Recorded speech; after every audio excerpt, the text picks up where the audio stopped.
In today's video you will be listening to the book titled, The Baby He Never Knew, by Tasha Blue. Billionaire Kevin Horton was young, free, and single. Or so he thought. This was because the young playboy was totally unaware that he was actually the father of a 4-year-old boy. Brina Webb was not sure if she wanted Kevin involved in her child's life. And to this point, they had already done pretty well without him. However, fate would soon intervene, and Brina would have to introduce Kevin to the baby he never knew. Could Brina and Kevin possibly work through their differences and actually become a family? Or was this meeting going to end in tears and heartbreak in more ways than one? This is a unique spin on the typical billionaire romance book. Expect to get completely enthralled in this dramatic and emotional romance novel. Welcome to our channel, where we are passionate about providing valuable content that helps you grow and improve in all areas of your life. If you're looking for romantic audiobooks, inspiration, motivation, and practical advice, then you're in the right place. We are so excited to have you here, and we hope that you'll join our community by subscribing to our channel. Chapter 1. Kevin dreamt of her. He awoke gasping for air and shot up from the bed. For the first few seconds he was disoriented as he fought to remember how to breathe, his forehead beaded with sweat, and his hands clutching the sheets for dear life. His heart felt as though it had collapsed, and as the waves of feeling got tauntingly around him, he lifted his eyes to the bright array of city lights beyond the floor-length windows of his bedroom.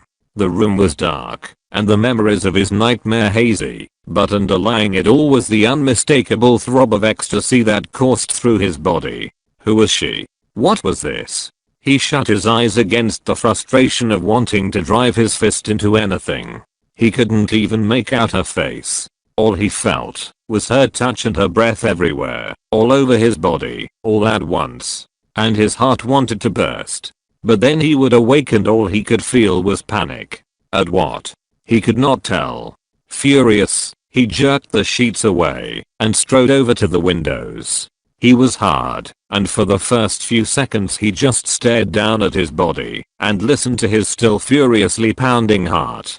He had only started receiving the threats a few months back, but he'd been tormented by these dreams for the last 4 years. At first it had come occasionally, and had been peculiar, but easy to ignore. However, its frequency in recent times had now become downright disruptive to his peace of mind. He felt possessed. After giving it a few more thoughts, he called his doctor, and was scheduled for an appointment later in the day. Sleep deserted him afterwards, so he began his day, and as it wore on, his mind remained on the scheduled doctor's visit. Just after midday, however, a bomb was dropped on top of his desk. He read and reread the handwritten letter that had been delivered to his office, and for the longest time just gazed ahead in confusion. "We have a son together," the note read. "I have been trying for weeks to get a hold of you without luck, so I hope that this will get your attention. For proof, I need not say any more than my knowledge of the burn scar in your inner thigh. I will await your response." Kevin knew that he was supposed to find this amusing, but for some reason he stopped his assistant, Mark, just before he left the office. "Who delivered this?" "Kerry said a woman left it at the reception a few hours ago. Find her," he ordered. "I want her here within the hour." It was as he had demanded, and barely half an hour later, a woman with the most nervous eyes that he had ever seen was seated before him. Her dark curly hair was all over the place, and her hands hidden beneath her thighs. "What is your name?" he asked quietly, and for the first time since she had walked into the room, she met his eyes. He heard her exhale, and watched with bated breath as she opened her mouth to speak. "Brina," she answered. "Brina Webb." Her voice was soft, but it was firm, and it all made him wonder about her even more. He could see that she was nervous, but the determination in her eyes, however, he could not miss. She was here for something, and he couldn't wait to hear what she had to say. Settling even further into his chair, he folded his hands across his chest and watched her closely. "I saw your letter," he said, and couldn't help the accompanying huff of amusement. "We have a child together?" "A son," she responded, and he cocked his head in genuine wonder at her. "And when did you have this child?" "5 years ago," she replied, and he sat up, his interest the most spiked that it had been in years. "5 years ago," he repeated. She nodded. "Then why are you just contacting me now?" She said nothing. "I don't remember sleeping with you. I don't even think we've ever met." "You won't remember," she said. "You were drunk." He felt a smile spread across his face. "You took advantage of me?" She reacted as though he had insulted her. "Of course not." She sat up and was close to jumping out of her seat, her gaze now unashamedly holding his. He wished that he had more time to enjoy this play, but the hectic engagement still awaiting him kept him in check. "So where is this child?" he asked. "He is with me." "Do I not get the chance to conduct a DNA test?" "You can," she replied. "I mean you will, but first there's something you have to address." "Here it comes," he thought to himself. He sat up, and with his chin supported by his hands glued his gaze on the fearless woman before him. Whether she was fearless or just insane, however, he could not wait to find out. Brina was out of her mind. She couldn't believe that she was seated here before him and announcing the existence of their child together in this way.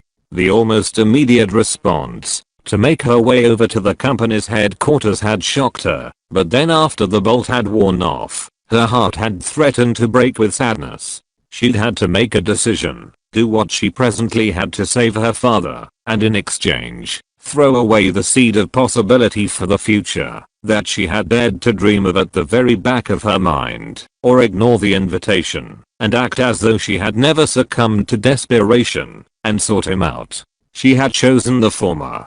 It was now too late for everything, and she wanted to wail out her fury. She kept herself in check however, and held the weary and forlorn face of her father, the only man she loved more than the one that was currently seated before her, in mind. The meeting was being held in his office in downtown Boston, and it was as grand as she had imagined. Nothing less was to be expected of the billionaire heir to Horton Pharmaceuticals, and the reminder of how insignificant she was compared to all of this strangely strengthened her resolve. There was no use dreaming when she had a more important reality to protect. "Carlton Webb," she began. "He has been working in the factory at Stockbridge for the last 35 years. She could see the simmering amusement in his eyes instantly disappear the moment her father's name was mentioned, and it confirmed to her that he was aware of what she was about to say. "His final hearing is in just a few days." "And Mr. Horton, he is innocent." "He was not." Kevin rose to his feet. "Who are you?" he asked, and as she stared into his eyes, she felt something chill her to her bones. "Brina, is this a joke to you?" She opened her mouth to speak, but no words would come out.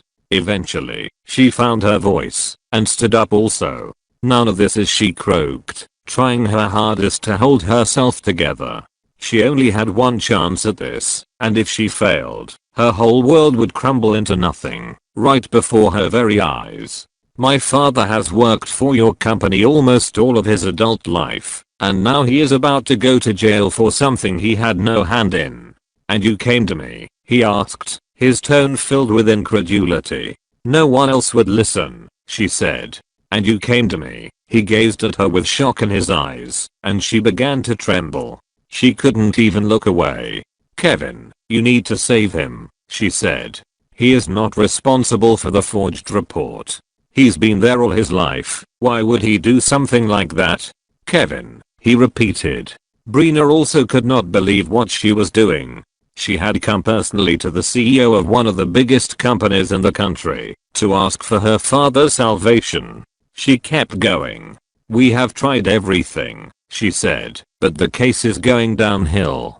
If he goes to jail he will never make it out alive. He has been battling with diabetes for the past month." He called and calmly turned away. He headed back to his desk, and Brina looked around in panic as a tall brawny man dressed in a pristine dark suit came into the office and began to head towards her.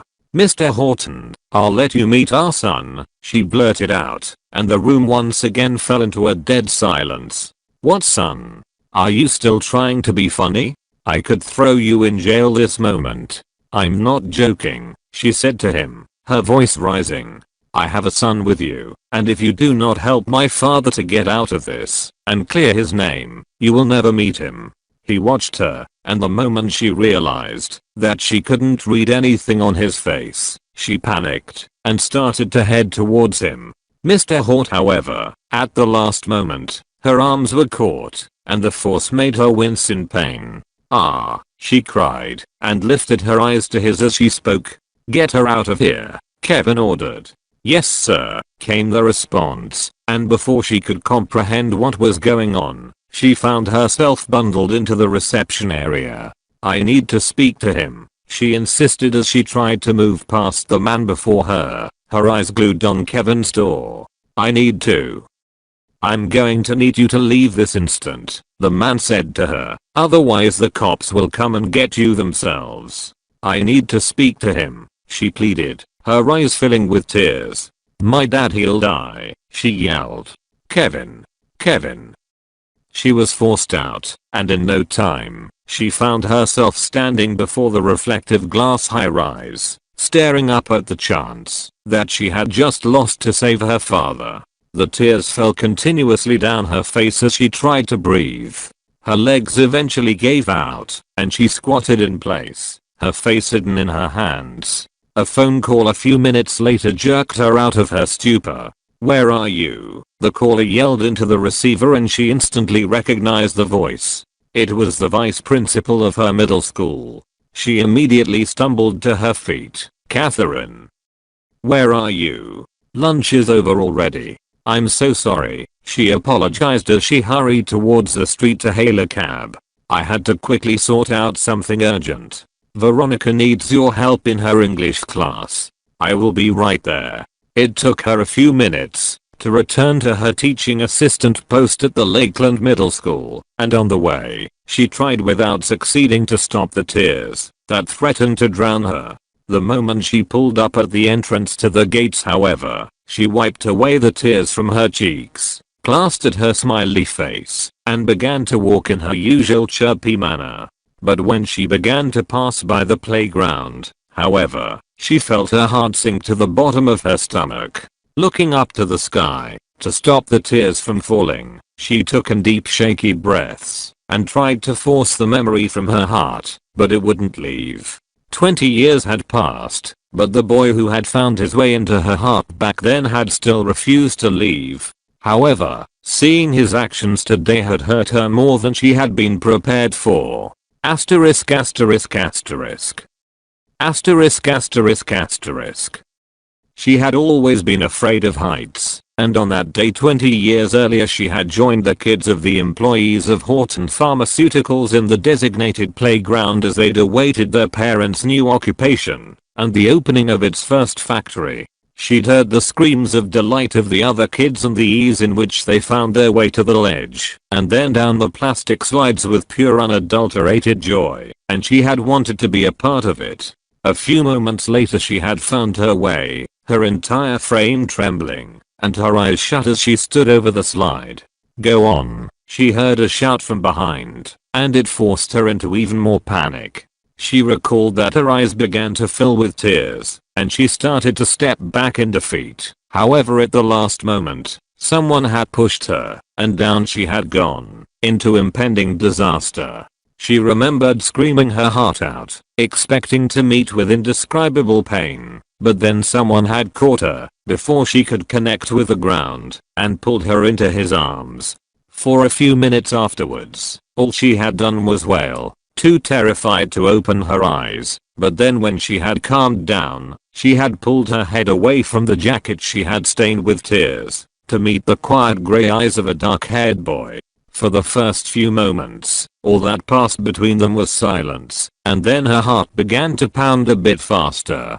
This time, however, It was not out of fear, and it did not make her want to cry. She couldn't remember what he'd said, but would never forget when he'd lifted his hand towards her. She'd shut her eyes, awaiting his touch, and it had been warm. He'd gently brushed the tears off her cheeks. His name had been called then, and she had been hoisted from his lap.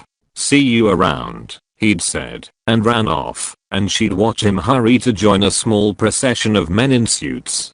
Kevin Horton, she'd later found out, was his name, and he had been her first love, before she'd even known what the word meant. Asterisk asterisk asterisk.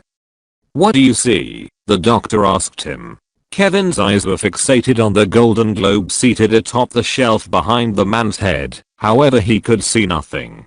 "Kevin," the man called, but yet again there was no response. A sharp tap on the oak table brought him back to earth, and with a lazy turn towards the man, his eyes connected with his. "What do you see?" the doctor repeated, "in these dreams?" He took a few moments to ponder on this. "Nothing." "Nothing?" Kevin gave him a nod, and then looked away towards the overhead window. "I feel. All I do is feel. Now that I think about it, perhaps that is not a bad thing after all." "What do you feel?" "Fear. Panic. I don't know why." "What else?" Kevin met the doctor's eyes. "Ecstasy. Every time. Every single time. It underlies it all. Sometimes I feel as though something is toying with me." "Does any of it feel real?" "After you awake, it does, and I have felt like this before." The doctor's eyes perked up from his notes. "You have?" "I have. It was a few months before my father died. I felt it also when it happened. It was as though I had already been grieving for months. There was no ecstasy then, just the grief." He looked away, and she came into his mind yet again. It immediately turned his inside sour, so he pulled out his phone and placed a call to Mark. "I want you to keep your eye on her," he said. "Do you suspect some truth in her words?" "There is truth. I just do not know how she obtained it. Watch out for the child that she keeps mentioning.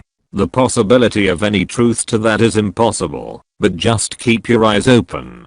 "Yes, sir." He ended the call. However, just before he put the phone away, something suddenly struck him. As if on cue, the doctor asked him a related question. "When did these dreams first begin?" He thought back, and then it hit him. In Positano 55. 5 years ago. Chapter 2.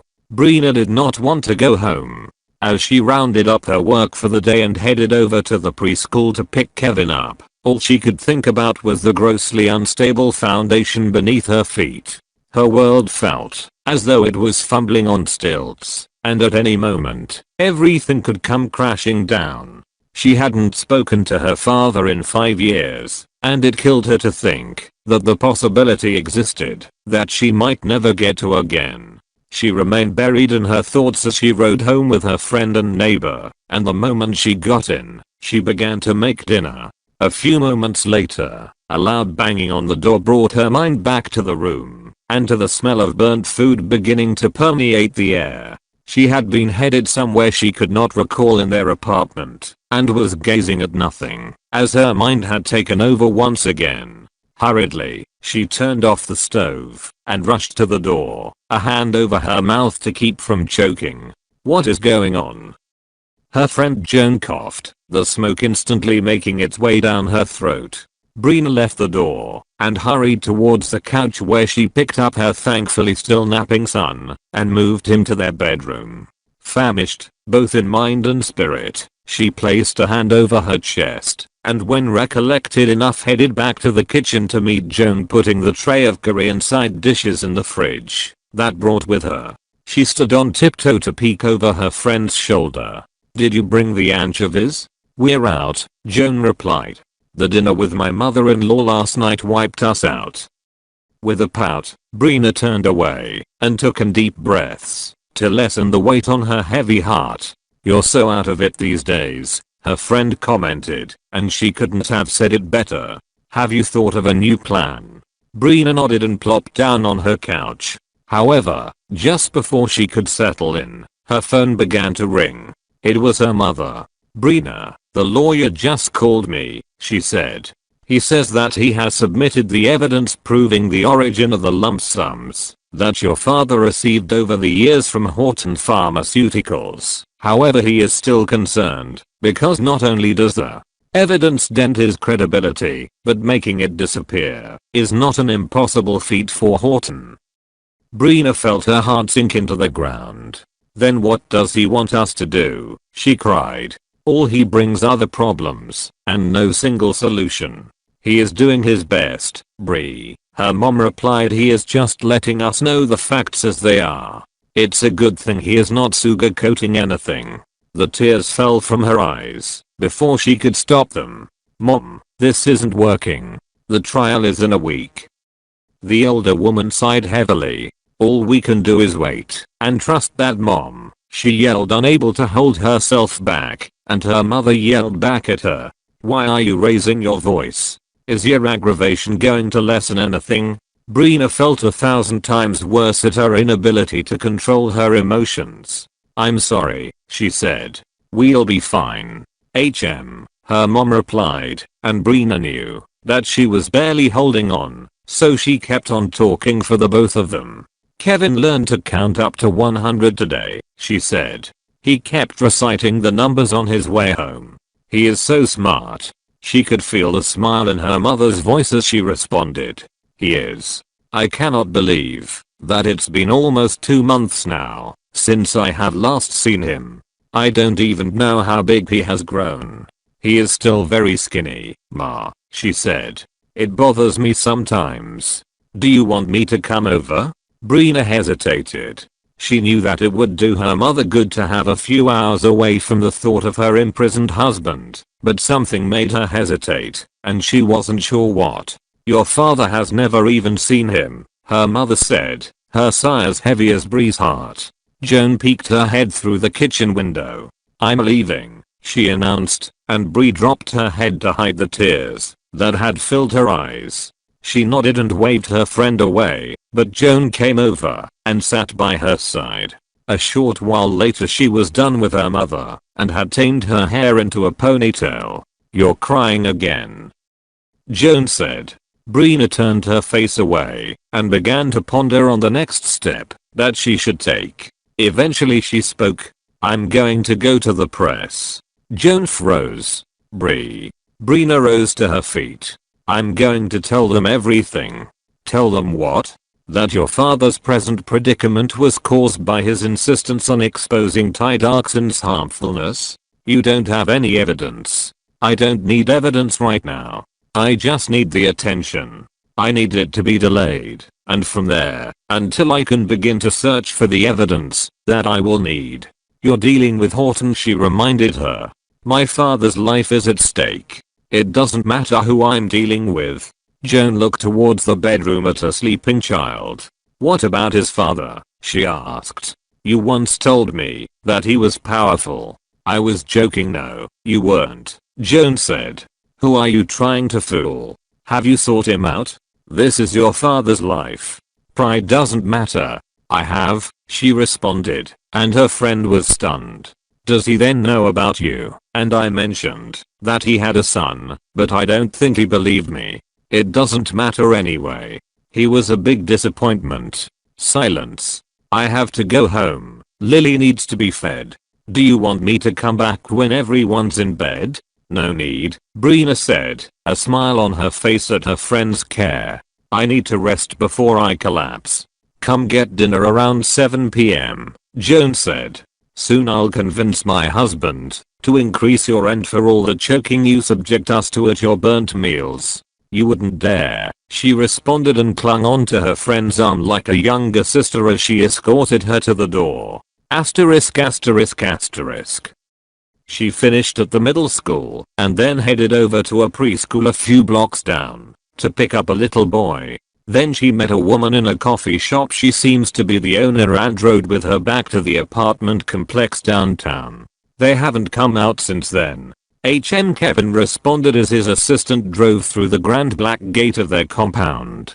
"I have noted the child, so tomorrow I will find out more about him." "Alright," Kevin responded, and ended the call. He was exhausted, a headache raking through his head, so the last thing he expected was to find company in his home.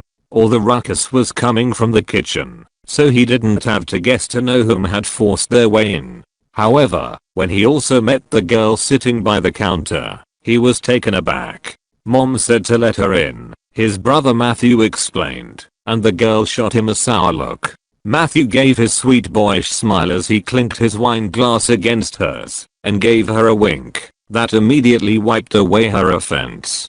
Kevin turned away before her eyes could meet his. He headed straight to his bedroom, and began to change. However, soon there was a knock on the door and the click of heels as they made their way into his closet. "You shouldn't have your shoes on in my home," he said to her. "Well, I wasn't sure if I would be kicked out." She had a point, Kevin acknowledged, and went on without care in stripping off his clothes. She made herself comfortable on the cobalt blue couch by the corner.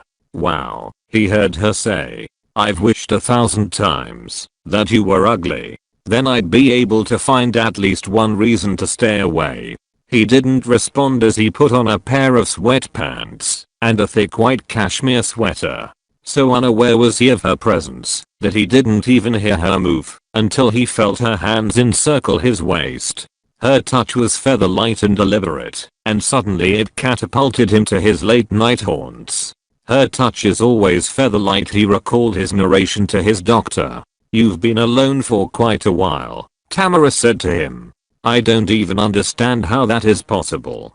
"Did my mother tell you that?" he asked, and turned around, displacing her arms from his body. "She has too many eyes on my home. She wants me to keep you company." Kevin stared deep into her eyes, but it was all in his attempt to place a face to the one that haunted him at night. Suddenly, Tamara moved, and in the next instant, she had tiptoed herself onto him and placed her hands on his shoulder.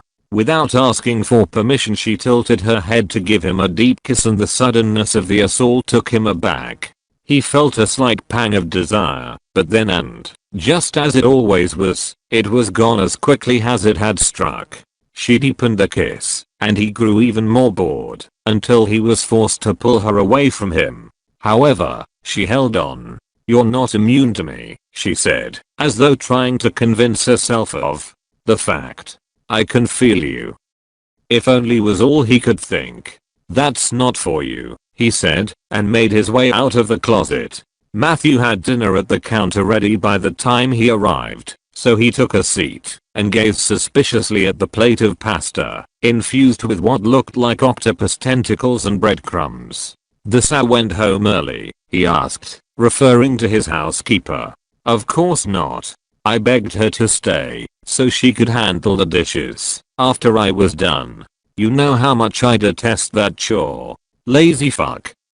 Kevin swore under his breath, and his brother burst out laughing. He came over to Kevin and was able to place a kiss on his cheek before he could stop him, and Kevin moved away as though he had been burned. "I've missed you, Ice," he said, and came over to sit next to him with his own dinner. "How's the restaurant doing?" "Well enough," Matthew answered, "but I'm usually so sick of New York this time of year. It seems as though the noise doubles down and the crazes multiply. I'm going to be staying here a bit longer this time around." "Move into your own building," he said. "Or better yet, stay with Mom. I need peace and quiet." "Hell no. I'll be married with at least 2 kids by the time I'm ready to return to New York." "Speaking of marriage, your betrothed is here," he whispered.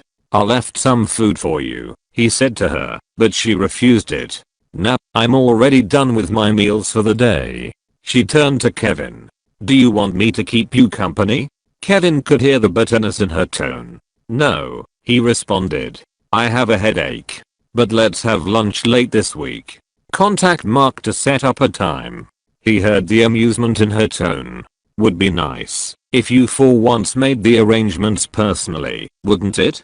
Guess I can't ask for that much. I'll be in touch." She waved and saw herself out. Matthew was chewing noisily beside him. "Don't you need her tonight? She's just our family friend, Matthew." "Still, she's willing. My wonder is why you aren't." And I hear you haven't gotten laid in a while. If news got out on this, there would be a commotion." A smile found its way to Kevin's lips despite himself, and Matthew made a loud fuss about it, accompanied with loud clinks with his cutlery against the bottle of wine before them. Finally, a smile. "I was beginning to doubt your humanity. But seriously, though, what is up with your attitude? Mom has basically betrothed her to you. Or do you have someone else in mind?" At Matthew's question, his mind went to the girl who had come into his office with the ridiculous claim earlier in the day. He had come to a conclusion. 5 years ago, the dreams had begun, and it had been during his Positano trip. Perhaps he did remember drinking, but not much else thereafter. So had things really happened as she had suggested? But still, how was it that he would have had no record of it, or even concerns thereafter? The dream occurred to him once again. Maybe that was his record, the only one that his consciousness had been able to register. The fork dropped from his hand as he pushed back the stool and headed back into his room to find his phone. Mark was on the line in seconds. "Are you still at her home?"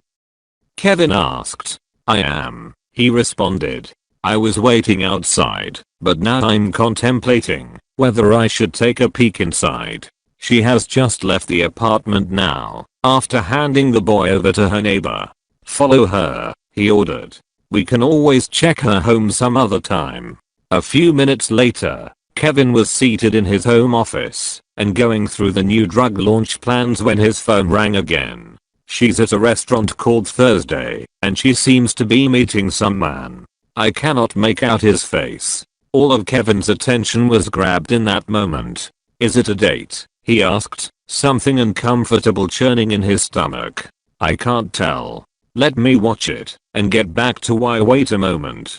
Kevin heard him disembark from the car and shut the door behind him. "I'm crossing the street now to get a closer look. Her date seems familiar." "You have not confirmed that it is a date," said Kevin, more upset than there was reason to be. A short moment later, Mark's conclusion came. "It's not a date. She is meeting with a reporter, Daniel Lawler." Kevin shot up from his chair. "What? I'll intercept them right away." "Wait." Kevin ran his hand through his hair. Why the hell was she bent on causing so much trouble? It was not yet the time. "Is there any way you can listen in on them? I want to hear what she is revealing to him." "I'll get close," Mark responded, and a few minutes later Kevin received an update.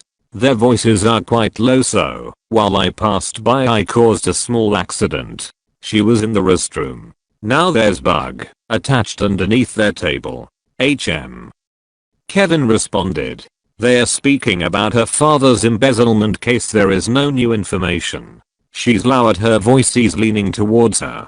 Kevin knew what he meant. She was ready to tell the reporter why she had called for the meeting. Mark listened and then reported quietly. "She says that she suspects that his embezzlement case is to cover up something bigger about one of our drugs. She knows that they're trying to silence him." "Did she just say one of our drugs?" "Yes, but she didn't mention anything specific." "Stop her," he ordered. "Her father might have told her everything." Mark rose to his feet. However, just before he approached the table, she rose and headed yet again to the restroom. "She just left to the restroom," he reported. "Again?" "Yeah." Mark returned to his seat. However, just as he was about to settle down, another call came in. The caller ID confused him for a short while before it registered in his brain. "She is calling me." "What? Brina? Who's Brina?" "That's her name." "Oh. Answer it." The call was disconnected, and Kevin found himself slowly pacing his office. He was a bit restless, but he could not place his hand on what his main worry was. Mark's call came in a few minutes later. "She wants to speak to you," he said. "Should I give her your number?" Kevin pondered on the request. "No," he responded. "But accept the phone call from her and take precautions. Reserve a table for us. I'll be there in 10 minutes. Brina stared down at her phone in awe. What the hell was she doing? She turned around to face the restroom's mirror and slapped a palm to her head. Make up your damn mind, she cried. Why are you torturing me? Her heart was in turmoil. Was she to feed him to the wolves in order to save her father's life? Was this the only way? One last chance, she said to herself. Let's give him one last chance. She walked out of the restroom then, and was taken aback when she met his brawny bodyguard, Miss Webb. Her heart began to pound in her chest as she quickly looked around. There were people passing by, so she did not think that he would harm her. Still, however, she took a step backwards. How are you here so quickly? I just called you. And how did you know too? He ignored her rambling and took her phone from her. I just input his number, but I have already contacted Mr. Horton, so he will be here in a few minutes. Send the reporter away. What? She stared with incredulity at him. They had been following her. She should have realized this. With a sour look at him, she stepped to the side and made her way over to her table. The reporter, Daniel, already had his recorder and notepad out, so he straightened to begin work the moment she took her seat. Just tell me all that you know for a start, he said to her. I'll decipher it all later and put the pieces together. She lifted her eyes to his, indecision wreaking havoc on her insides, but she knew already what she was going to do. With resentment at how gullible she was, she sighed deeply and sent him away. I'm sorry, but I just received a call from my neighbor. My kid needs me. Could we reschedule? Sure, he responded, visibly disappointed. She apologized again and went on her way. She called Mark again after she had left. There is a Burger King 2 blocks away.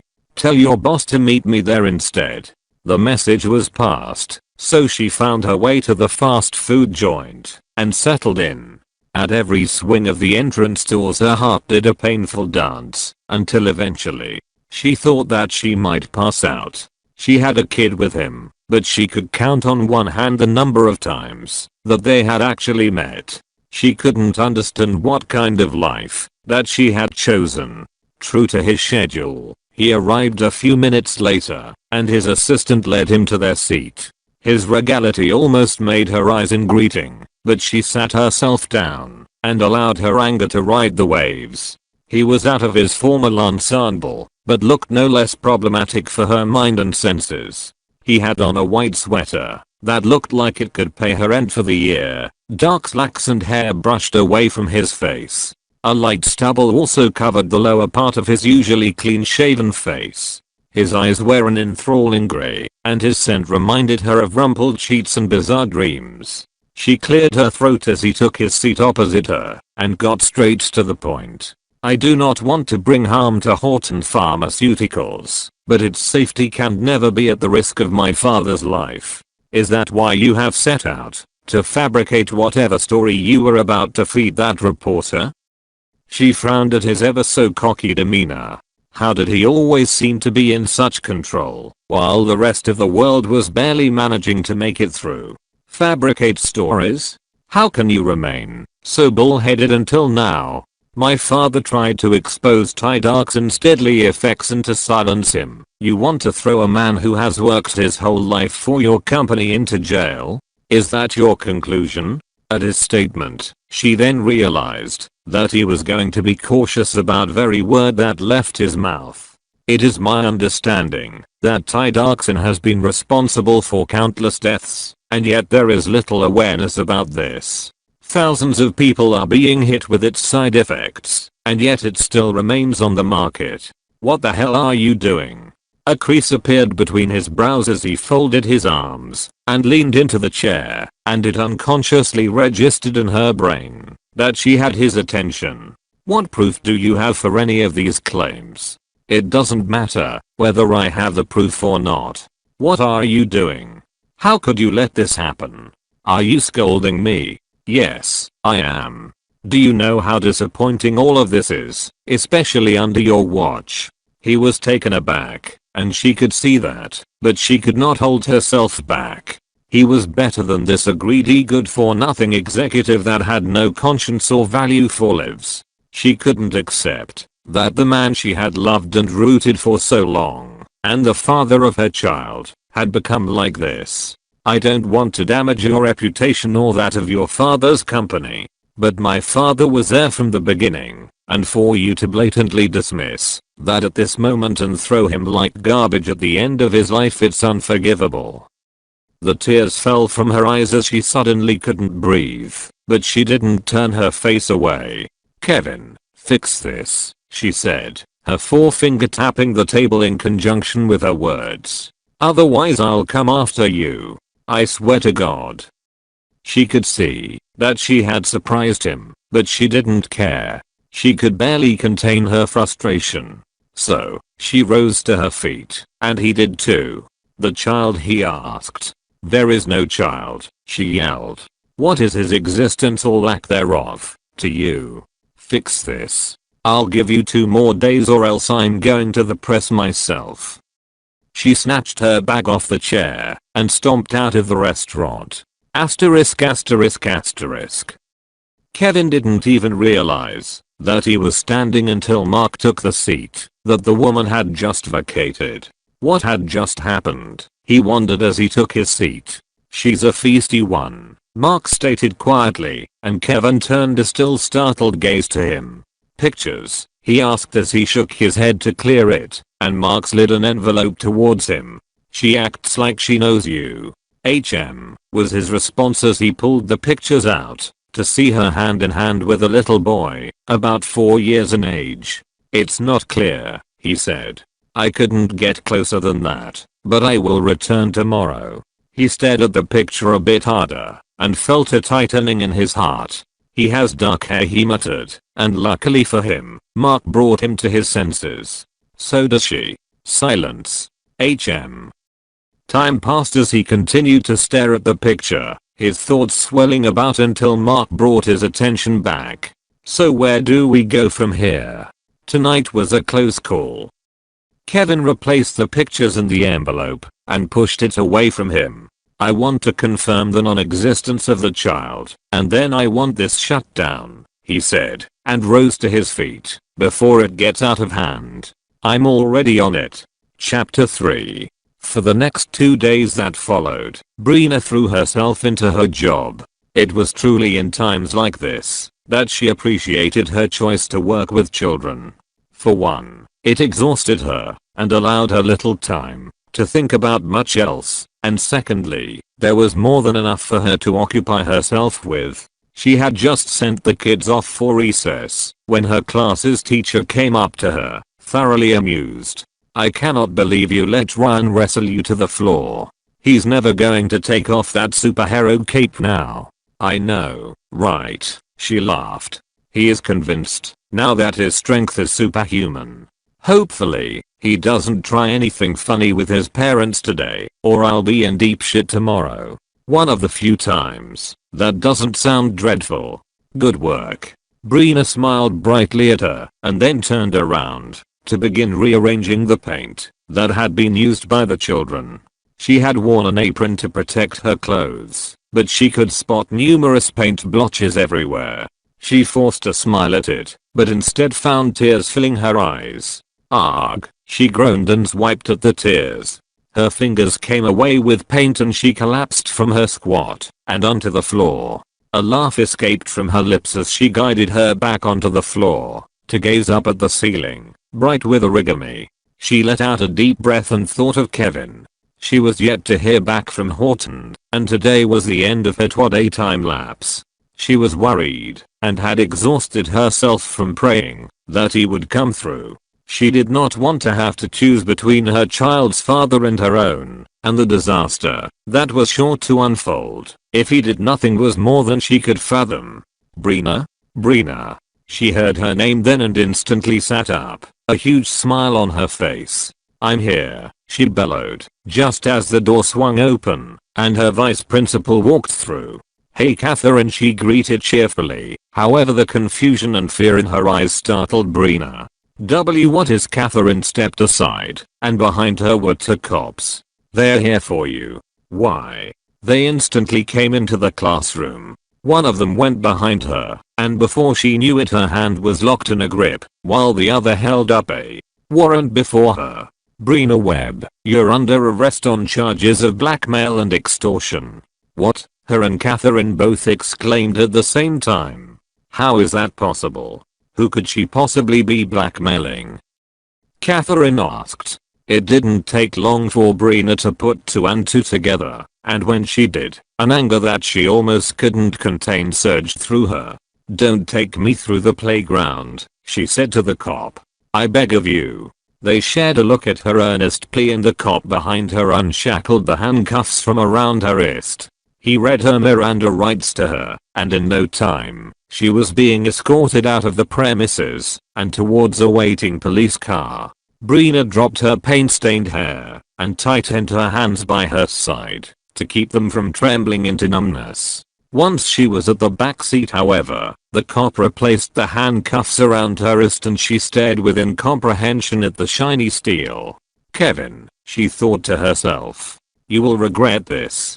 After processing her arrest, Brina was led into the jail cell. She turned around just as the bars were pulled shut with a bang and her legs instantly gave out. She collapsed onto the floor. Her father's lawyer had been called, but that was currently the least of her concerns. Kevin, he needed to be picked up from preschool. She needed to call Joan. In her panic she had forgotten all about that. Her mom, she could hold out on calling for now, until she was released. She intended to rise, but couldn't get herself to. It was as though all the strength had been sapped from her body. Eventually, however, she was able to get herself together, and with trembling hands held onto the bars, and called out for a phone. I need to make a call. Please my son needs to be picked up from kindergarten. She shook the gates. Please, I beg of you. You're being unruly, ma'am, a police officer said to her as he passed by, and she grabbed onto his sleeve through the bars, refusing to let go. My child will be left alone in kindergarten. I need to tell my neighbor to pick him up. You already had your phone call. Please, just one more, she pleaded, and he gazed upon her with pity. Alright, he agreed, and she almost collapsed again with relief. A few minutes later she was on the phone with Joan, and the woman was sure that she was joking. Blackmail and extortion? What? I'll tell you the details later, but now explain this now to me, she said. What the hell do you mean by you're in jail? Joan, I will be cut off from this phone call any minute now. Please pick up Kevin from school and have him stay with you tonight. I will return soon. With that she ended the call and returned back to her dorm. Her lawyer arrived a short while later, with tired eyes from his day, but still in a pristine suit that for some reason gave her a bit of comfort. You contacted Kevin Horton? He asked, and she could almost feel the frustration emanating from him. He was as perplexed as everyone around her at her actions.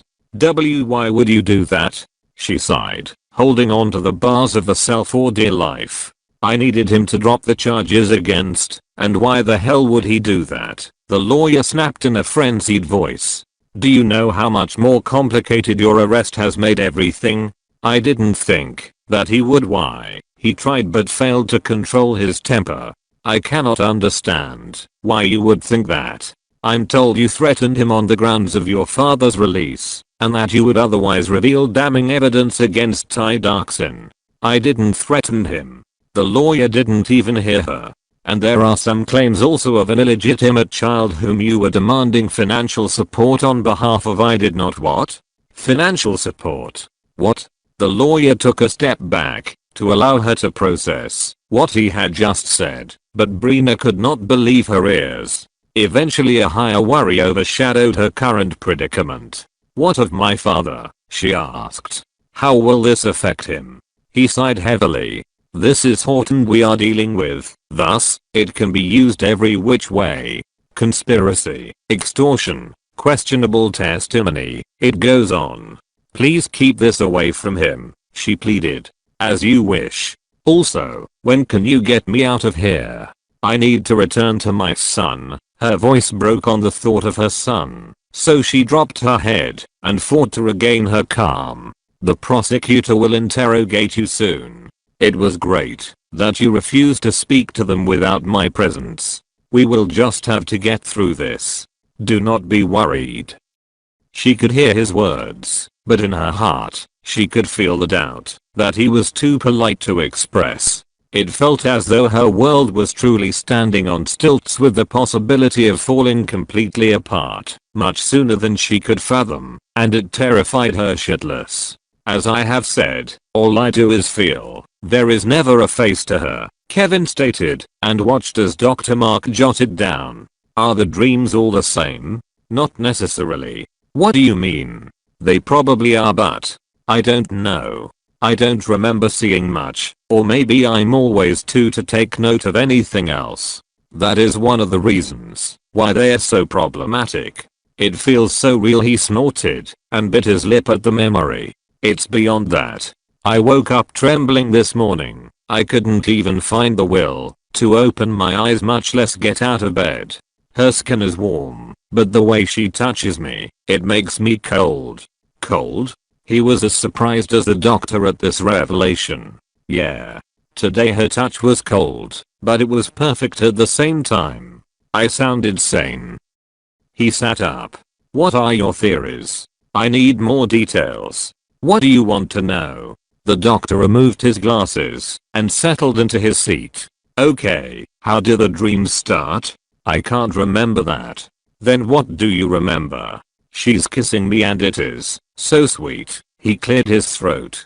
This is what almost always shocks me at first. I never want it to end. But then it does. And then I feel her hands in my hair. He chuckled under his breath. That too almost feels as good as her kiss. It's soft, and it feels like she's in love with me, or maybe I'm in love with her. She goes down on me multiple times, or maybe it's just once. The memory is all in patches, but the feeling, it's indescribable and vivid. I feel myself within her, so I do make love to her, and it blows my mind every single time. As I have said, I woke up trembling this morning and drenched in sweat. Just thinking about it even now, I need this to stop. It doesn't make any sense. Have you tried sleeping with someone else? Not in recent times, especially over the last few months, when the dreams became rampant. It hasn't even crossed my mind. I almost look forward now to falling asleep at night. The doctor commented, and scribbled one more time, before putting his pen down. We need to monitor it for a while more, but my best presumption at this moment is that this might be a suppressed memory of yours. Silence. Suppressed? Yes. It might have actually happened. An amused snort escaped his lips. And I wouldn't remember? Well, that could explain why it's haunting you now. Maybe you consciously couldn't register it, but it made such an impact that your subconscious has not been able to let it go. You said this started 5 years ago. His mind was lost in thought. Lightly. Do you remember meeting a woman then? You said you were in Positano. Was it a business trip or a holiday? It was a conference. Horton had just developed the codeine drug. It was a conference and vacation in one for executives and a few employees. Anything else? No. Any woman from these employees you might have possibly connected with, or perhaps the hotel's staff? Absolutely not. I'm the heir to the damn company. I'm not looking to get caught in some extortion scandal. Oh, that reminds me, this has been kept quiet, but you know I have my way around your circles. You are currently dealing with some extortion scandal, aren't you? He took a moment to ponder on it. It's nothing. Just some inconvenience that will be wrapped up soon enough. Ping. He received a text message just then and looked down at the screen. I'm leaving, he said to the doctor, and walked out of the office. Mark was waiting with his Mercedes at the entrance to the office, and the moment he got in the back, he tossed the phone to him. Get on this. Mark caught the phone. What should I be looking at? The text messages from that number. It looks untraceable. I think so too. It might be a payphone or a burner. Mark studied it. It keeps saying the same thing. It's time to pay. He turned towards Kevin. These sound like threats. Any ideas? None. I don't even know how they got my phone number. Do you want to change it? That's bothersome. Either trace the number or get rid of its access to me. Alright. How often do you get this? Twice a month. It's been going on for a while now. A lot of bothersome things have been going on for a while now, he muttered more to himself. What's the update on Brina? She was denied bail this morning, and her first hearing has been set for Friday. He took a moment to acknowledge the pinch of guilt that stung in the pit of his stomach and ignored it. The child? He is with a neighbor. Do you want me to take the chance to go in depth on the investigation? Her house is empty now. No need, he said, and his response surprised Mark. Their gazes met briefly in the rearview mirror, just before he pulled up at the front of the downtown Boston skyscraper of Horton Pharmaceuticals. When is her father's final trial?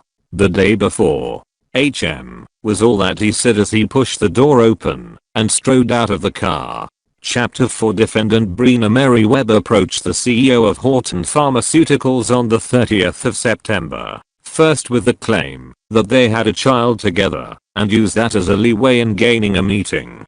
Her desire was for the release of her father from the current embezzlement charges against him, and then a payoff with a sum of $7 million, said the district attorney. Her basis of this was her supposed possession of damning evidence concerning the negative health implications of Horton's Pharmaceuticals' famed dioxin drugs. For this, I hereby indict her on the charges of blackmail and extortion.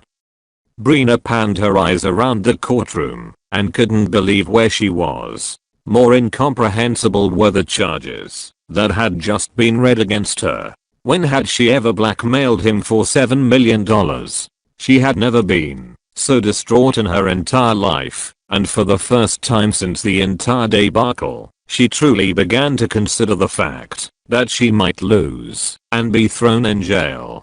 The possibility gripped her heart with a vice. This was Horton Pharmaceuticals she was dealing with here.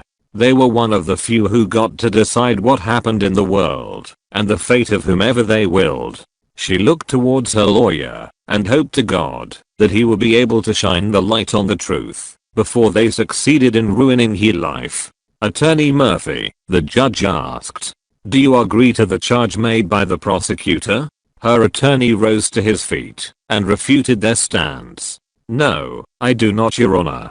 The defendant Brina Merriweather pleads not guilty to all charges. And with that, the first hearing began.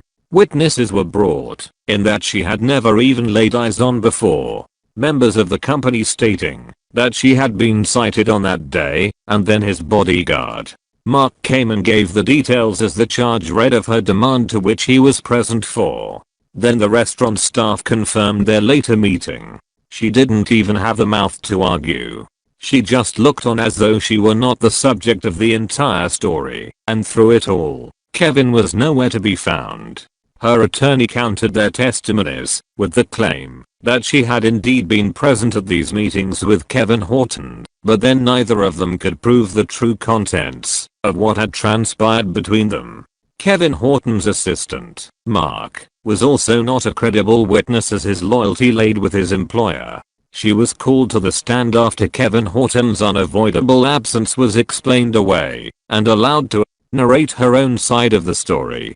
It is true that I met with Mr. Horton on these two occasions. However, the content of what transpired between us as presented to the court are not correct. Did you approach him with the claim that you had a child with him? The prosecutor asked. Yes, I did. And is that in fact a correct claim? She looked around at the attendants in the court and fought the tears that surged to her eyes. My poor child. She swallowed as she responded. Yes, it is. The accompanying mutters were deafening, and she knew that there was no way that this was not going to explode beyond the courtroom. But that was not the purpose of my visit. What then was it? My father was wrongly accused, and all I did was approach him to look into this fact. I never demanded for any money. Did you threaten to reveal potentially damning evidence against their drug dioxin? She shut her eyes briefly in frustration. Yes, I did. But, do you have the evidence to support this threat? Is it in fact the truth? She opened her mouth, but no words would come out. I Miss Webb. I currently do not. What about your claim that you have a child together? I also currently do not. What about your insistence that you did not in fact demand $7 million from Mr. Horton in exchange for your silence about supposedly possessed evidence of Ty Darkson's danger? Do you have the evidence to prove your innocence? Your Honor, her lawyer interjected, but the judge's look at the interruption sent him back to his seat. No, I currently do not. That will be all, Your Honor, the prosecutor stated, and returned to his seat. And that was the way the rest of the trial went, until she ended up back in the detention room, forlorn and forsaken before her lawyer. How can they be so bold in making all of these claims? Does evidence to back any of these up even exist? They have probably created and submitted it already. All will be revealed in the next trial. Is there any detail that you might have left out that could strengthen or further weaken our standing? She thought hard and said all that she knew. I did send him a letter requesting the initial meeting, but that is all the evidence that exists of our meetings. The content of my conversation, except it was recorded without my knowledge, does not exist. They probably have something else. Otherwise these claims are too bold to make without the incontestable grounds. It still amazes me that all of these has been kept relatively quiet even after the sentencing today. The lawyer had been speaking more to himself than her, so when he mentioned the word sentence her eyes popped open. Sentence? What do you mean? What sentence? The lawyer gawked at her and let out a deep breath. Is this about my father? Isn't his trial next week? He shut the file before him and focused his gaze on her. It was better not to tell you, so that you could maintain your calm before your trial today. What do you mean? Your father's trial was yesterday, and the verdict was given. She jumped to her feet, as though she had been set on fire, but then sat back down, wringing her fingers to keep from going insane with worry. Is it good news? She asked. Was he acquitted? She refused to meet his eyes, and instead kept her gaze glued to the cuffs around her wrists. I'm truly sorry, Brina, he said. But he was not. She felt her heart collapse as she tried to take in what he had just said to her. How many? 4 years. Brina shut her eyes and bowed her head as the tears rolled down her cheeks. He won't make it. Her voice shook. He'll be lucky if he has another 6 months in such conditions. Can we appeal? She lifted her head. We cannot let this end here. We will, he said, and placed his hand on hers to comfort her. This is not the end but a break.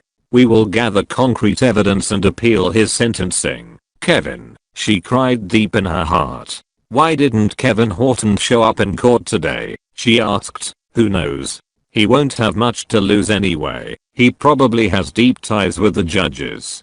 I want to see him, she said. Right now. Where the hell could he possibly be at this time, while he is destroying every part of my life? I could be sent to jail with my father for doing absolutely nothing wrong, and he's too busy to even show up to the hearing. How is he this confident? Get him here, she said and rose to her feet. The court wants evidence. I will give it to them, and then I'll take care of Kevin Horton. Fucking bastard. She kicked the chair out of her way and stomped out of the room towards her holding cell. Kevin answered her summons without question. He sat awaiting her in the detention room as he went through the details of the initial proceedings with his lawyer. She acknowledged the existence of the child he asked for the umpteenth time. She did. That was what had made him come. Now he was concerned about all that she had been saying since she had first approached him. A few minutes thereafter, and she was escorted in by a police officer, a pair of handcuffs around her wrists. The first thing he noticed about her were her swollen eyes. They were bloodshot and strained, and once again the very sight plucked the guilty strings in his heart. He ignored it. Her lawyer, Mr. Murphy, took his seat, but she did not. Brina? Her lawyer called. This won't take long, she responded, and turned to address him. My child is yours. How are we going to settle this? He stared dumbfounded at her. When did we sleep together? Positano, 5 years ago. I was one of the students on the Daniel Horton scholarship and was brought along for the trip. He ran his hand through his hair in confusion. Why don't I remember anything? You were drunk. I never get drunk, he countered. Well, on that night you were. She gave him a moment to let it all sink in. You just sent my father to jail. He rose abruptly, the scrape of his steel chair torturing the linoleum floor. You make all of this seem so light, he spat. Are you fucking telling me that I have a 4-year-old son that I didn't even know existed? I told you this more than a week ago. Are you insane? He roared. Silence. The room was taken aback by his outburst. None of them had ever heard his tone above its usual bored pitch. Brina straightened her shoulders and folded her arms across her chest. I am, she replied. I'm crazy to have been in love with you from before I even knew what the word meant, to sacrificing it all just to keep a part of you with me. Sacrificing it all just to keep a part of me with you? What are you talking about? This was your plan, wasn't it? Somehow get me to spill my seed and have a rope around my neck that you can pull anytime you want, isn't it? He saw her flinch at his words and her hands fall to her side. A rope around your neck. She moved slowly towards him until she was a mere inch from him. She gave the most bitter smile that he had ever seen and cocked her head up at him. I was disowned by my father, and for the 4 years since then I haven't been in the same room with him. I was forced to drop out of school and have been a second-class member of life since then. He snorted in disgust, looking briefly away. Second class? More like no class. Trash. He didn't see the blow coming, but the slap stung like the devil and made him see lights. Both of their lawyers jumped to their feet. Let's calm down, his lawyer began, but he held a finger up without taking his eyes from her. Did you just hit me? She smiled. You're lucky you're not dead, she said. You deserve to be. You are the biggest disappointment of my life. In all his life, Kevin had only felt as used and furious as he currently did one other time, and causing him such an emotion that had been paid with someone's life. He wanted to kill her. I will confirm if the words that you truly speak are true, he said to her. And if they are, you can say goodbye to that spawn of yours. No child of mine will exist under the same roof as you do. She had just been about to turn around, but the moment she heard that, she turned right back to face him, her composure gone. What did you just say? She grabbed into his collar so quickly that he only registered the sting of the scrape of her nails against his neck before his brain processed the assault. I'm going to give you 2 seconds to get your hands off me, or else you will spend the rest of your miserable life in jail. Her lawyer immediately jumped up, but it took a lot of prying to get her to release her grip on him. However, her eyes never left his, and her words did not stop replaying in his head. You are the greatest disappointment of my life. Not mistake, but disappointment. Something about that tore at him. A light pat to his neck revealed a smudge of blood, and it made him curse under his breath. After a deep breath to calm his fury, he straightened his collar and stormed out of the room. Brina realized the full extent of Kevin's deviousness in the following trial. Miss Webb, the prosecutor called.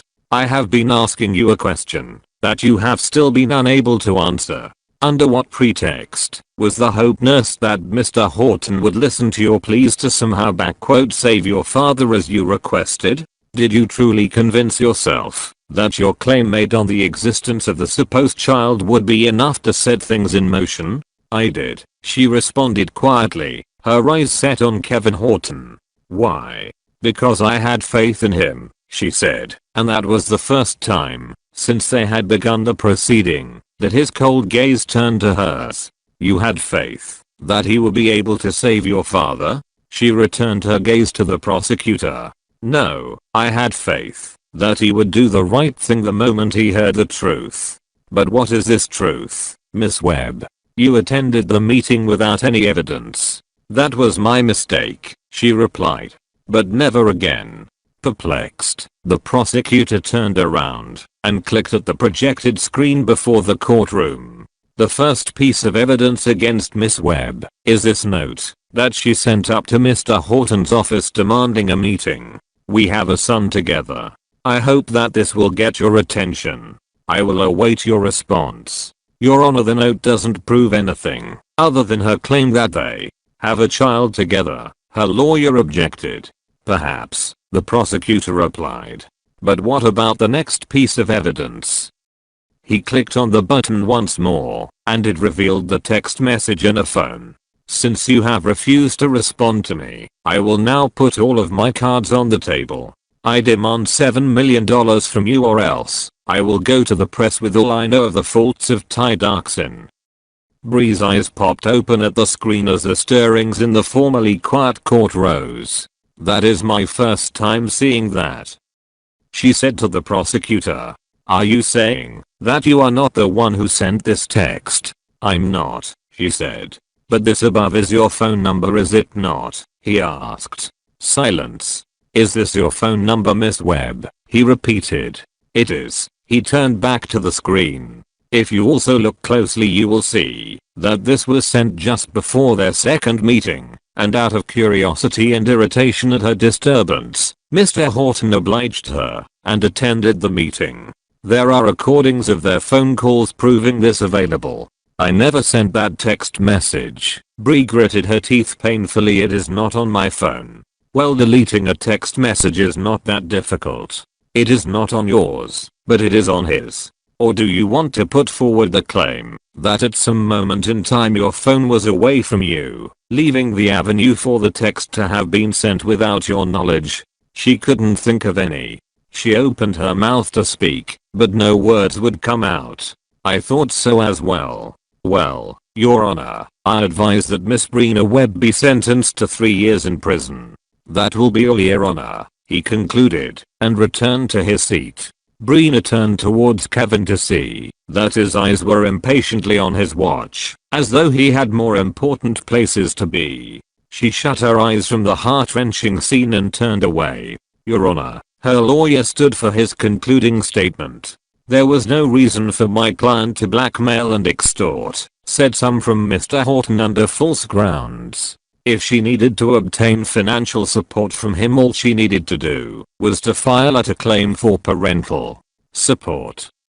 The judge fixated his eyes on him. "Are you confirming then that her claim of a child is correct? The plaintiff has already testified that he holds no memory of meeting or even having sexual relations with the accused. For his claim I can give no explanation. However, for the proof that he is in fact the father of the child, he also can give no explanation. The child is present right here in this room, and I want to request that a DNA test be conducted." Brina turned around as Joan rose from the pews with her son on her hips, and his playful ignorant smile of where he was tore at her heart. The secret she had hoped to hide for as long as possible was finally out, and for the first time in all her years she regretted the day she met and fell in love with Kevin Horton. Chapter 5. To Brina, coming home was a bittersweet moment. For one, she was grateful to be able to return to the place that had been her haven for the longest time, but at the same time she wondered how long it would remain that way. Little Kevin was in her arms, deep asleep with the rosiest cheeks ever to grace a child's face. Ever since she had been discharged from detention, she had taken him in her arms and refused to let go. She headed straight to their bedroom, and they laid on the bed together with him cradled tightly in her arms. Joan stood by the door and watched them. "He is not going to disappear, you know," she said. Brina didn't say a word. If only she knew. Underneath the covers she was trembling. "Do you want me to make you both dinner?" "No need," Brina said softly. "We'll cook together when he awakes." "You have no grocery," she reminded her. "And possibly a job," it occurred to her. "We'll get some together too." "Alright then, I'll put some side dishes in the fridge just in case. Call me when you're awake, we have a lot to talk about." "Thanks, Joan," she said, and nodded off to sleep at the door's click of her friend's exit. A few hours later, She took her son with her, and they headed down to the grocery store, he riding in the carts and she picking out what they would need for the next week. When they returned home she sat him down on his chair in the kitchen, turned on the old small television by the corner to hold his attention, and began with dinner. It would be macaroni and cheese, a personal favorite of hers, since she had been a child, and one that little Kevin enjoyed very much. However, as she worked she noticed how jittery she was, and wondered how long this would last. It was almost as though she could not function properly, dropping vegetables and plates across the counter, and jumping at the sound of every little thing, even the ruckus of her child. After putting the macaroni to boil, she turned around to feed him some yogurt, and was just about to plant a kiss on his lips when the door to her apartment rang. Her heart jumped the moment she heard it, and everything went still within her. It's probably Joan, her mind reasoned, but it was immediately countered. Joan only ever knocked or yelled. Even Brina herself had forgotten that she had a doorbell. She looked towards her son and wanted to hide him, but instead she brought herself to her feet, turned off the gas, and planted a kiss on her child's face. "Mommy will be right back," she said, and headed over to the door. She grabbed the knob and, just before she twisted it, the knock came again, this time harder and more impatient. "I'm coming," she forced herself to say, but the sound only seemed to resound in her ears. She pulled the door open, wide enough to not show her fear and close enough to not leave herself completely vulnerable. Before her door stood two men, Mark and Kevin Horton. "May I come in?" he asked. "What do you want?" she asked, and was about to shut the door on them when Mark pushed it open. The force displaced her hold and almost sent her to the ground. "Wait for me here," Kevin said to Mark, and walked into the apartment. Furious Brina shut the door and turned to him. "I didn't say you could come in." He stood in the middle of the small dingy room and looked around for a bit before turning back to him. "Where is he asked. The child answered the question, as if on cue, with the drop of the plastic cup of water that had been placed on the table of his high chair. "This is your final warning, leave my house this instant." He ignored her and strolled with his hands in the pocket of his coat into her closet-sized kitchen. In the corner was her child, and though her heart was pounding, she found herself just watching with bated breath as he stood gazing down at his son for the first time. She couldn't move. "What is his name?" he eventually asked, and it woke her back up. She remembered who she was with and the danger that lurked in her horizons. Instantly she pulled out her phone from her pocket and dialed 911. "I have a trespasser in my home." She immediately spoke into the receiver and the operator began to question her, but he grabbed her attention when he turned around and announced to her, "I will be filing for sole custody." With his hands in his pocket, he strolled out of the house. Brina froze on the spot. "Ma'am, hello ma'am," the operator called through the receiver. "Are you alright?" Brina felt arms around her, and it was at the warm touch that she realized that she had collapsed to the ground. Joan was irate with worry. "Are you alright? Was that him?" She picked up the phone, ended the call with the operator, and pulled Brina to her feet. "I want to go to bed," Brina simply said, and with no comprehension of anything, turned around and headed into her bedroom. She stopped by the door, and without turning around said, "Please take care of Kevin for me," she said. "I'll sleep now. And perhaps when I wake all of this would be nothing but a dream." She awoke the next day into the same nightmare that she had slept out of. However, the hint of light within the tunnel came in the phone call that she received just as she was about to return to sleep, that her job still remained. "Of course, you still have your job. What do you mean? We're excited to have you back." "Thank you, Veronica," she said, but the relief was short-lived, because if that were the logical assumption of all, there would have been no need to call her to confirm this. She heard a knock to her door and dragged herself out of bed so that she could open the door for her friend and son. "Why aren't you dressed yet?" Joan scolded. "I'll be ready in a few minutes."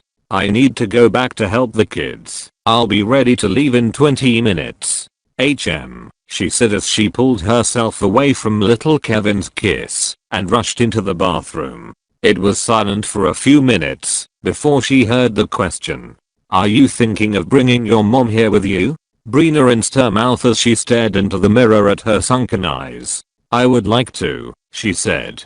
Until my dad returns it would be great for us to spend that time together again, but I doubt she'd agree to leave their house. I'll dress Kevin, she said. You'll be too late otherwise. Yoonji nodded and jumped into the shower. They were soon ready to leave with each of their kids and got into Joan's car for the commute. However, when they turned on the radio and a few songs in, the suddenly discovered child of the year to Horton Pharmaceuticals made the top news. Brina stared at the radio in shock. Joan quickly shut it off, and Brina didn't even realize that she was wringing the life out of her hands until Joan took one hand from the steering wheel and laid it atop hers. You'll be fine, she promised. The words brought a remembrance to the first time they had met years ago. She had been a pregnant 21-year-old without a job and abandoned by her family, and Joan had taken her in and said, "You'll be fine." She hadn't believed it then, but time had proved the words true. So, hanging into it this time around too wasn't a bad idea, as long as you're the one saying it, she said, and Joan laughed.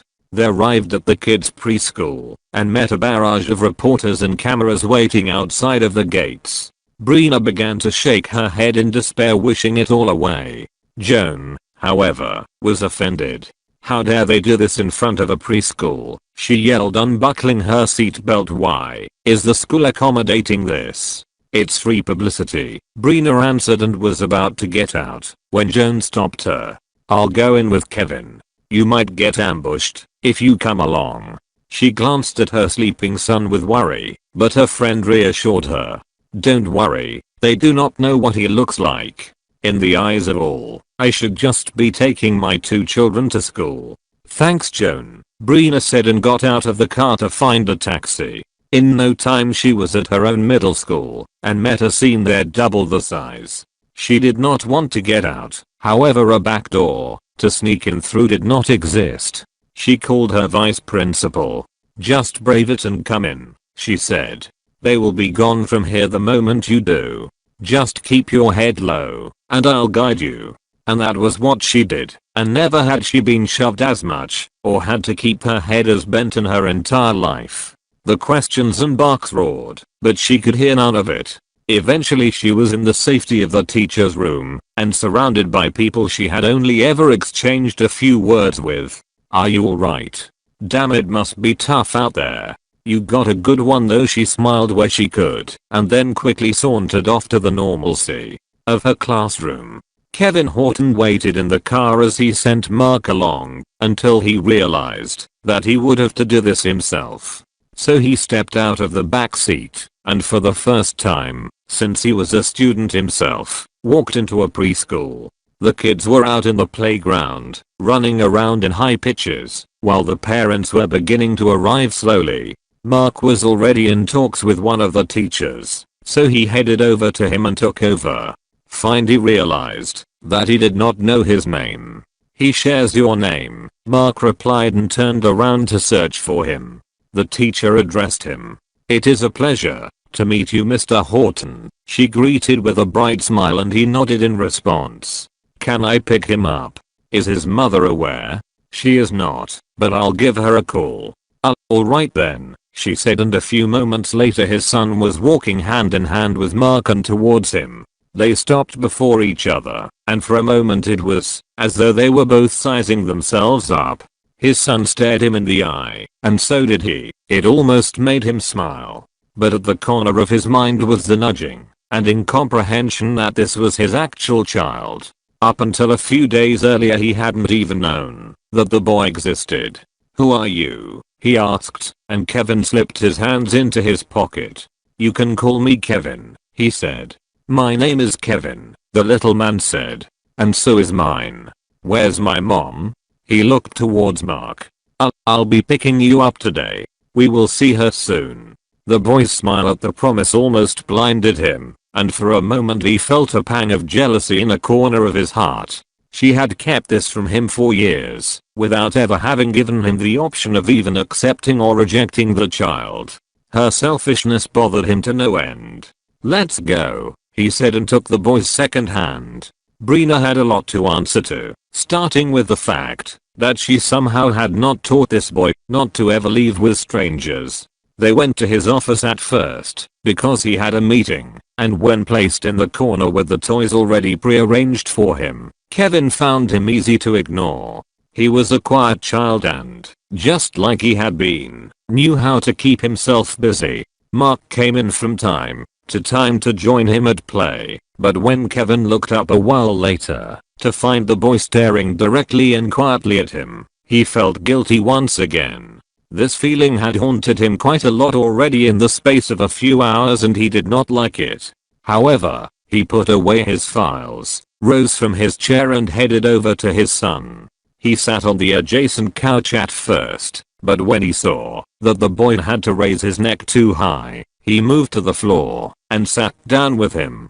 The boy truly looked like him with round emerald eyes and dark hair that was much curlier than his thanks to his African American mother. He was going to be quite the looker when he grew up. "What are you doing?" he asked, and just like that the boy seemed to forget he was even there. He turned clumsily away and went back to playing with the toy car that he had purchased for him. Mark came in then and was a bit taken aback to see him on the floor. "How do you spend time with children?" Kevin asked, already feeling despair. "You go into their world," Mark responded, "because they don't know how to come into yours." Kevin wished he knew what Mark had said, but a few hours later, and in the company's park that he had forgotten existed, he pushed his son up and down in a swing for the very first time. The boy's squeals as he went higher and higher did something to his heart, and he found himself slowly falling for the little human that was born from him. Lunch was an indecisive affair as he did not know what the boy was allergic to, so he stayed away from specific foods and settled with rice and vegetables. The boy didn't seem too excited about this, but when he topped it all up with a simple cake, never had he seen someone's attention be that easily grabbed and held. Kevin watched him eat, and when he was done, wiped the crumbs and icing off the corners of his mouth. There was a stack of tissues by his side, but after checking to make sure no one else was in the room, he put his stained fingers to his lips and cleaned it off with his mouth. Love was the first thought that came to his mind. This was love. It was warm and soft and giving. His phone began to ring then, and when he couldn't even be bothered to rise to get it, he realized that he was in trouble. For the first time in his adult life, someone had appeared that was more than enough to command his attention. Brina was sure that she would go crazy. "What do you mean by he has already been picked up?" she asked as she gaped at the preschool's teacher. "His dad came by a while ago to get him." She couldn't hold herself back. "How did you know that he is his father? Have I ever introduced anyone to you as his father?" The teacher was shaken. "Miss Webb, where the hell is my child?" she yelled, tears filling her eyes. The director of the preschool came up to her then and tried to catch the reins of the situation. "Please calm down, Miss Webb. We all know Mr. Horton, and given the recent developments in the news we automatically assumed that who are you to make assumptions with my child?" she asked, and with an uncontainable fury, wiped the tears from her eyes. "If anything goes wrong, you all will pay dearly for this," she swore and stormed out of the school. She headed straight to Kevin's office, however they wouldn't let her in. "Mr. Horton is not here right now." "Then where he is?" "His assistant. I've been trying to call him, but he is not picking up my phone calls." "I'm sorry, but we cannot help you. You will have to come back another time." She was ushered out of the building and yet again found herself staring up at the insurmountable skyscraper that was Kevin Horton. She was furious, but out of options, so she headed over to Joan's coffee shop and collapsed onto one of the tables. "What is it?" Joan immediately came over to her. "I can't find Kevin," she reported. Her face soaked with tears and her friend was taken aback. What does that mean? He is not at the school. I went and they told me that his father Kevin had already taken him. And he didn't call you. Can you believe this selfish bastard? I raised that child on my own, abandoned and close to dying from starvation, and then he goes and does this? He wants full custody. Joan. Can you believe this? She lowered her head back to the table and covered them with her hands. Her friend's warm touch not enough to even calm her trembles. He will be alright, she said. As long as he is with his father, he is safe. But she knew, as did Brina, that that was not the only problem. Brina was terrified of his growing interest in their child, because as it grew, her ability to keep her son by her side diminished. She returned home and awaited his call, and only when the sun had gone down did she finally hear the knock on her door. She sped towards the door, but just before she opened it she stopped and took a deep breath. Let's be calm, Bree, she muttered under her breath, but she didn't trust herself. She pulled the door open, met his gaze with a deadly one of hers, but the sight she met kept her mouth closed. Her son was fast asleep in Kevin's arms. She gazed at her son's small head as it rested on the shoulder of his father, and held out her hands to take him. However, she was refused. Show me where to put him, he said, and with a deep breath her son continued on with his blissful sleep. When the adult stepped out of the room, Bree said to him, "We need to talk." She turned around and saw that he had already taken his seat on the couch behind her, so she leaned against the wall and folded her arms across her chest. "I will not condone what you did today," she said to him. "What offense have I committed? You took him out of school without my permission?" He cocked his head to one side. "I wasn't aware that I had to request permission from you." Her voice rose. "I'm his mom. How can you do this? At least you could have given me a call to tell me that he was with you. I left the message at the school. Were you not informed?" She glared at him. "Let's move on to other things," he said in the bored tone of hers, and it sent her temper to the roof. "Why did you not tell me about him before he was born?" And just like that, the tension came back into the room. She thought that he would first ask for a refresher of how they actually made a baby together, so she was a bit taken aback. "There was no need to," she answered. "Am I not his father? Then on what basis did you make such a decision?" Somehow, she felt as though the tables were turning on her. "We don't need you, Kevin," she said, and watched as his face darkened. He rose to his feet. "You," he said, "do not need me, but that little boy, he is mine." Brina panicked so, just as he was about to walk by her, she stopped him with a hand on his arm, but he shrugged it away. "Don't touch me." Something chipped at a part of her heart at his words. "What do you mean by he is yours?" "Exactly what I said. This will be over soon." He turned and it was meant as a consolation. He was about to reach the door, however, when something suddenly crashed from the bedroom. They both stopped and shared a look, and then instantly hurried into the bedroom. They found the source of the crash, and it was the empty vase that had always sat on her dressing table. However, when she turned to look at her child, her heart failed her. The clothes that he had been put to bed in were drenched with blood. She screamed, her entire body trembling with disbelief, and ran towards her child. Kevin got there before her and stopped her before she could move him carelessly. "Don't touch him," he said. "I need to find out where he is injured." The blood seemed to have originated from his side and then spread all over his cream-colored shirt. However, at the noise, the child began to stir. "Wait, I think he is fine." Somehow, she was able to hear him over her sobs and trembling. "What? He's breathing fine," he said, and lowered himself to inspect the child's body. He then pulled up the shirt, and it revealed slightly blood-stained skin, but there was no wound. "What is this?" Kevin looked around, and it was then that they both noticed the open window to the corner. "Someone came in here?" Brina muttered, all energy sapped from her. Kevin went to inspect the window, and saw that indeed the window had been tampered with. Brina heard his sigh of relief as she took off her baby's shirt and enclosed him in her arms. "I'm so sorry," she apologized as she rocked him in her arms. Kevin's voice eventually came through to her. "I've been receiving threats for a short while. I suspect that this might be as a result." The thought of him in danger caused her more concern, but she dared not show it. "I'll call the cops," she said. "Do not sleep here tonight, whoever it was. I'll handle it," she said, and, after pulling her door open, stood by it until he decided to see to her request. He walked out of the house, and she shut the door behind him. Chapter 6. For the days following after, Brina did not see or hear from Kevin, much to her relief, but then on the Saturday afternoon of that week, a tall man walked into Joan's coffee shop.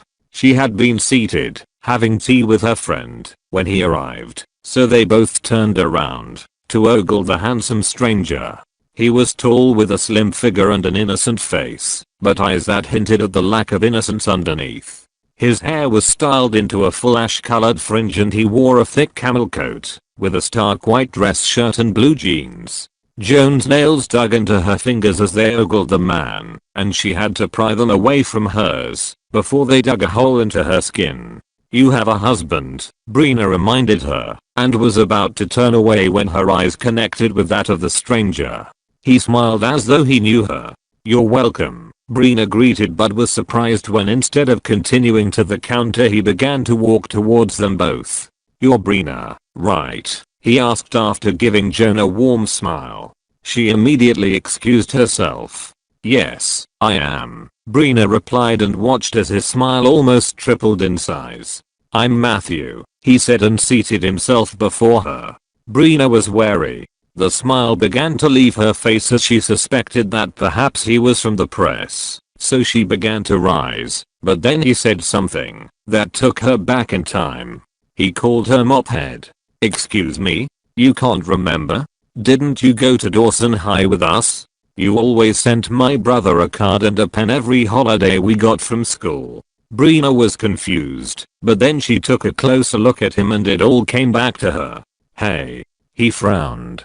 "You still never bothered learning my name. I mean it's Matthew, mophead." She burst out laughing and covered her face with her hands in embarrassment. "Stop calling me that. I stopped speaking to you when you started calling me that. Well, I ran love errands for you at least 3 times, and every time you still called me hey. Same as today." He clucked his tongue. "Women. AWW. Oh my god, you're so handsome now. I've always been." She cleared her throat and looked away, and he leaned forward to lightly pinch the skin off her wrist. She cackled in response, just as Joan came over then to take his order. "I saw a picture of you in my brother's office a few days ago and immediately recalled the mop curls. Hey. My curls are now elegant." He looked away and cleared his throat, so she reached out to pinch him as he did her, but he was better prepared and moved his hand in time. "I heard that I have a nephew," he said, and Bree's smile faltered a bit. "Wow," he said. "My brother's made you quite defensive." "The damn bastard," she smiled. "Can I see him?" "He is at a daycare right now, so perhaps soon, one of these days." "I live in New York, so it has to be soon." "Alright then, I'll make it happen before you leave." "Thanks, mophead." She made a face at him, and then they went on to speak about his restaurant in New York, and how difficult it had been for him to opt out of working for the company. "My mom said, at least once every day, that I was going to be the death of her. Good thing she's still alive, otherwise I might have been taken in for murder all because I wanted to cook for a living." They spoke for longer than she had expected, but then soon he rose to leave. He never once mentioned his brother. "Remember to make the meeting happen soon. I need to bond with him before I leave." "Sure," she promised and rose. However, she couldn't help herself. "Why aren't you asking me anything?" she asked. He cocked his head in thought. "There are only 2 questions to ask. The first one I know the answer to and the other," he laughed, "I think only my brother needs to know the answer to." "What are the questions?" "Former, why did you keep it from him for so long? And the latter, how he didn't even suspect it, even after you made the claim. But as I said, that's for him to know, not me. Why do you think that I kept it from him for so long? He smiled at her and reached out to pull one of her curls until it bounced back into position. Every time you told me to pass the card and pen to him, I tore it open and read it. He quickly dodged her hit on his arm. Have a beautiful summer break. Have a beautiful Christmas break. Hope your year was amazing. She cringed. Please stop. You never wrote your name, he said. It was almost as though not knowing who you were was alright to you, but then you truly wanted him to have great school breaks, whatever that meant. And by the way, he never did. Our dad always made him slave away at the company, but I got to roam free as the wind. The curse of being the eldest. Did he ever look at the letters? I have no idea. I always tossed it on top of his desks without a care. My bad. I still can't believe I did all that, she said. I truly hope you don't regret it. Kevin is a cold one, but when he loves, he is true and loyal like no other. She rolled her eyes and he chuckled. Why don't you and my nephew come for dinner at our home? He asked. It'll be a great chance for me to show off my skills. She instantly shut him down. That won't happen. For the first time since they had started conversing, his face became serious. Why? It's just not necessary. Why isn't it? He'll get to meet his grandmother for the first time and spend time with his dad. The smile left her face, but he went on. There is so much tension between all of us right now, and I know the pride that you are trying to protect, but my nephew has nothing to do with any of this. Meeting his grandmother will be amazing, and seeing his father's home and spending time with us will be great too. That pride already denied us all of watching him being born and growing up to this stage. Don't do that anymore, Brina. It's too selfish of you. I'll call you with a date soon. He smiled and took his leave. Kevin returned home after an exhausting day, with Brina and his son on his mind. In his hands were the sole custody documents prepared by his attorney and ready to be served to her. However, he was hesitating, and he wasn't certain why. The sound of Matthew's laughter permeated the air, but he couldn't work up the enthusiasm to speak, so he began to head quietly to his room. However, just before he began to climb up the stairs, he heard the laughter of a child and stopped. More voices followed, and his suspicions took him back down the stairs. He arrived at the kitchen and met his son seated on the counter and being fed something from Matthew's hand, and behind him was a ponytail of curls with a glass of wine in her hands. Kevin, his son squealed upon sighting him, and all eyes turned to him except hers. A smile came out of nowhere at the clumsy squeal of his name, and he found himself going forward as the boy was brought down with the help of his uncle. He ran towards him, and Kevin waited till he arrived at his leg and gave it a hug. How are you? He asked, ruffling the boy's hair, and his smile was heart-melting. Pine. His mother turned around then, and their gazes met. She smiled at her son, and then turned back around. Kevin ignored her as well, and looked to his brother for an explanation of the circumstance. We're having dinner together, he said. Mom has been dying to meet this little fudge. I cannot believe I'm an uncle, man. You're just now starting to do great things with your life. Well done. Kevin gave his brother a look, and then sent his son back to the kitchen, so that he could head up to change. He went into his office thereafter, and sat with the papers in front of him. Doing this would create an animosity between he and Brina that he wasn't completely sure that he wanted.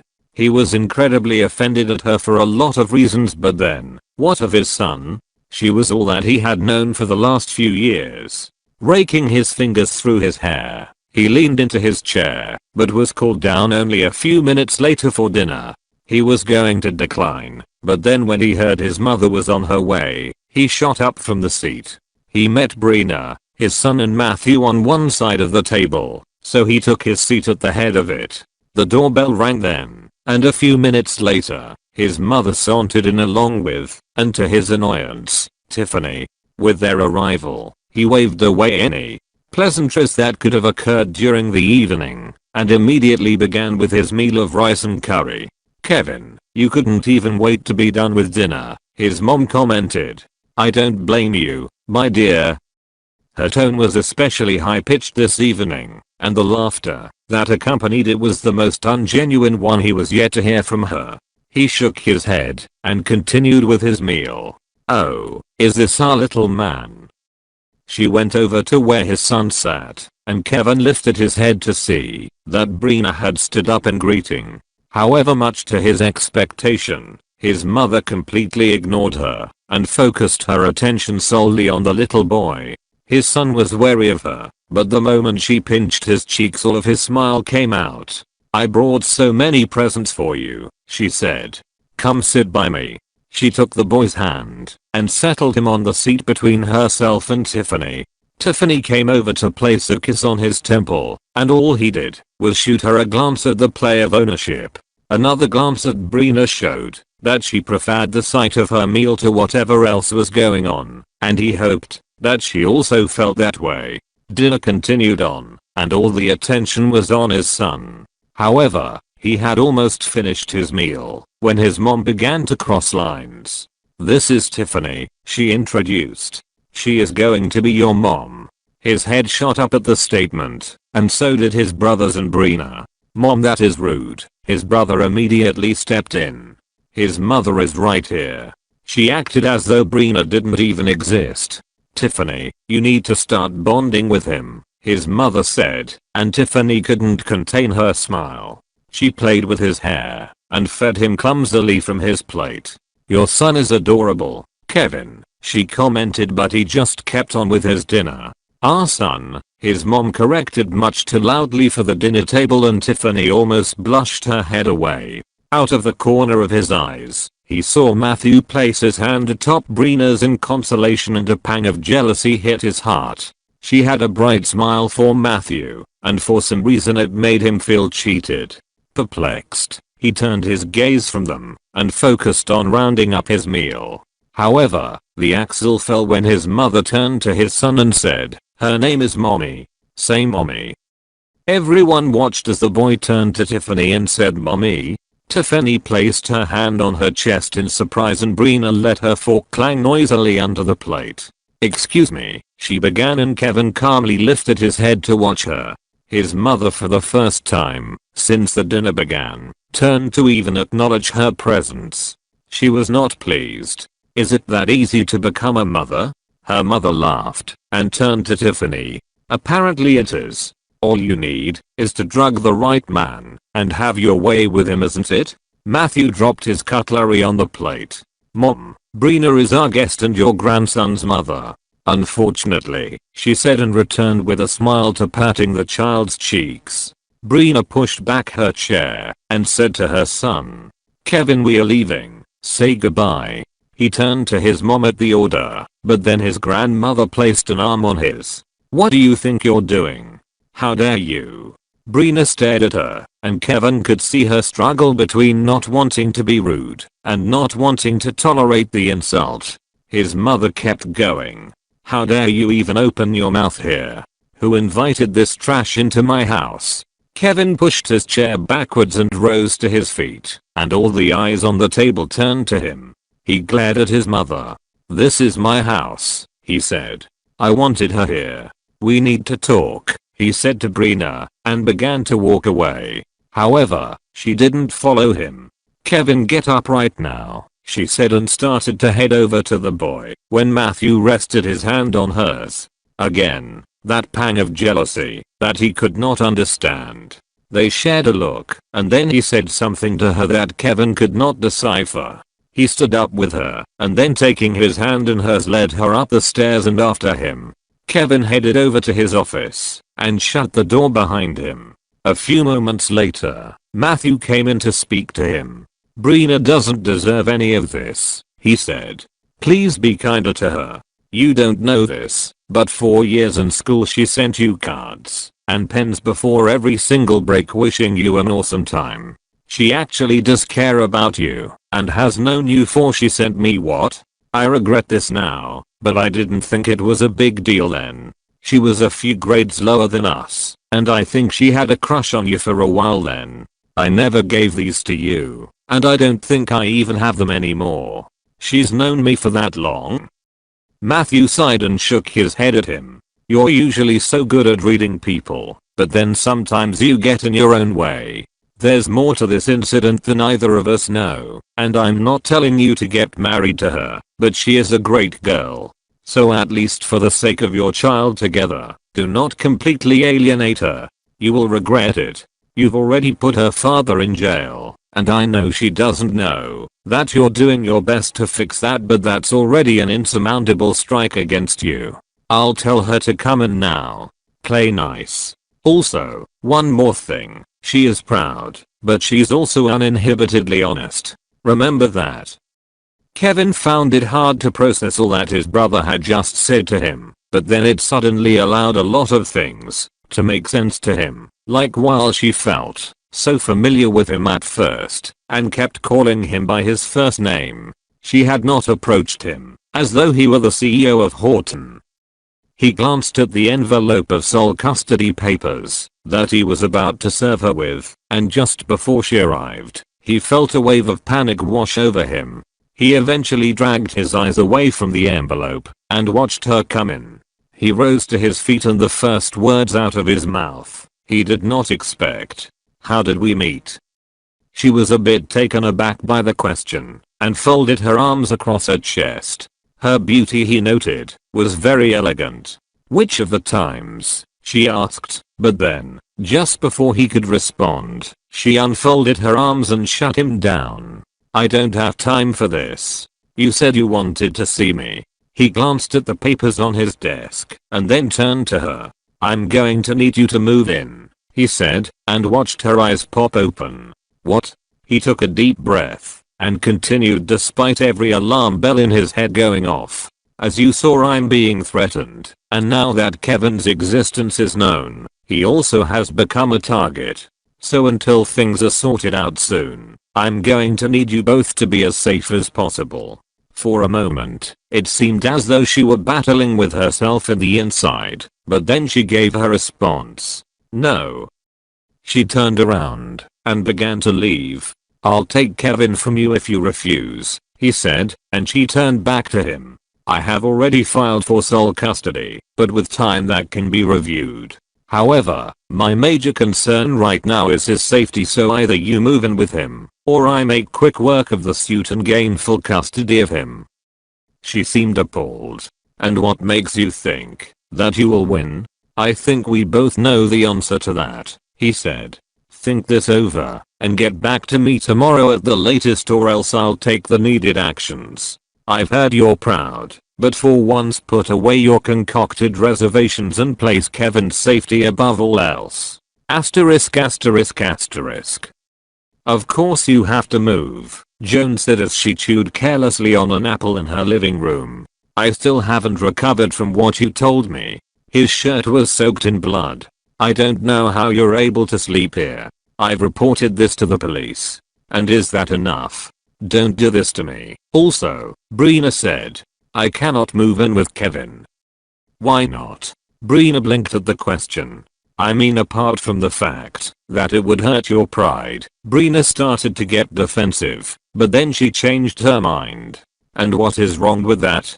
You of all people know what I had to go through these past few years, but that was your choice," she said. "You never gave Kevin the chance to choose to be present or absent. The only thing wrong that he has done so far is not remember, and his company's wrongful accusations of your dad. Isn't that more than enough? Perhaps, but this is your son we are talking about. Nothing else should matter when faced with threats about his safety. What about my mom? She's meant to stay with me until my dad returns. Have you asked her about this? You said it yourself, that she might refuse you. She's lived her whole life over in Stockbridge, so I don't see why she would be comfortable moving away. Plus, you can always go see her frequently with Kevin. I mean your son Kevin, not Kevin. Kevin. Ugh, why the hell did you make your son his namesake?" I wanted to remember him every time I called my son's name. Neither of them had expected an answer to the question, so in the following moments, Joan just stared at her. "Your pride has done you a lot of damage," she said thoughtfully, and it amused Brina. "What?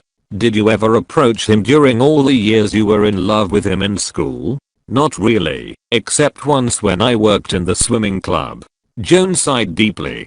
"This conversation is over," she said and rose to her feet. "You're making me upset. Hey. I proposed to Joseph. You do know this, right? Not everyone has your confidence and guts, Joan. Perhaps, and that's why they never get what they want. What's wrong with being vulnerable and asking for what you want? Hold up, where is this conversation spiraling down to? Move in, and this time don't just tolerate him until you do not have to. If you still have feelings for him, make the move and try to create a family out of you three. If not for you, then for your son. I hate him, and also that's what everyone thinks I got pregnant by him for. Well, I guess everyone is more important than your son's joy," she said, and began to head towards the door. "He sent my father to jail," she said, dark clouds gathering her face. "I cannot forgive that.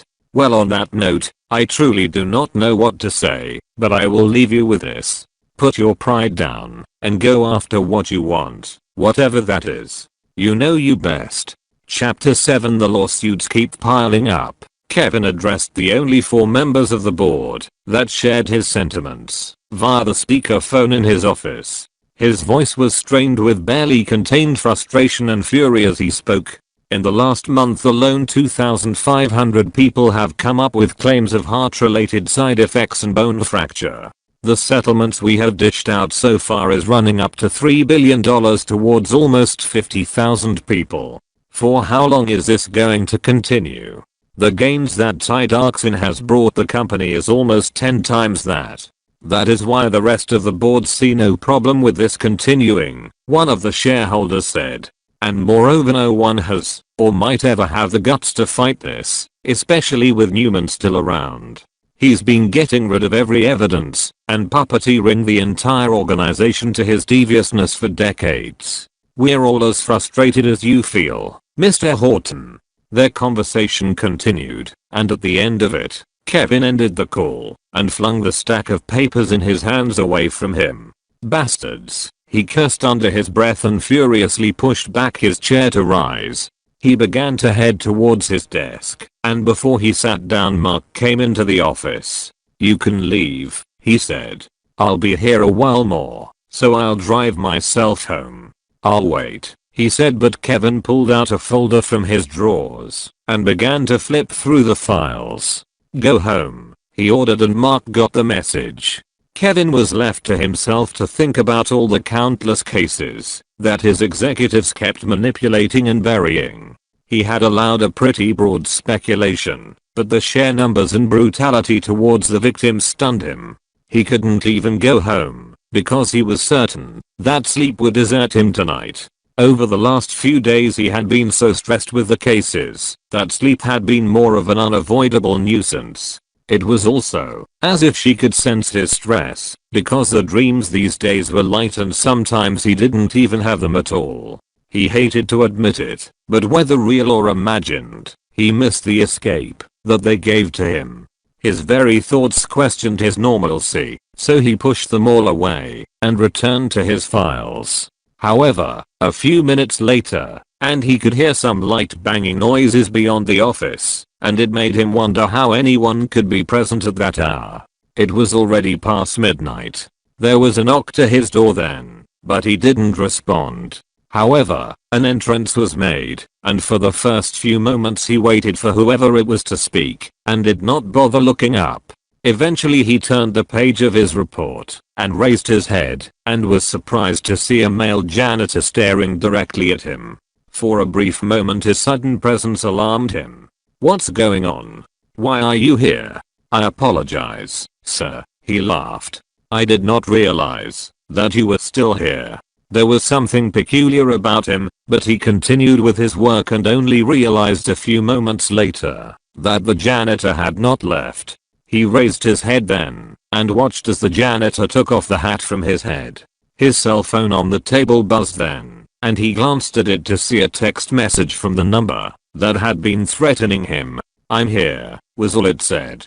It took him a few moments to establish the suspicion, but by the time he did, the janitor was already by his desk, both of his hands resting boldly atop the oak table. Annoyed, Kevin leaned back into the chair and folded his hands across his chest. "Are you the one who's been sending me these texts?" His responding cackle was deceptively nervous. "It's a bit embarrassing to admit, but I can't help but be a little obsessed with you."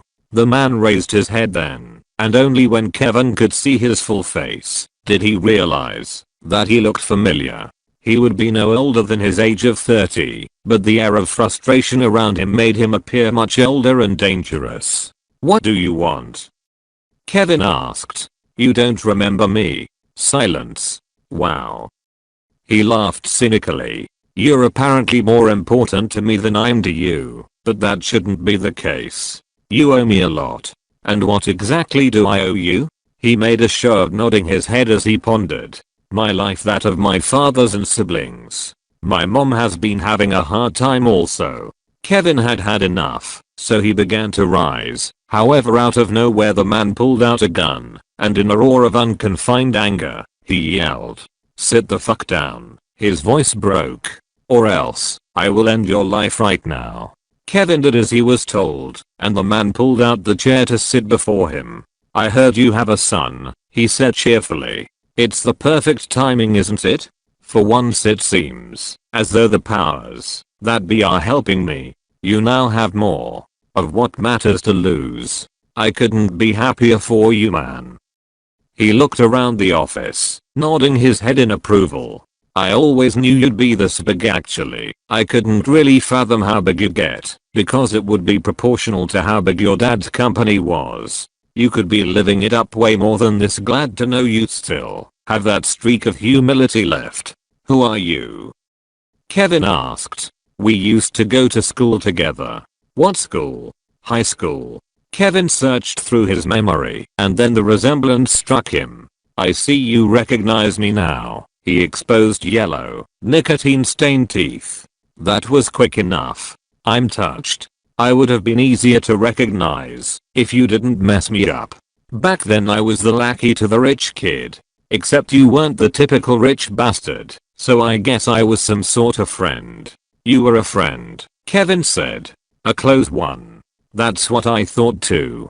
You knew that people got close to you because they wanted to use you in one way or the other, but you never took it too personally. Also, it never really took much away from you. However, the one time I needed your help, you for some reason broke the gates of hell and came after my entire family. Looking at you now, I realize that you've always been this way. Decisive and adamant, but with a hint of vulnerability. That hint of weakness is what hides your true colors. I heard you've been sending innocent elderly men to prison, and one of them is even the current father of your child's mother. You sure do hear quite a lot," Kevin said. The gunman, Eddie Bretman, rose to his feet then, and began to walk around his desk and towards Kevin. He placed the gun behind his trousers, and left his hands free. "I only have one question for you," he said. "Why did you do that to my father? Why did you make my family lose everything? You got me in trouble." Kevin replied. "I had never even seen the pack of cocaine, but suddenly our class was being searched for it, and it was all found in my swimming bag. I warned you when you began to walk with Timothy and those other idiots, but you didn't listen. And then when everything was falling apart, you went ahead and framed me for it. Were you even human? Still, was that enough reason to do what you did?" "I did that because you could get out of the trouble. Your father could get you out of the trouble, but neither of us could. No matter how bad it got, your father could make it go away, but none of us could. So, what was so bad about using the help that a friend could give?" "You did not ask me for it," Kevin replied. "You forced me into it, and I had to bear it all alone. You used me. Everyone used you at every chance they got," he said. "You had more than us all, What was so bad about being used? In your case, the price was more than I was able to pay. He saw tears fill Eda's eyes just as he roared. What price could you possibly not afford to pay? Do you know what you getting my father stripped from his position did to him and our family? And then you made it so that he would never be able to find decent work in his field or anywhere else again. He died of frustration. We had to move, and in the only place that we could afford my sister got raped and took her life. It's just me and my mother now. I couldn't further my education, couldn't find a decent job or the will for one. You completely ruined us. For the last few years I keep wondering what punishment would serve you best, and honestly I couldn't think of any until I looked towards my own self. Nothing will ever top watching my family fall apart and die because of what you had done. That is what I will let you feel. You should get ready for it. He was now standing before Kevin. We will start with your newly found son, he said. That one will be quite painful, I suppose. You should stop before it's too late, Kevin said, and he watched Eda's eyes grow even darker. He could almost feel his temper rising and getting out of control, and before Kevin could catch his following action, a knife had already appeared. The blade was thrust into his lower abdomen with such force that Kevin doubled over at the staggering pain. I will stop, he said. When it is too late. Brina had not been to her parents' home in Stockbridge, Massachusetts since she had been driven out by her father. She could still remember and relive the day as though it had happened that very moment. Getting pregnant as a student had not been her offense, but blatantly refusing to get rid of the baby and at the same time refusing to reveal its father's identity had driven her father mad with rage. He had been furious with her and frustrated, but above all else the disappointment that she had seen in his eyes had been what had almost caused her to cave in. Up until then she hadn't realized how much she had based so many of her life's choices on his approval, but in that moment her confidence in the decision that she had made had overpowered it. Now, as she stood before the door to their home, she asked herself if she regretted it, and her head's response was immediate. She did. However, her heart felt differently. Seeing all that she had of Kevin over the past few weeks had greatly let down her expectations. However, those expectations she still secretly cherished. Her mother had sneaked out to rent a motel for her for a little while, and then she forced herself to go her own way. Never had she been so scared, but now all the fear and uncertainties of that period she seemed to be living through all over again. She had just returned from the prison in West Concord, and the pain that she had felt had weakened her to the core. Her father had refused to see her. Even after so many years, he still couldn't bear to look her in the eyes. She didn't know what to do. She wiped her eyes just before her mother opened the door, and smiled the moment their gazes met. Brina, she called in her boisterous voice. Hey mom. Just as she expected, her mother's eyes filled up, and she cursed under her breath as hers did as well. She went into the older woman's embrace and they remained that way for a while. You're getting taller, her commented. I doubt that. You just haven't seen me in a while.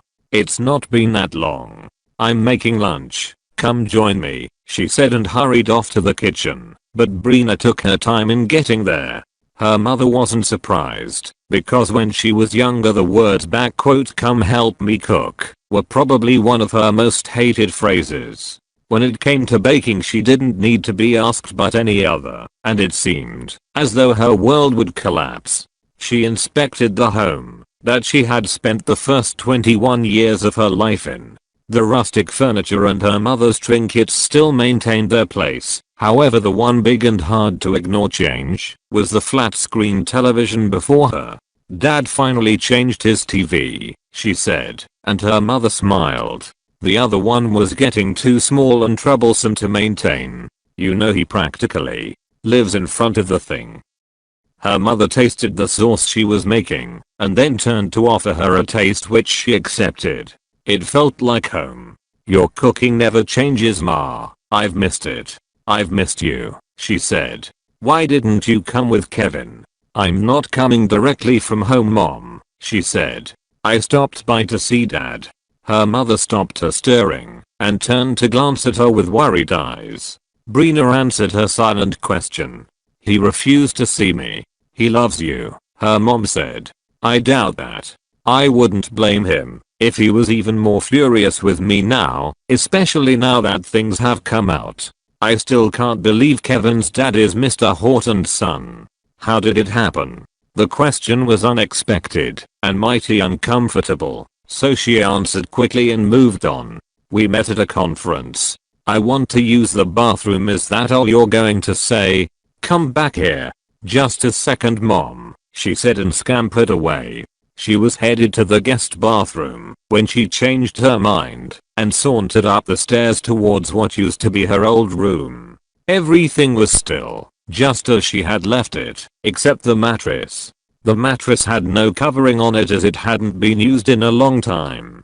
She felt nostalgic being here, seeing once again the corner that she used, play her guitar in, pretending that she could sing well enough to dream about a musical career, and in the shelf above her bed, where she never got rid of her childhood books. At the remembrance of her dad coming in multiple times to chat with her on her bed, she turned away from the room and shut the door. She headed towards their bathroom to use the toilet, and when she was done she was washing her hands when she caught sight of the pills on her father's stand. She glanced through them, and when she noticed the most familiar of the bunch, she received a punch to the gut. She flew down the stairs in seconds. Mom, whose drug is this? Her mother looked up from the table that she had been setting. Of course, it's your dad's. Those are his company's Thai dioxin. He's been taking them? Of course, he has, for years. They're to help his diabetes. Brina was shocked. Why would he do that? What do you mean? They work. Moreover, he literally spent his life marketing them at Horton. What's wrong? Her mom had no clue, and she could finally now understand why the lawyer had insisted that she not inform her of what her dad had told him. Nothing, she stuttered and went over to the dining table to take a seat. Her mom placed a bowl of spaghetti and tomato sauce before her, but her appetite was completely gone. She rose up and excused herself. Before she left, however, she asked, Mom, did Dad ever have any notes or journals that you are aware of? I was sure he did, and I used to see them around the house for a while, but after we got robbed a few times I didn't any longer. You got robbed? Yes, there were break-ins but nothing was ever stolen. It was as though they were searching for something in particular and your dad mentioned this to me, but never said what. I just assumed that as a senior employee in the factory, there's a lot that he knows that people want to obtain. You have no idea of where he could have possibly hidden his notes? No, I do not. Perhaps you could ask him the next time you pay him a visit. She sighed painfully. That's if he agrees to see me. Your dad loves you and misses you so greatly, she said. He's just too ashamed to have you see him that way. What? Her perspective surprised her. Your dad is a proud man, and he cannot tolerate pity. Don't take his coldness to heart, and keep visiting him, alright? I need to make a call outside, she said. Sure. Wait. Your dad has a box of your childhood clothes that he wanted to send to you a few months back. He never got around to it, so he just left it in his trunk. Childhood clothes? My child is a boy. That was what I told him, but he didn't respond. The keys are by the entrance. Make sure to get them. Sure. Brina responded and left the house to place an urgent call to his lawyer.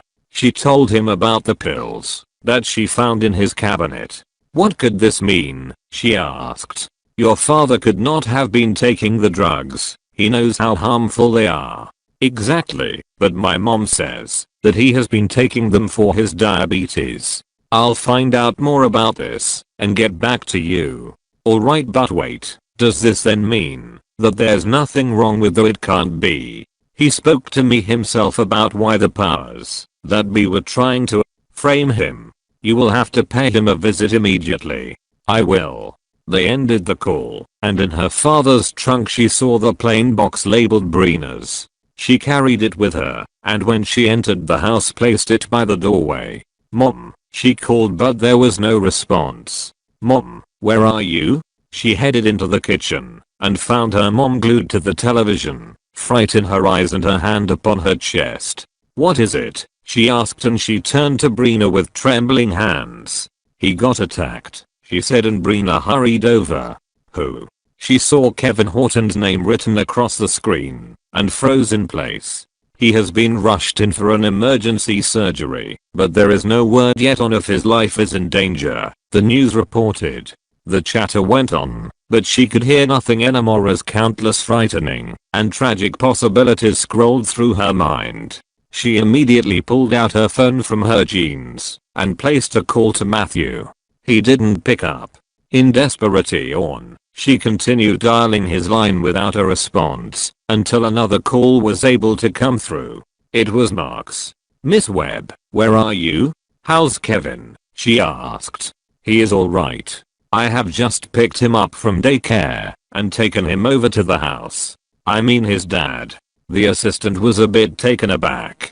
"Oh, he is still in surgery. I don't have an update. Where are you right now?" "I'm at my parents' home in Stockbridge. I'll be right there to pick you up. Please text the address to me." "Why? What's going on?" "Mr. Horton was attacked by someone who has been threatening him. He has instructed me to oversee the safety of everyone connected to his family. I will be there as soon as possible, so please stay put." "What about my mother?" "A team will be assigned to watch over her home until all quiets down." A short while later, there was a knock on her door and in came Mark. "We need to leave," he said to her, so she bid goodbye to her mom and picked up her box of clothes by the doorway upon her mom's insistence. "I don't need these," she said. "Your dad kept mentioning wanting to send them to you. Just keep them in your home."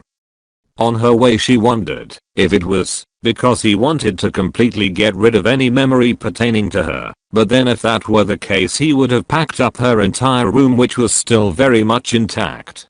She pushed the thoughts out of her mind and focused on prying information out of Mark on Kevin's state, but he was as unresponsive as a rock. Eventually they arrived at her home, and when he told her to pack up her things in order to move to Kevin's, she gave him a death stare. "Excuse me? You and Kevin need to be protected for a short while. And the only way that can be done is by moving to Kevin's? I'm safer here." He did not know how to respond to her, so he just stood by the door watching her without a word. "Make yourself at home," she said, and went into her bedroom too worried to chase him out. She quickly turned on the television, but still there were no updates. Eventually her phone rang, and when she saw that it was Matthew, she answered it immediately. "Matthew, I'm sorry I missed your call. My phone wasn't with me." "Where are you? How is he?" "He just got out of the operating room. He's still unconscious, but the doctor says he'll be fine. Mark just called about your refusal to come to the house. Going there is not going to make anything better. This is really alarming, Brina. Horton is countless stories up, filled with state-of-the-art security, and yet he still managed to get to Kevin so effortless. He's going to target those he cares about, so please, for just a little while, cooperate. I beg of you. It will be one last thing for us all to worry about." Brina took a deep breath, remorseful. "Okay," she said. "Thank you. I will be home shortly myself, so I will see you soon." Chapter 8. Kevin awoke from a long listless sleep to meet his brother by his bedside. Matthew himself had been asleep, but the moment Kevin stirred he sensed it and got up. "How are you?" he asked, and Kevin managed a nod. He looked around the room. "Is everyone okay?" Matthew nodded, his eyes glued to his face. "Mom? She just left. She needed sleep." "Kevin and Brina? They're at the house. Mark sent them over."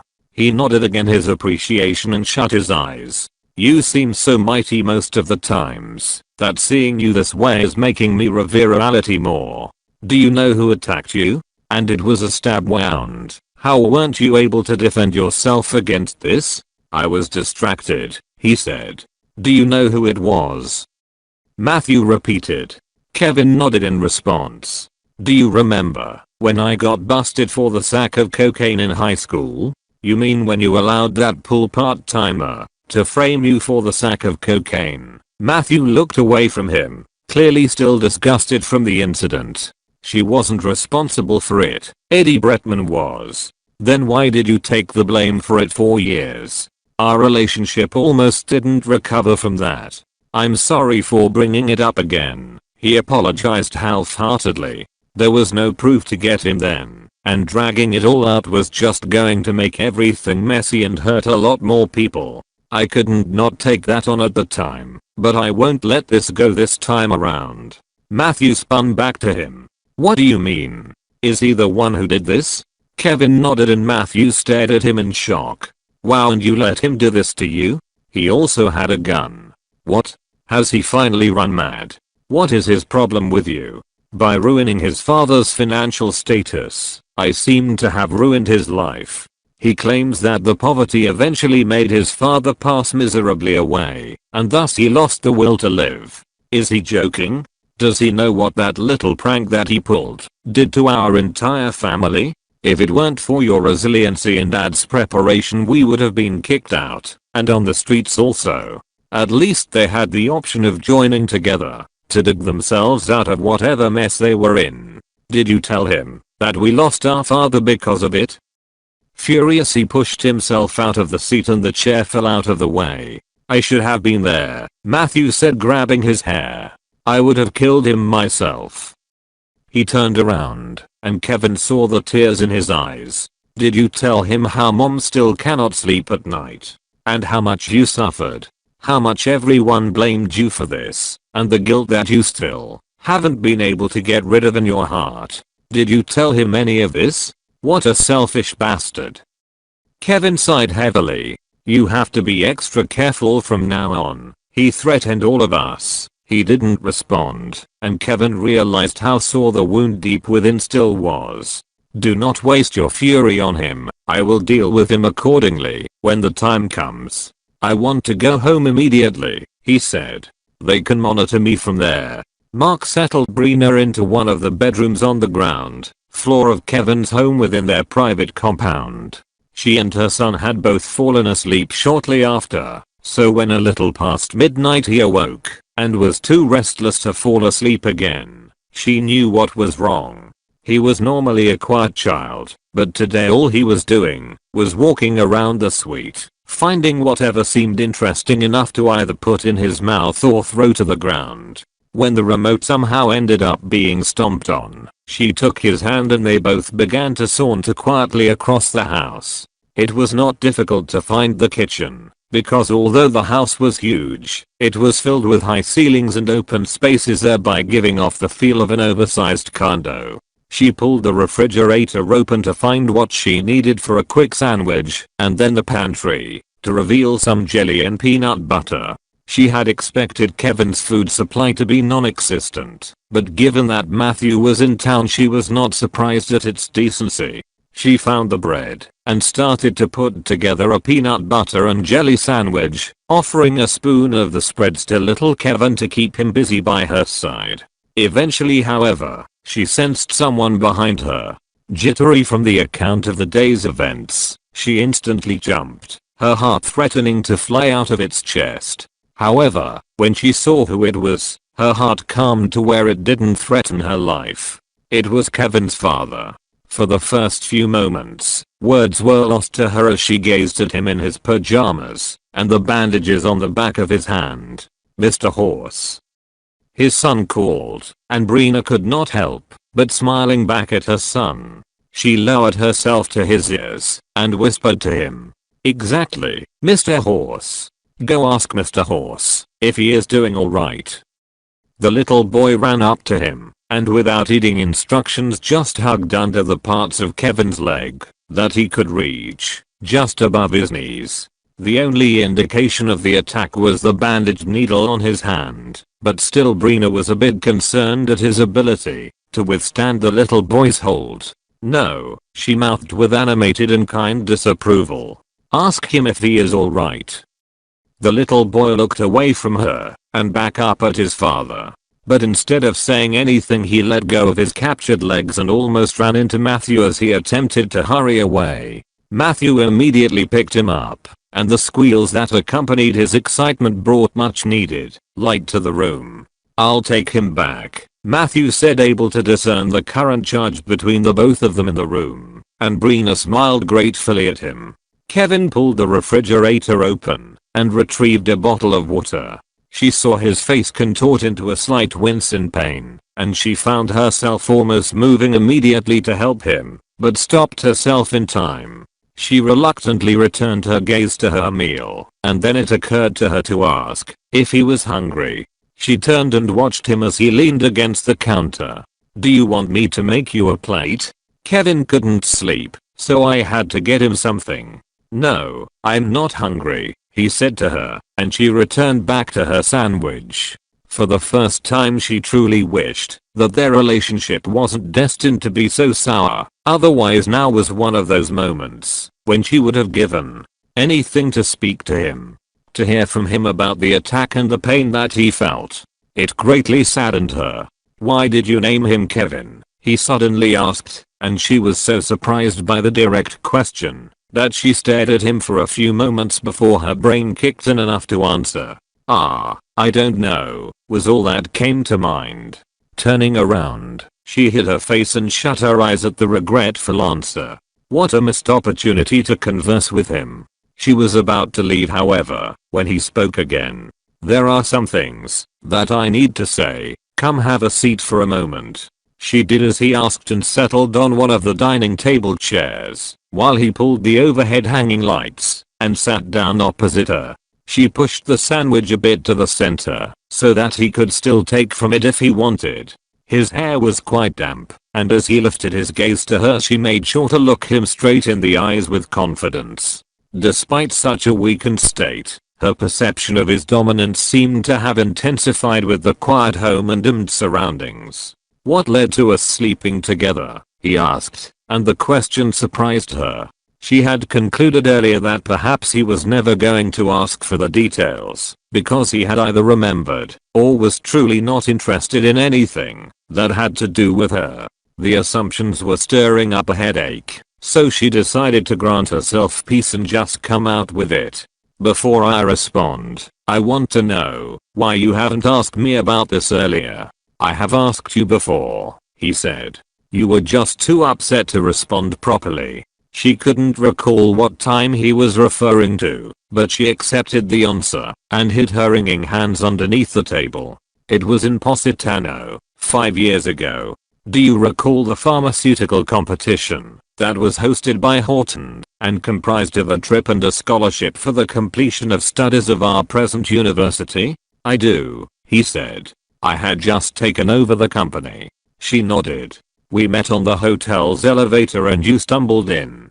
I could immediately tell that you were drunk, so I moved away. However, when you raised your head, I recognized you. I was quite taken aback to see you that way, so I immediately supported you as best as I could. I found your key card from your jacket pocket and escorted you to your room." This was the first time she was narrating the story to anyone ever since that night, and she couldn't believe that it was possible to feel that uncomfortable.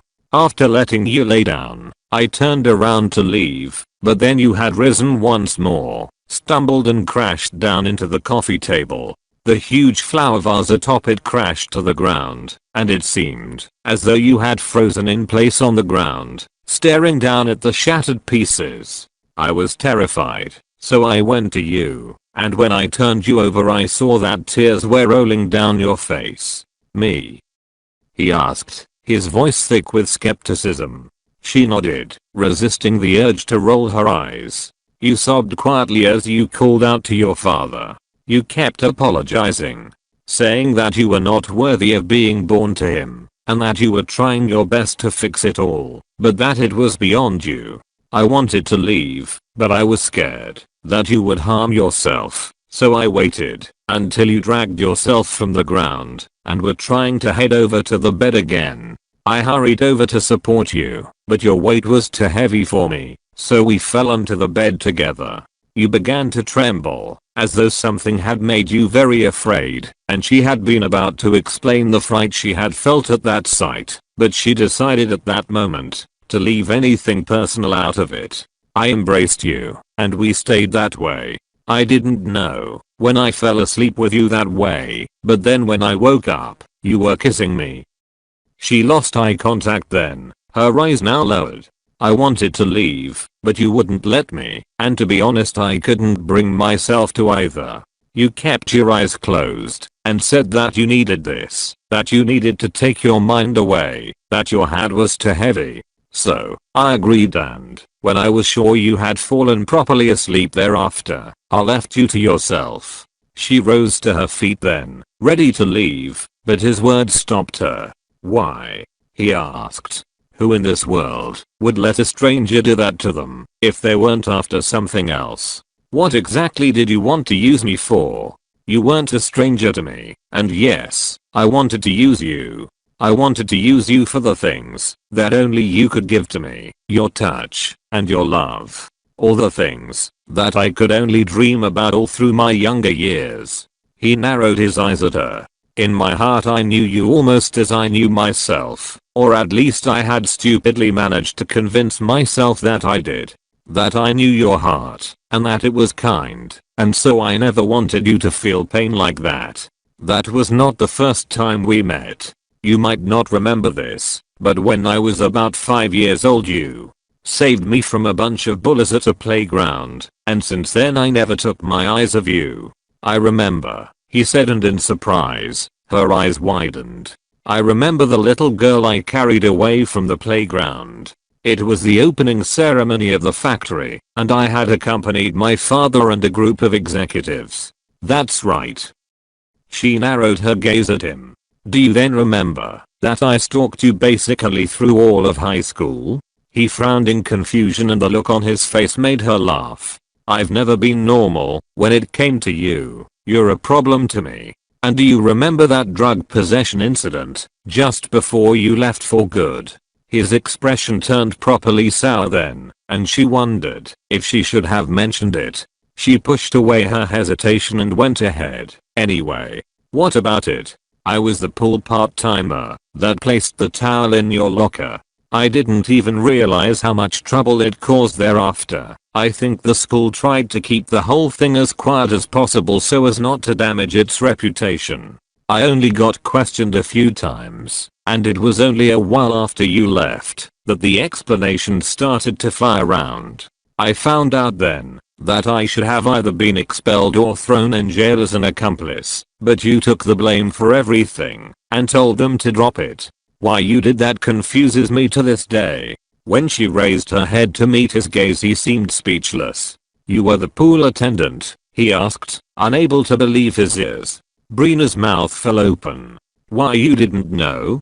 Wasn't that why you told them to let it? She looked away in shame at the romantic assumption that she had held in her heart for the last 8 years and wanted to punch something, preferably him. He sat up. Wait, but why were you working at the pool? She glared at him, unable to even register his question. You took clean towels from me every day you were there, and the key to a locker. I never really pay attention to people's faces, except something strikes me. The heavy dining table somehow moved and hit him in the stomach. He winced in pain and lowered his head for a moment. My bad, she decided like someone void of life. With a murderous look at his bowed head she snatched her plate of food and was about to leave when he stopped her again. Wait, I'm not done. What else do you want to know? She asked, her feet tapping themselves on the floor. Why didn't you contact me when you found out you were pregnant? Shouldn't the answer to that be at least obvious to you now? She responded, for the first time wondering if she was just plain stupid or if he was the one emotionally and observationally dead. Are you always just in your head? Don't you notice anyone or anything else around you? He brushed her question away and moved on to the next. I still cannot understand why you chose to have the baby. You were quite young at the time, and with so much potential ahead of you. It couldn't have been easy. Tears filled her eyes then at the flash of memories of the fear and abandonment and survival. "Why didn't you just get rid of it?" he asked. "I'm a complete fool," she answered, but then muttered to herself. "Especially when it comes to you." "I'm not done," he said as she began to leave, but she did not pay him any mind. Suddenly however she heard him stumble and turned around to see him grabbing onto the edge of the table for dear life, his entire face contorted in pain. He had tried to rise much too quickly. With a gasp she hurried over to him and put his hand around her shoulder to support him. "I'm fine," he said to her. She helped him to rise, and only when she lifted her head did she realize how close she was to him. Her heart began to pound within her chest as she gazed with such sadness at this man that she had invested so much of her emotions on. How was she to make it stop? As she currently stood, so close to him, she couldn't breathe, and she couldn't take her eyes from him. That was all it took to make her lose all reason as she started to lean into him. But then, someone cleared their throat, and she was rescued from herself. "Am I interrupting something?" Matthew asked, and she turned around to see the mischievous smile on his face. "No," she cleared her throat and picked up her sandwich. "You're okay, man," she heard him ask his brother, and then he was after her. "Hey, I've been waiting for that sandwich." Little Kevin eventually fell asleep. She stopped and turned around. "Really? Don't worry, I'll eat his share," he said to her, and walked with her to her door. He pushed his way in before she could shut it on him. "Hey." He took one of the sandwiches from her and began to eat it. He made himself at home on the couch in the corner of the room and let out a deep breath. "What a day. It's not right for you to be here, Matthew." "Says who? I'll leave soon, don't worry. This is quite good, sloppy but good. Not everyone can be a chef like you." "True," he said, and she rolled her eyes at him. "What's that?" he asked, and she turned to the box of baby clothes that she had forgotten to drop off at her home. "I got that from my mom. Shouldn't have brought it over, but I forgot that it was in Mark's car." "What is in it?" "Nothing much." "That sounds like something." He rose then and went over to the box, and when he opened it, he pulled out a fluffy dress that she had when she was about 2 years old. He looked stunned. "What is this?" he gasped. Immediately she hurried over. "Time to leave, mister." "I think my heart just collapsed." "Is this yours?" "This has to be most adorable thing I have ever seen." He held the dress to her chest, and she slapped his hand away. His laughter was almost contagious. "What else is in there?" He bent down, but she pushed his hand away and began to haul him out of the room. "Out, right now," she said, but he struggled half-heartedly against her until finally she was able to get him to leave. He stood at the door with a smile. "You're chasing me out?" "Exactly. Go check on Kevin. Make sure he's okay." "He's fine. I'm the one who's now not okay." "Why?" she asked. He held up one of her pink and fluffy lace baby socks. "This just might make my heart stop," he said, and ran away laughing before she could seize it back from him. "Hey," she called out with gritted teeth, her voice resounding across the house. "Come back here." He didn't respond, so shaking her head, she returned back to her room and gazed at the box, wondering what she was going to do with it. She decided to send it back the next day, so she began to lift it up as it had toppled over. She didn't think that she would be able to sleep until Kevin woke up once again, so she sat beside it and brought out all the clothes to fold and inspect. Nostalgia came over her as she went through clothes that she couldn't recall ever having been in. However, when she got to the bottom, she saw a Disney Princess's story box that she had once had sitting at the bottom. She was surprised to see it there as she remembered vividly misplacing most of the storybooks that it came with. Thinking that her father had found them somehow, she opened it up but saw nothing. Instead, it was a washed up travel journal filled with papers and notes. Curious, she opened it up, and the moment she found her father's handwriting, she gasped as it struck her what it was. She began to go through the notes and came across one of his earliest entries. I regret my life in so many ways. Working at Horton used to be one of the greatest joys in my life, but the day my neighbor hit me straight in the eyes, the foundation of my world was taken away. I went in last weekend for a check and the doctor said to her that she bore the likelihood of having type 2 diabetes just like I did. It alarmed me, but my confidence and rest were guaranteed when he said that the drug I had spent my life producing for millions would help her out. But still I had my doubts, just as I have all these years. Tiodoxin. A few days later, Neil Ralph came to the house, and when he saw that she was taking the medicine, his reaction, I will never be able to get out of my heart. He has worked in the research department at Horton for 10 years, and when he saw that my wife was taking the drugs that he had produced, he slapped it out of her hands. That will kill you, he said to her, and I stared at him in shock. I told her to excuse us, and he explained something to me that stopped my heart cold. Over the years, numerous complaints and lawsuits had come in about tiodoxin, causing heart-related deaths over time, as well as bone fractures, but somehow news of them had either disappeared or been concluded as false accusations. On this day he couldn't even explain himself to me. All he said was, "Keep her and every member of your family away from that drug."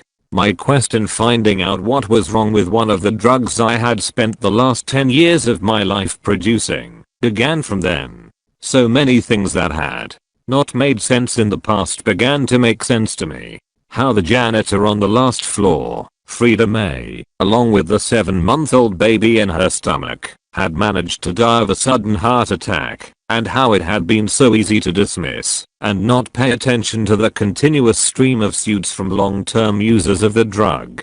It was never mentioned in the company, and he as others had found it easier to judge the suits as inconsequential, rather than consider the truth to these claims. I along with others have shut my eyes and covered my ears, and it makes me wonder if at the end of my life, I will consider it worthy. What did we hold so dear, or cherish so much, that it justified ignoring the blatant murder of others? I gaze at my wife sometimes at night as she sleeps, my insides raging as I imagine, if she had ended up being a victim of the drug, I would have burned Horton down myself, and murdered all the executives without a single ounce of remorse. Knowing what I now do, I cannot live ignorantly anymore, but I also realize that I'm too small to attack this normally. So that I do not regret my existence, I must do what is needed. Brina panicked at the entry and turned the pages rapidly. Does he mean? Eventually, and as she read on, the answer was shown to her.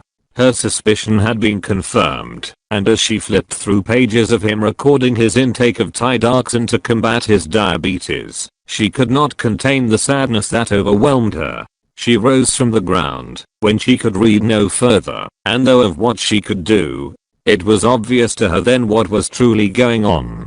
The executives had probably been aware of his records, and that was why their home had been robbed so many times. She had to be careful with this.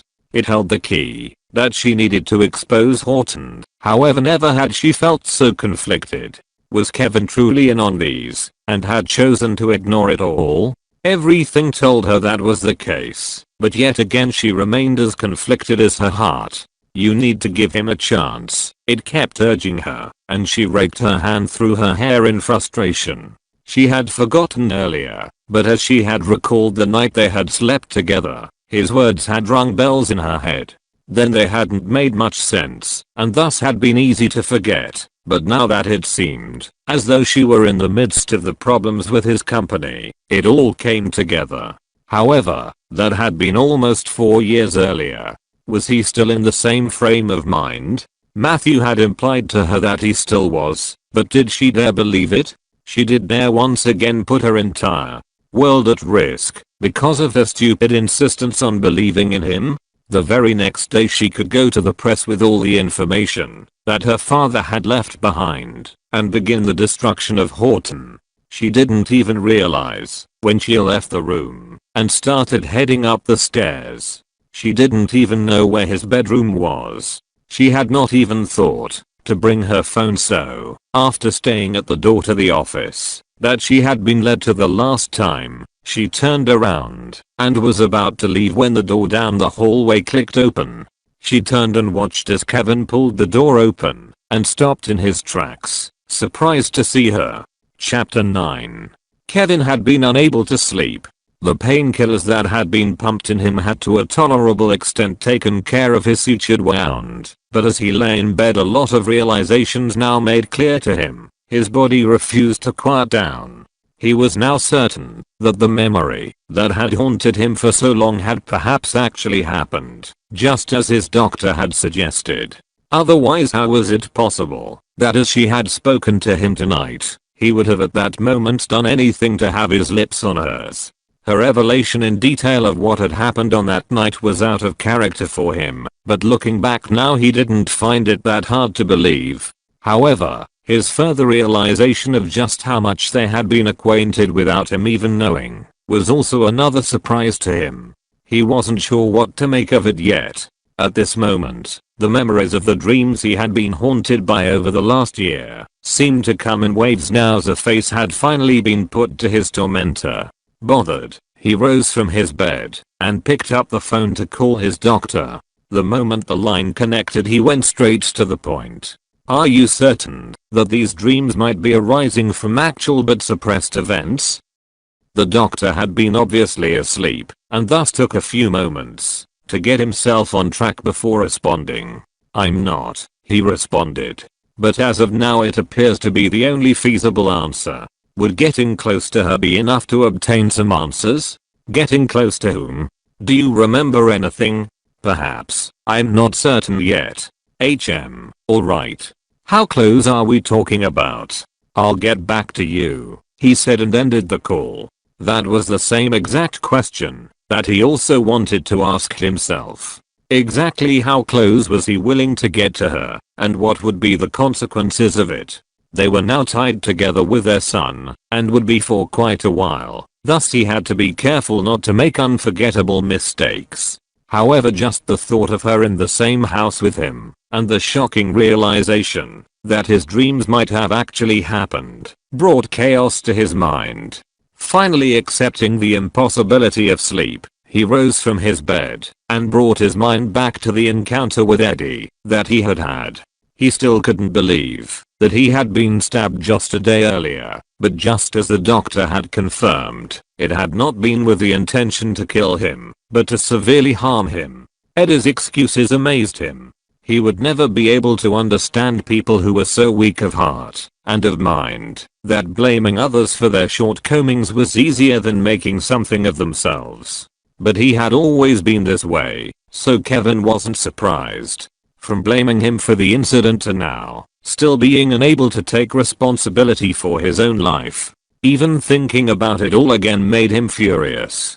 The sudden sound of footsteps broke through his thoughts then, and made him turn towards his door, to see the corridor lights automatically come on as someone arrived.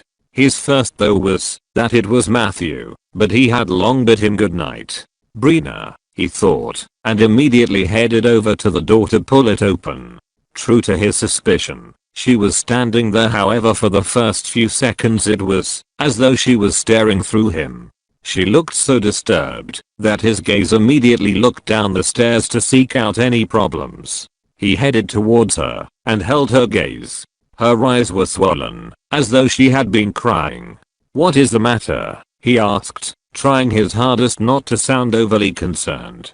She just stared at him, as though on his face were the answers to some inner turmoil within. "Brina," he called. "I need you to tell me the truth," she said. "Are you aware of the disaster brewing within Horton? Are you aware of the problems with Ty Darksin that have been hidden for years?" A frown replaced his previous concern. "That's not for you to know," he said and turned around to move away. However, she held onto his arm to stop him and he did. "You need to answer me," she pleaded quietly. "I cannot keep tormenting myself about this, and I cannot keep still any longer." He turned around to her. "What do you believe?" She gazed at him, and for some reason, something warm seeped into his heart. It sent tingles of awareness down his arms, and taken aback, he took a step away from her. "I don't know what to believe," she said. "You tell me what to believe. Tell me to believe that you are fully aware, and that you are not amongst them. That you are going to live up to the Kevin that I have in my mind, and that you are going to fix this, no matter the cost. I know this sounds naive and crazy, but you cannot not do anything. I will not let you." He knew exactly what she was talking about, and gazed in wonder at her. "Did you find out something new?" he asked. "Ty Darkson is responsible for thousands of deaths," she said, and tears rolled down her eyes. "My father may just be one of these." "Your father? What are you going to do about this, Kevin?" she asked. "I don't want to have to move before you do." He watched her, confused as to the response to give, if any at all. "You won't have to," he said. "But first of all, I need to confirm something. Kiss me," he said to her. He expected her to hit him the moment she recovered from the suddenness of the question, but it was a request he didn't know how else to make, except directly. Her response, however, shocked the life out of him. "Me too," she said. "There's something I need to confirm." "What do you need to confirm?" he asked. "If I should ruin you, or maintain my stupid faith in you?" He lost coherence after that as he headed towards her, and took her lips in his. It was a slow kiss, but there was nothing soft about it. He took his time with it, her lips covered with his tongue in her mouth, their bodies glued inseparably, and his hands somehow finding their way to her head. She was the first to pull away, and he almost couldn't let her go. His eyes fluttered open to watch as both of her palms went up to cover her face. It was only then that he realized that his hands were still in midair. She turned around then, just as he brought them down, and he watched her go. He looked down at his feet, and questioned his ability to move from that spot. What had just happened? What had just coursed through him? He felt as though he had been set on fire. He shut his eyes once more in recollection, and his breathing seemed to freeze. His eyes flew open as he fought to return to normalcy, looking around to check if someone had caught his state of momentary stupor. The moment he returned to his room, he found his phone to call his doctor once again, and the man did not sound too happy this time around at being awoken twice in one night. "I just kissed her," he said to him, and nothing but silence followed for a few moments. And he asked, "I think I'm in trouble." That was the best goddamn kiss that he had ever had. He had gone to bed with this thought, and woken up from a dreamless and restful sleep thinking the exact same thing. The early morning sun was shining brightly through his floor-length windows, and a strange feeling overwhelmed him at first.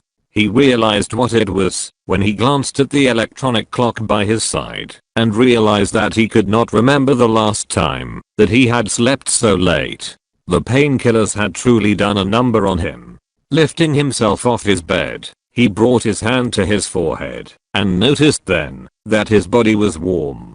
It seemed as though he was running a fever, but it was not that bothersome yet. With a sigh, he forced himself to rise, and lifted his shirt to gaze at the bandaged wound on his side.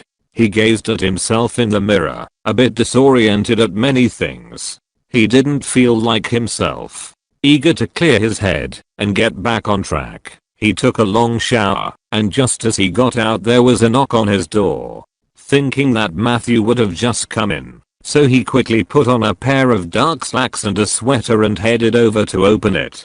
He met Brina on the other side, and that further threw him out of balance. He frowned as he stared at her, realizing how that came off when she outrightly rolled her eyes at him. She seemed extremely upset. "Your doctor is here," she said, and walked away. "I'll send him up. Matthew is out for supplies." The doctor came in to address his wounds a few minutes later and administer the necessary pills. He went down afterwards in search of breakfast, and Brina, for some reason, the sulky look and eye roll she had given him that morning amused him. He couldn't remember the last time someone had been that fearless. and that made him a bit concerned, because she usually was very guarded with him.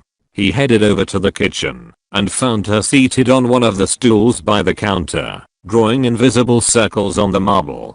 She was on the phone. I don't know, it doesn't make sense. She listened for a short while. I'm so angry right now, she said, and he heard her voice break at the end of the statement. Not wanting to be caught eavesdropping, he walked towards the refrigerator and pulled it open to search for an apple. He found himself still listening carefully despite not wanting to. Her voice lowered when she saw him, and the stool scratched against the mosaic tiles announcing her departure. He almost rolled his eyes too, just like she had, and caught himself in the act.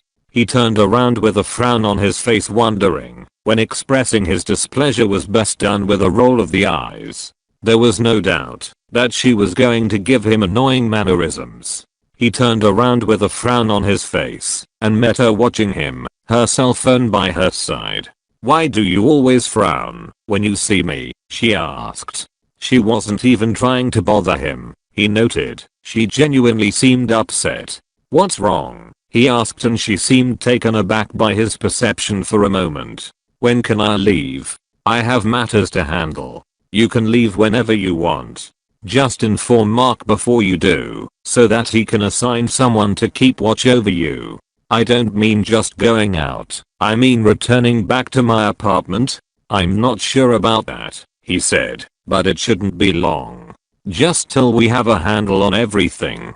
By the way," he gazed at the grandfather clock by the corner, "aren't you going to work today?" "That's part of the problem I need to address from my own home. I was forced on leave this morning in order words politely fired at me." "Why?" "My association with you now poses a risk to the children because of the stabbing incident." Their phones went off with parents calling in to express their concerns.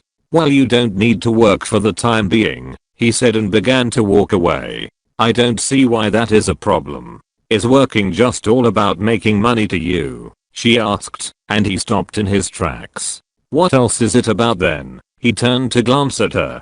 "I actually love my job. It means more to me than just money." "Good for you," he said, and started to leave, but she stopped him yet again. "Is that why it's been so easy for you to ignore what Ty Darkson is doing to people's lives? It's all about the money to you?" Her comment right then made him furious, but just as he always did, he controlled his temper and only turned to face her when his expression was neutral once again. "You make a lot of assumptions," he said, and she glared at him. It was almost as though she was itching for a fight. "Come to my office when you're done lamenting over nothing," he said. "We need to talk about your father's notes." He returned to his office then, and a short while later there was a knock on the door. "Come in," he said, and she did. She leaned against it and folded her arms across her chest. "I'm here." Brina watched him as he pounded away at the keyboard before him, a pair of circle glasses atop his nose. Next to him was an enforced stand that sent liquids into the needle inserted into his arm, and more than ever she couldn't understand him. "You were stabbed just 2 days ago," she said. "Don't you need time to recover?" He didn't bother responding and proceeded into what he wanted to say.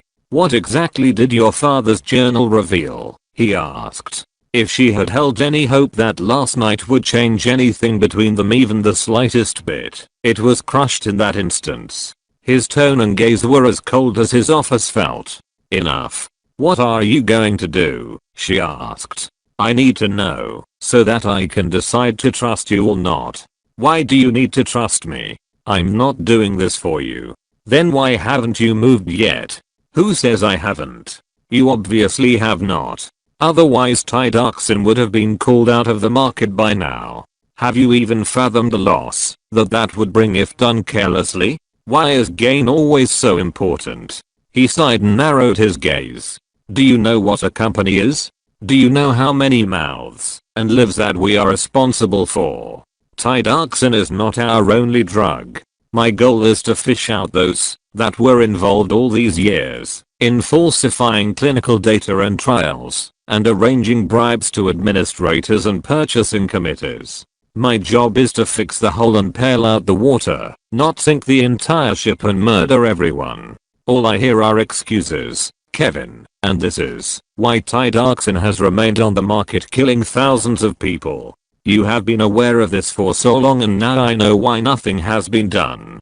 Her disappointment in him was heightened by how sour everything appeared to be that day. Ever since that phone call from her vice principal, every which way she looked seemed void of any light. Okay then, he said to her, and she returned her gaze to him. Okay what?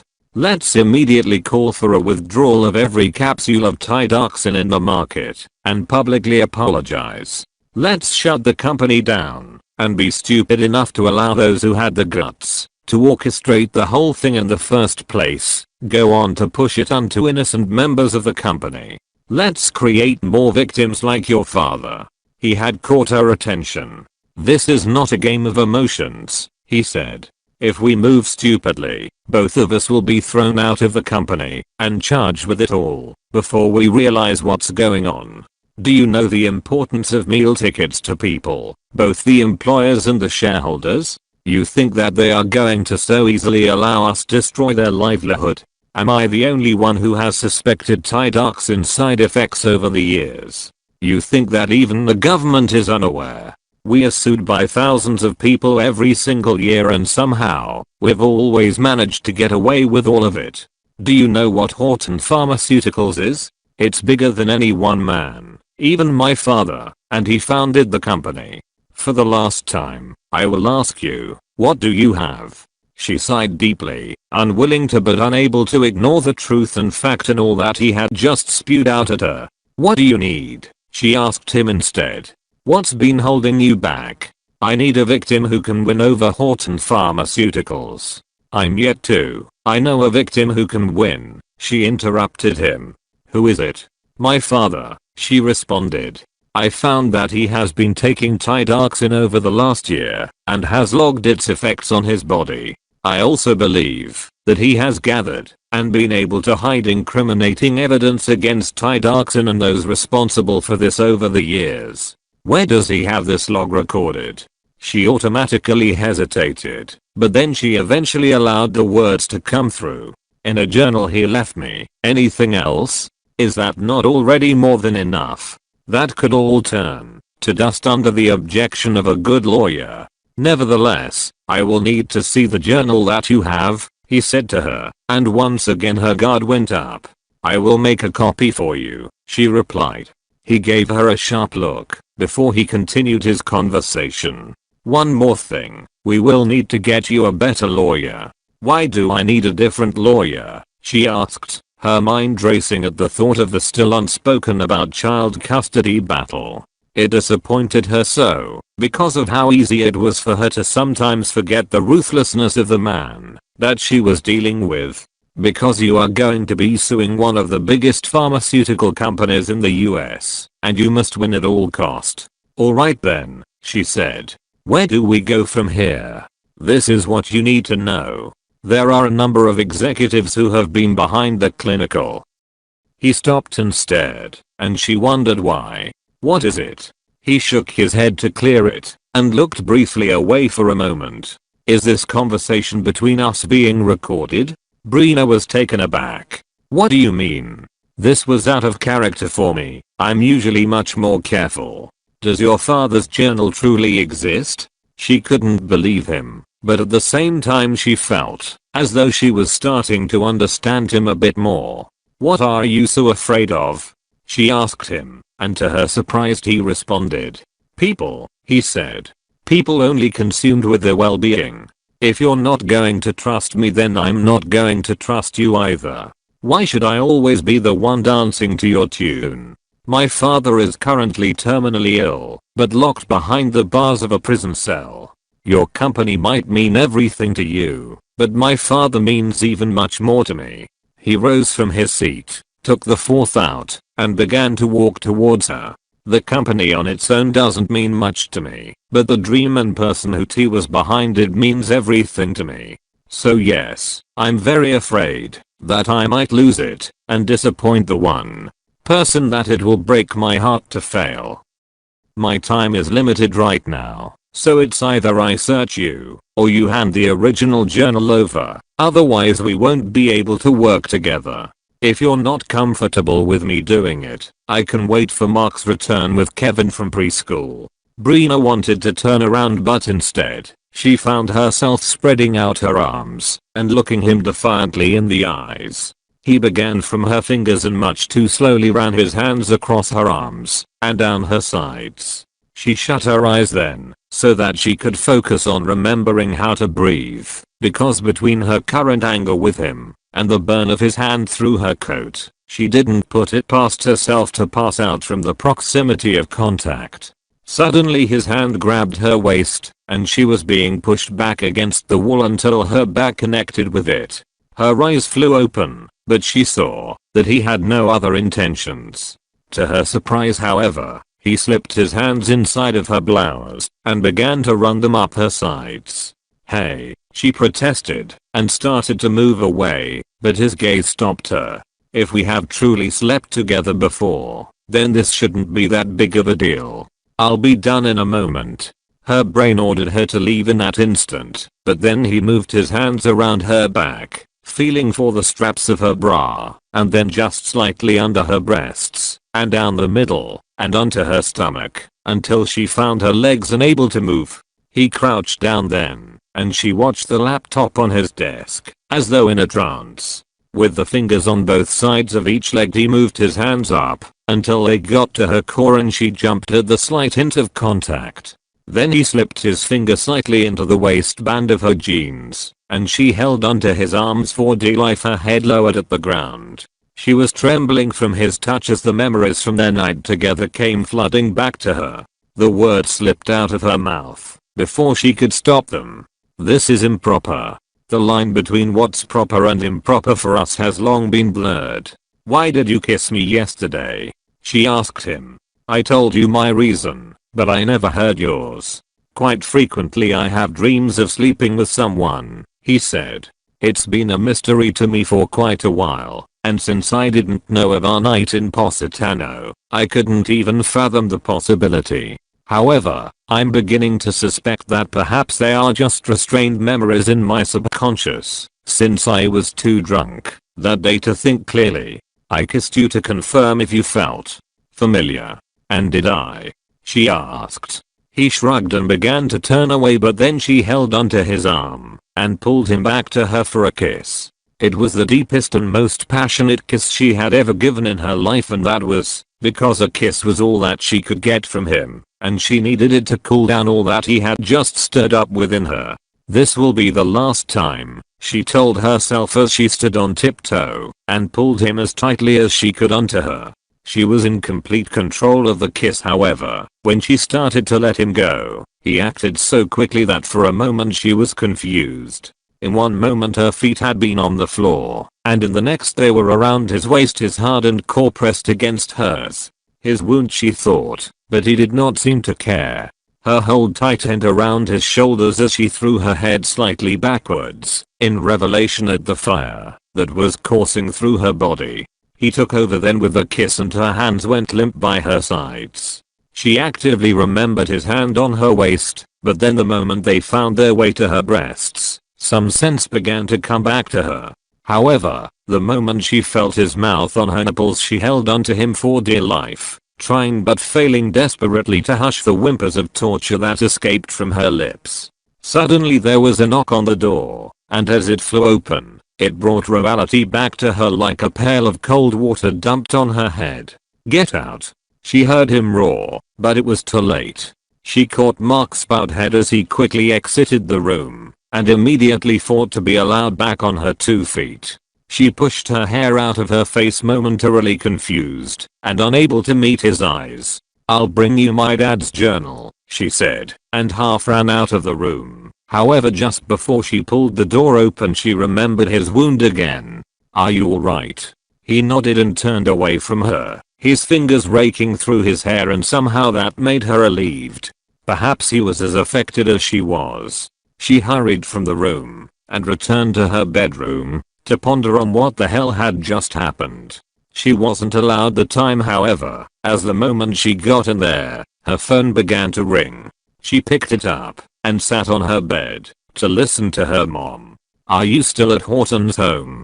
"I am," she said, emotionally exhausted. "How are you?"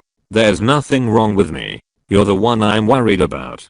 What are your plans towards your son's father?" "What do you mean? Aren't you going to give your son a family?" Brina could not believe the timing of her questions. She decided to brush it away. "What do you mean?" She returned the question back to her. "What do you mean? You haven't thought about it? You don't have any plans?" "I don't have any, Mom. We're fine the way we are." "Aren't you in love with him?" "That doesn't mean anything." "But it meant enough to get pregnant by him. When you refused to tell anyone who Kevin's father was, I thought you had gotten raped or made a mistake and couldn't remember. You actually managed to land a great catch and you're sleeping on opportunity." "Mom, you sound really cheap right now. Do you know what a family is? Do you know how much better Kevin's life would be if he had both of his parents living happily together? And his father is commendable enough. He would learn so much from him and have the chance to be a part of a great family, both yours and Fizz. How do you have absolutely no ambition?" "Mom, they already think I practically drugged their son to get pregnant." "Did you?" "Of course not." "Then what do you care? Doesn't your son deserve to have a complete family?" "Mom, I can't deal with this right now. I'll call you later. I'm just having a conversation with my daughter. That too seems to be impossible to get." "Mom," her mother's voice softened then.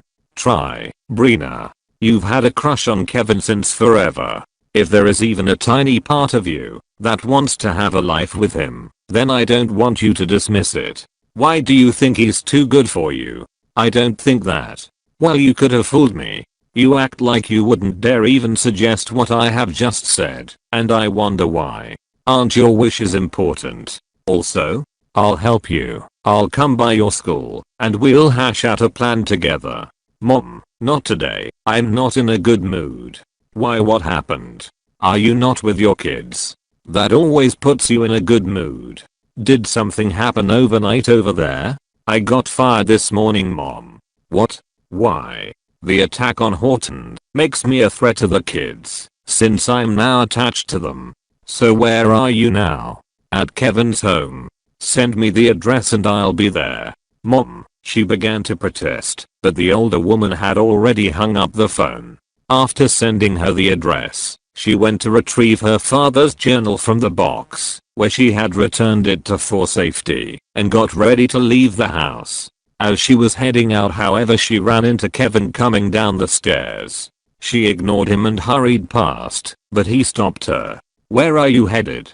She spun around, her hair bouncing around, however she had turned way too quickly, and her legs intertwined with the other. Down she went, but just before she could hit the floor there was a shout behind her as Matthew ran towards hers.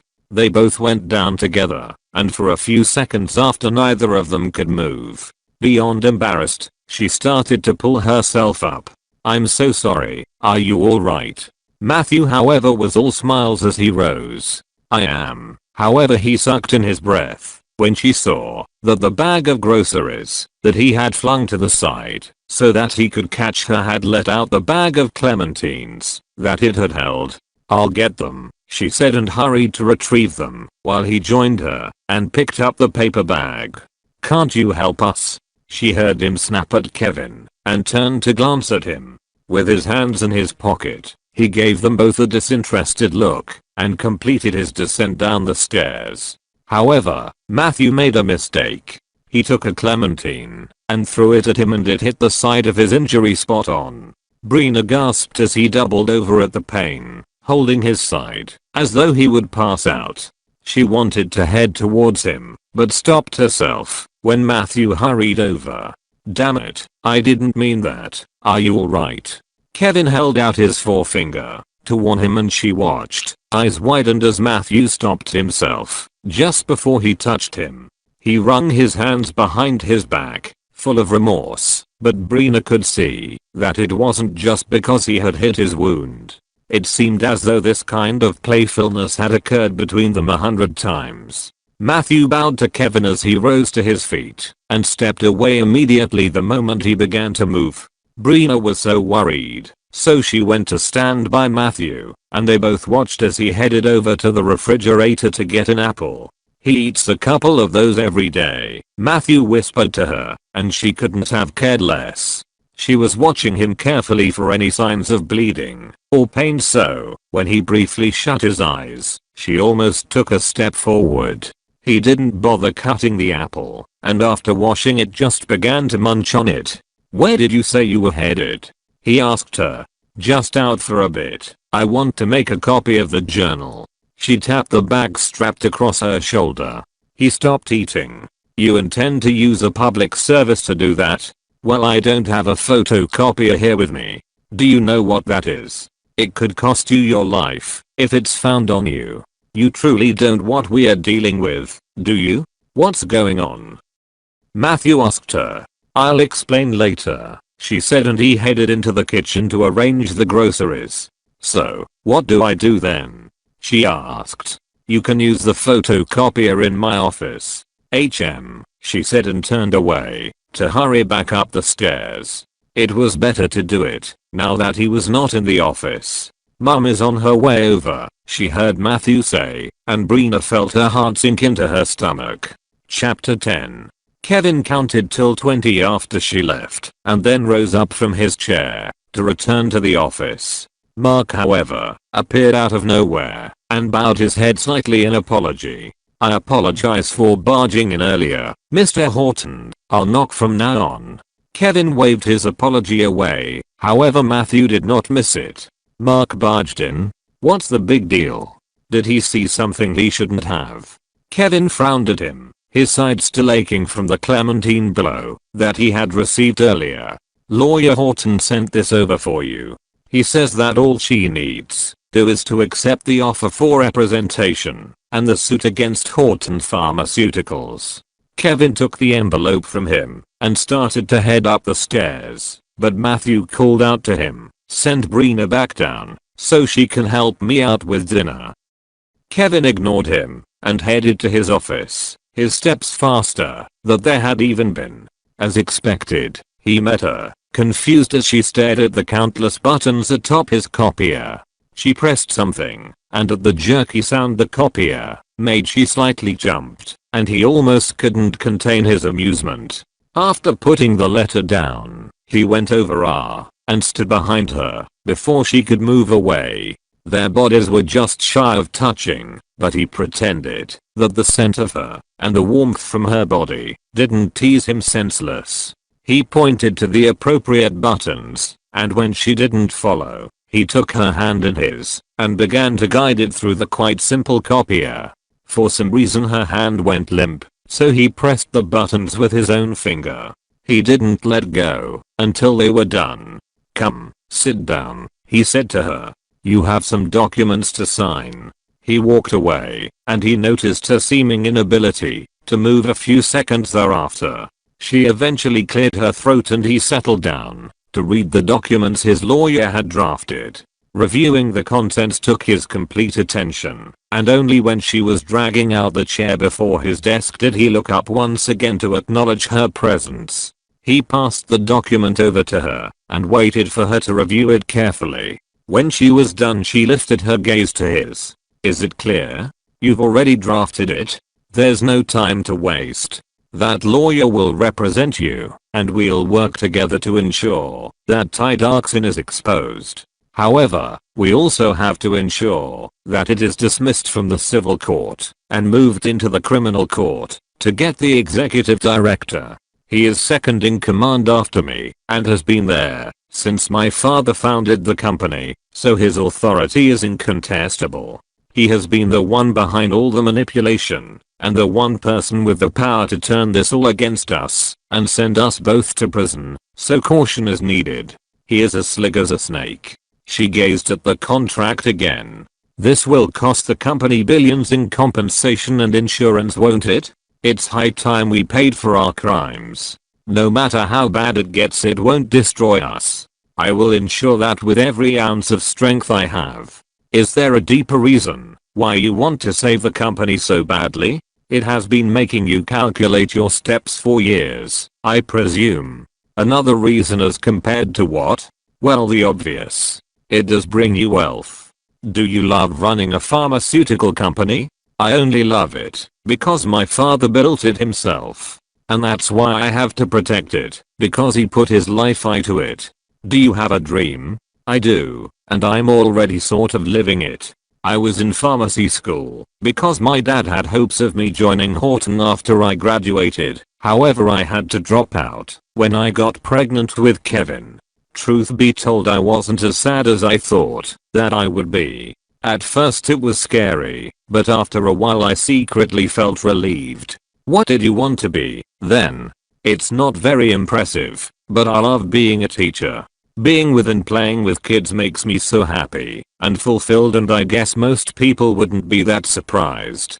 Being bubbly and playful is my exact personality. Except when it comes to me, he said, and just like that, her awareness of where they were returned.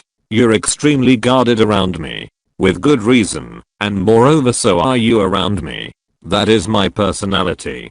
I've chosen to be this way. Well, you're not exactly the easiest person to be unguarded around. It's for the best, he said. When people get too comfortable, unwanted liberties are taken. It sounded like a message to her also, so she asked for a pen to sign the papers, and after she was done, slid it over to him, and rose to her feet. I left the copies of the journal in the copier, she said to him. I truly hope that my trust in you won't be all for nothing. She turned around to leave, however he stopped her. What are you going to do for work in the meantime? I'm not sure, but I'll start looking into other schools. Hopefully I'll be able to go home soon. How long do you plan on keeping me here? Until that idiot has been caught. It won't be long, we are working on it. How about coming to work for me for the time being? This will be filed immediately, and our battle will be launched the moment you decline the settlement from Horton. I will need confidentiality around me at this time, so perhaps taking over as my secretary until the trial is concluded will keep you busy and give you enough time to get things sorted out. He could see that she was taken aback by his offer, and so was he by his suggestion of it. However, he didn't want to take it back. He began to look through the files that she had signed to conceal his anxiousness at her potential response, and when she finally did, he didn't bother looking up. Won't this affect your image? I'm not hiding where I stand, he said. I've made my stance known a long time ago, so it wouldn't come as a shock to anyone. I'll consider it, she said. One more thing, my mom insisted on paying me a visit today. Is this okay? He took a moment to consider it, and then nodded in response. Alright then, she said, and took her leave. He watched her go, and wondered on what his true motive was for offering the position. Just a short while ago he had wanted nothing to do with her, however, without even knowing when or how, he now didn't seem to mind being too close to her. Things were beginning to spin out of his control, and it caused him quite the worry. The moment Brina knew that Kevin's mom had arrived, she retreated into her room and bolted the door for extra safety. She had been in the kitchen with Matthew, assisting him in preparing dinner, when he had overheard the phone call, and she instantly excused herself. She was just settling into rest, however, when her own phone began to ring. The moment she saw that it was her mother, her heart jumped in her chest. She immediately picked it up. Mom, you can't come today. Tomorrow or some other time would be perfectly fine. Why? She asked calmly. I'm already walking towards the front door. How were you let in so easily through the main gate? Mr. Horton called earlier and told them to let me in if I showed up. Why are you now the one sending me back? Come to the door. Her mother snapped at her and ended the phone call. Brina sprinted from the room and hurried towards the front door just as the bell rang. She pulled it open and met her mom dressed in what she knew to be her most expensive suit and with a box of fruits, berries, and nuts gift in one hand. Mom, she greeted with a painful smile, and the older woman took off her sunglasses to assess her. With a pad to her cheek she walked in, and Brina quickly shut the door behind them. She immediately grabbed her mother's hand and began to pull her towards her room, despite her protest. Kevin's mother turned around from her conversation with Matthew to see who their guest was, but Brina sped her mother past as quickly as she could and locked her up in her room. When they were safely inside, she leaned against the door and allowed herself a deep breath. "What is the meaning of this?" her mother asked. "Why are you locking me up here? Mom, it is awkward having you here and quite unnecessary. There is absolutely no need for you to be here. We do not have much of a relationship with them." Her mother stared at her. "Then why are you here, then?" "I didn't have a choice." "Well, neither did I, since I have a dimwit for a daughter." She looked around the fancy suite she had been lodged in and began with her comments. Brina braced herself for them. "So, this is what extreme wealth looks like. There are probably 20 more of these rooms lying around, and I spotted some other buildings in the compound as I walked over. Is this the main one?" "It is Kevin's own." "Oh, then why are you imprisoning yourself in this room?" "I'm not imprisoning myself, Mom. I'm just avoiding any awkwardness." "And why are you so dressed up? Isn't this the suit you bought 3 years ago in preparation for?" She stopped when the memory became clear to her and lowered her head in shame. "When will you stop living in such condemnation?" her mother asked her. "I bought it for your graduation, but you weren't able to, and so what? Is that the end of the world? I'll wear it for your son's graduation then. This baby is endless. Lift your damn head up. I didn't raise no victim." She did as she was told, and her mother inspected her face. "Are you being bullied?" Brina shook her head. "Then open this door, and do not give others the permission to disrespect me." Brina stepped aside, and her mom unlocked the door and strode out with her box of fruit. "Introduce me," she said, "or I'll introduce myself." They arrived at the kitchen and Matthew had a gigantic smile waiting for them, and spatula in hand.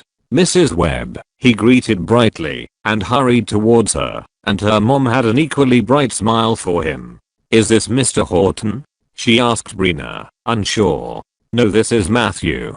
I'm Kevin's younger brother." "Oh," she said and patted the hand that he held out. He quickly excused himself to return to his stir fry and Brina brought her mother over to Kevin's mom, who sat by the counter sipping on a glass of wine. She spared them both a look the moment they appeared by her side and smiled dryly. "This is my mother," Brina introduced, immediately on guard for any hint of disrespect to her. However, her mother was more than capable of handling herself. "I'm Brina's mother," she said, and held out the box of fruit. However, Kevin's mother nudged her head towards the elderly housekeeper standing by the corner. "You can have these she said to the woman, and she came over as instructed. However, just before she took the box, Brina's mom snatched it out of her reach. "Why should she have it? I got his for Mr. Horton, but since you're unable to receive it on his behalf, I'll hand it over myself. It's not your house, so I understand." She turned away, and Brina did not miss the slight hit with the cardboard box of Kevin's mother at her departure. Brina didn't know what to do. Her mom placed the fruit on the dining table and was about to comfortably take her seat when Kevin came down the stairs. The moment she saw him, she went around the table to him and introduced herself. "I'm Brina's mother. You must be Kevin's father." "I am," he said and shook her hand. "I'm Kevin Horton." Brina couldn't remember ever feeling so nervous as the two of them met. "I got a gift for you," her mother said to him, and Kevin went over to the box of fruit on the table to take a peek at it. "I love fruits," he said and picked up the box. "Thank you so much. Please have a seat. You're very welcome to my home." "I heard about the attack," her mom said. "How are you feeling now?" "I'm doing very well." Please wash up some of these for us," he said to the housekeeper, and she did as she was told. "Have you met my mother?" Kevin asked, and Brina quickly answered before her mom could say something provocative like, "Unfortunately I have." "She has," Brina replied.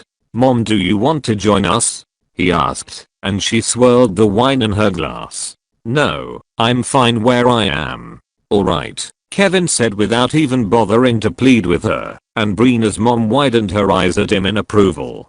He sat opposite them and apologized.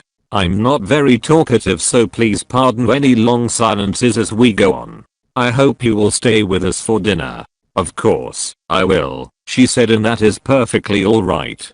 Brina must talk your head off, I imagine. I apologize on her behalf. Kevin stared at her, and at the remembrance of what they had been doing as opposed to talking earlier in the day, she was unable to meet his eyes. She doesn't talk very much when she's with me. Her mom's mouth fell open. This one? Are you serious? I know exactly what you mean, Mrs. Webb. Matthew said and came over also. He pulled out a chair and sat a bit too close to her mother, in Brina's opinion. Even Kevin subtly lifted a brow at the immediate familiarity, but her mom was all for it. She's always jumping around and making jokes, isn't she? She is. He rested his elbow on the table and stared directly at her mom. He made a face at Brina. I don't blame her though. Kevin is a bit difficult to talk to. He communicates better in other ways. Apparently, her mom said, and Brina almost choked on the water she had been sipping down.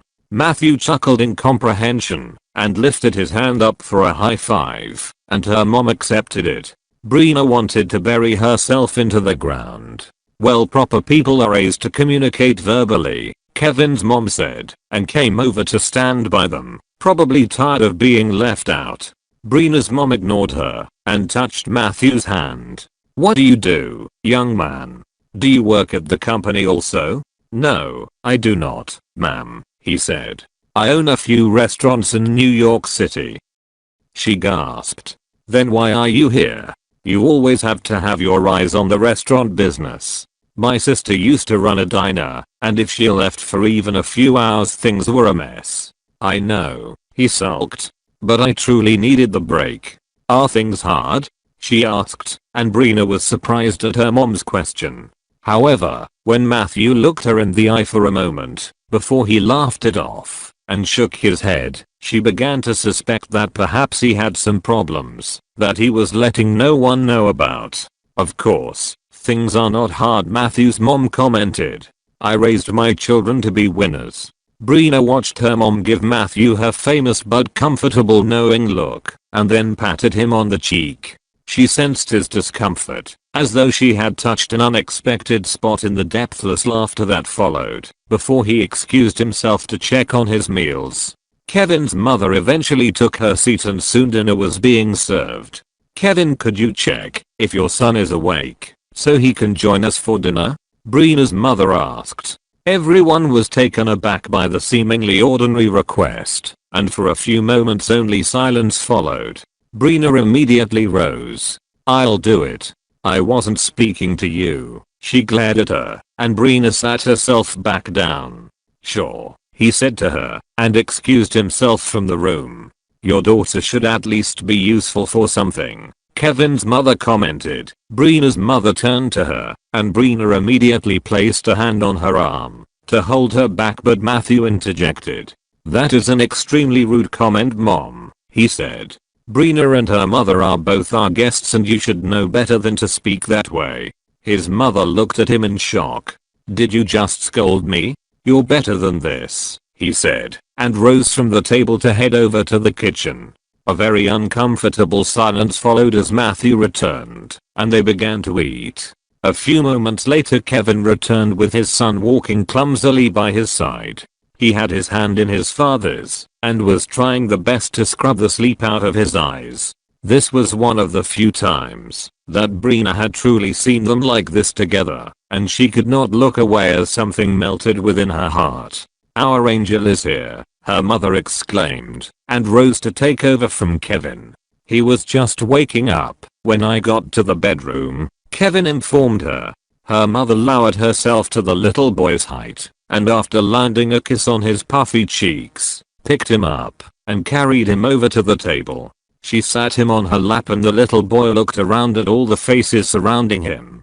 Her mother glanced from his father to him and exclaimed, "Wow, you do look alike. Except from the curly hair, you got that from this one over here."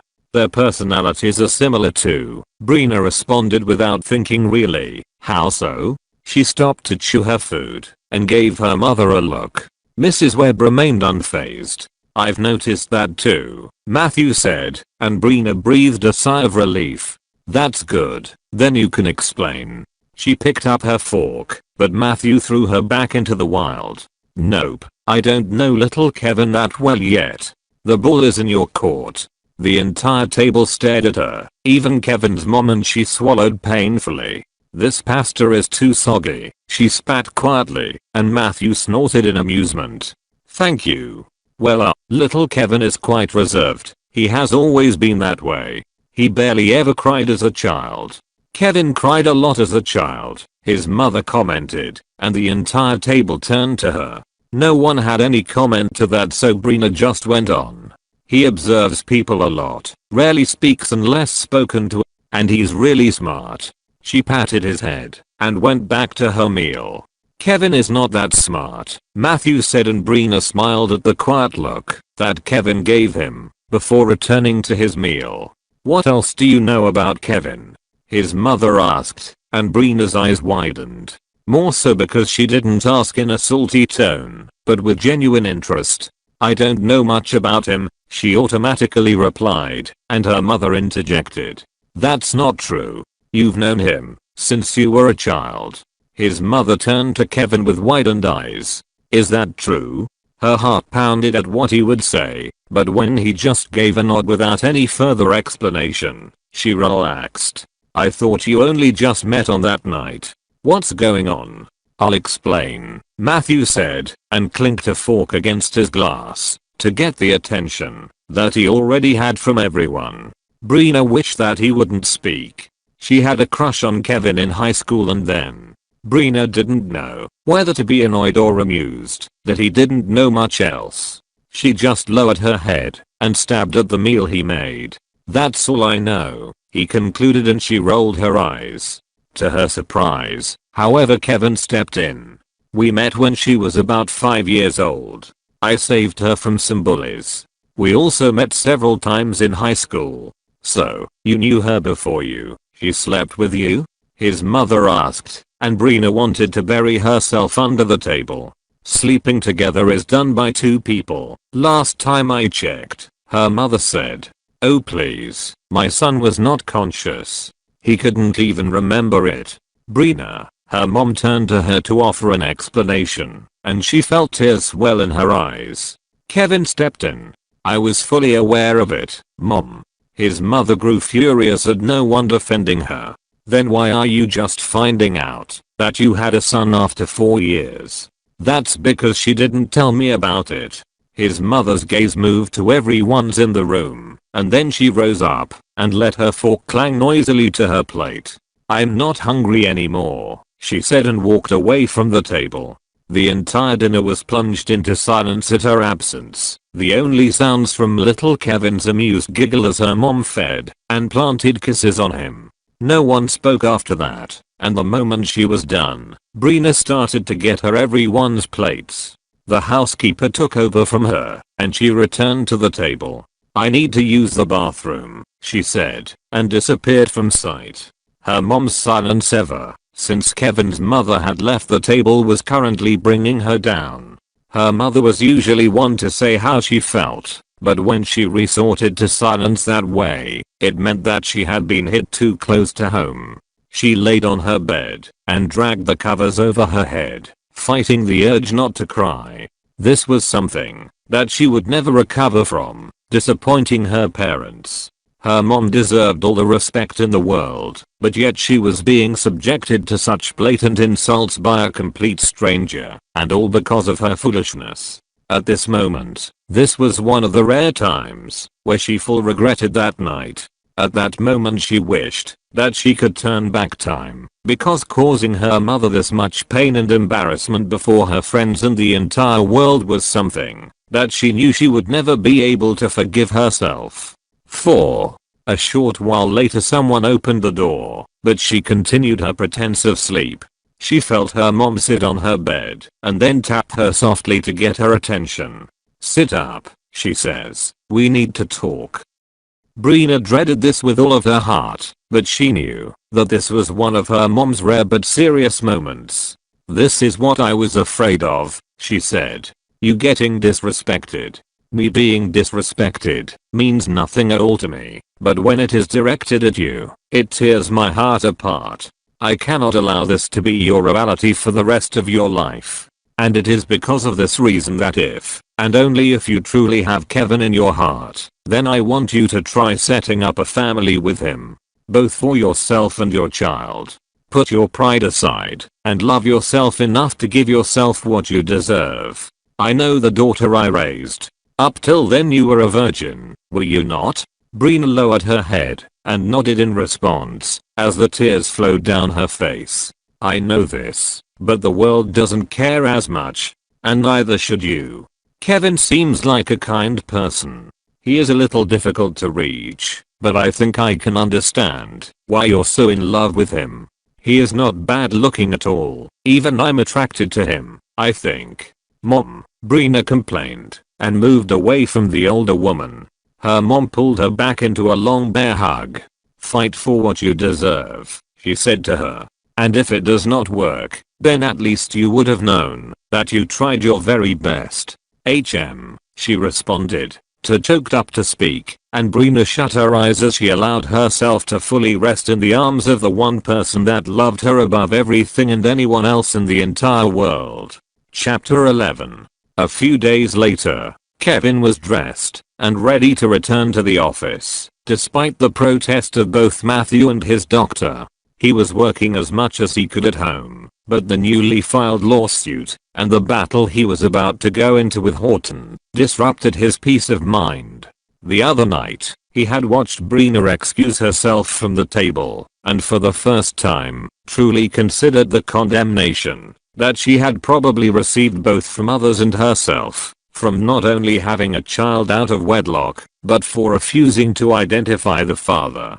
To so many this would have no doubt insinuated a lot of negative circumstances, but still, she had ridden through it all alone, and pulled herself up. Thinking about her brought Eddie to mind, and the remembrance of his complaints at his inability to save himself from the damage that he had fashioned with his own hands annoyed him to no end. He descended down the stairs, and was surprised when he met Brina passing by, and fully dressed. She stopped to address him the moment she noticed him. "Hey," she said, and the softness of her voice sent something that felt like tiny warm needles of sensation down his body. She was dressed in dark slacks, a flattering silk blouse and a jacket. "You're going job hunting?" he asked. "Not really," she replied. She lowered her head, and the wringing of her hands told him all that he needed to know. "You're coming to work for me?" She cleared her throat. "I'm if the offer is still on the table. I will do my best, and also ensure that I quickly find one of my own. Could I ride with you and Mark until we are out of the compound? I'll come down and get a taxi before we arrive." "There is no need," he said, and continued his descent. "I'll disembark at the entrance and you can ride with Mark down to the basement car park." "Alright," she said, and moments later they were riding together in silence. As agreed, she went in through the back, with Mark guiding her as needed through the necessary controls, until they arrived at the executive floor. "Someone will be here in a short while to guide you through all that you need to know, Miss Webb," Mark said. "You're a bit early, so please forgive the wait." Brina was a bit taken aback by how politely Mark spoke to her. "Just call me Brina," she said to him, but he didn't respond. He just bowed slightly and headed into Kevin's office. Her current seat was in the lavish and expansive reception that led to Kevin's door. Once again it amazed her the sheer wealth of Horton Pharmaceuticals, and it truly worried her just how much financial damage that the suit was going to cost the company. Would they be able to recover from it?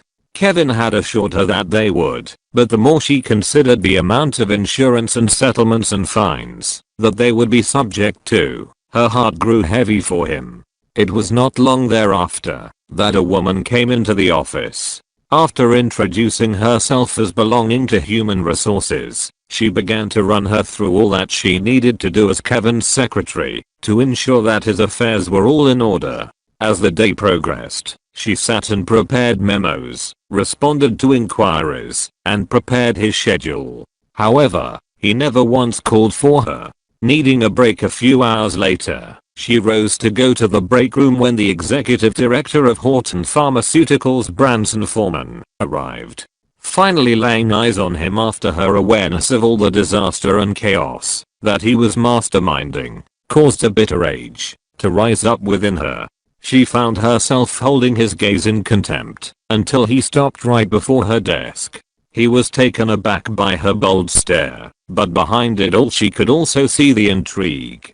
"Kevin has a secretary," he said in a noisy tone.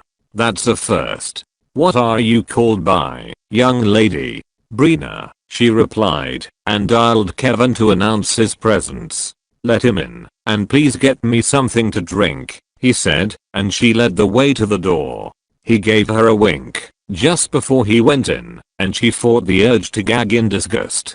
He made the hairs on her body curl at the reminder that Kevin had probably not had anything to eat for most of the day. She hurried away to fulfill his request. When the cup of steaming coffee was ready, she took the liberty of heading in without waiting to be granted permission, and met the two men engaged in small talk about the attack to Kevin. Kevin, for the most part, kept his eyes on his desktop screen, nodding where necessary, and supplying the briefs of responses to the man. Brina wished that he would just kick the slime out. "Would you like something to drink, sir?" she asked the director, and his smile once again made her want to throw up.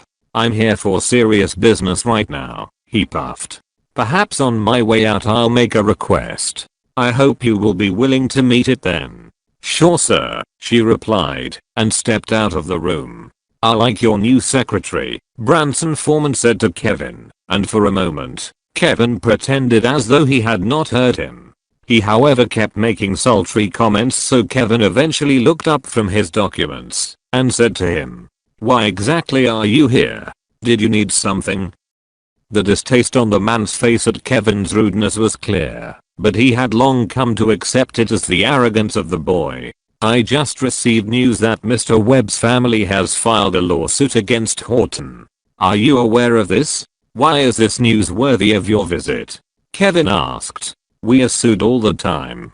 "Well, it is news, because her father has just been put in jail for embezzlement, and I found out also that his daughter is the mother of your son. That is as far as our relationship goes. I'm sure that you are also aware."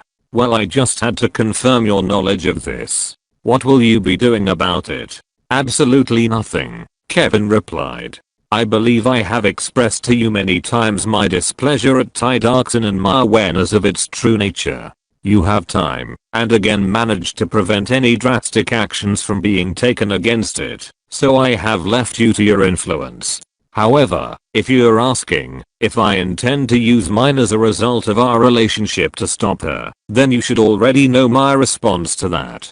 The man watched Kevin, and after a few moments Kevin returned to his work. "If you do not have anything more to say, then please leave. We have the Miana-filled drug launching soon, and as you are aware, there is much to be done." With a dry laugh, the man brushed away his dismissal, and it made Kevin truly wonder if he had ever in his life laughed genuinely. Not just ugly throaty sounds that he concocted for show, but genuine stomach-deep expressions of amusement or perhaps even joy. He felt truly sorry for him, and a bit for himself also, because he too could not remember the last time he had truly laughed. The man rose to take his leave. However, upon his exit the thought occurred to Kevin that he might bother Brina, and before he knew what he was doing he shot to his feet. The director turned around at his rise. "What is it?" "I'll show you out," Kevin said, and strolled away from his desk. They both exited the office together, and just as he had suspected, when they arrived at his reception he stopped at Brina's desk. She had been typing away at her monitor, and the first thing that Kevin noticed about her was how particularly beautiful she appeared today. She had always been attractive to him, but pretty women around him was the norm, and had never been a thing to point out or take note of.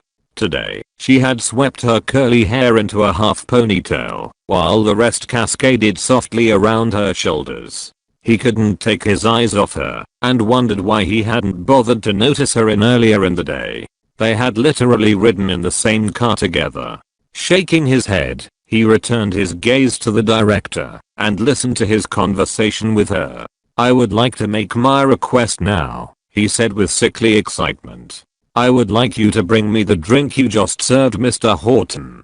Brina shared a look with him, however he allowed her to make the decision herself, so he kept his expression neutral. She would have to oblige him anyway given Foreman's position in the company. "Sure sir," she responded, and walked away. Kevin watched as Foreman stared at her retreating backside, resisting the urge to break the pig's head apart. "That's a beautiful one you've got there," he commented. "Don't you have your own secretary?" Kevin asked. "Hey, we can share, can we not? Plus, she is new to the company, and will have to visit my office frequently in running your errands. It's good for her to get to know the faces around here." Kevin turned around then, and headed back to his office. On his way he pulled out his phone, and found himself dialing Mark. Brina just headed over to Foreman's office, to serve him some beverage.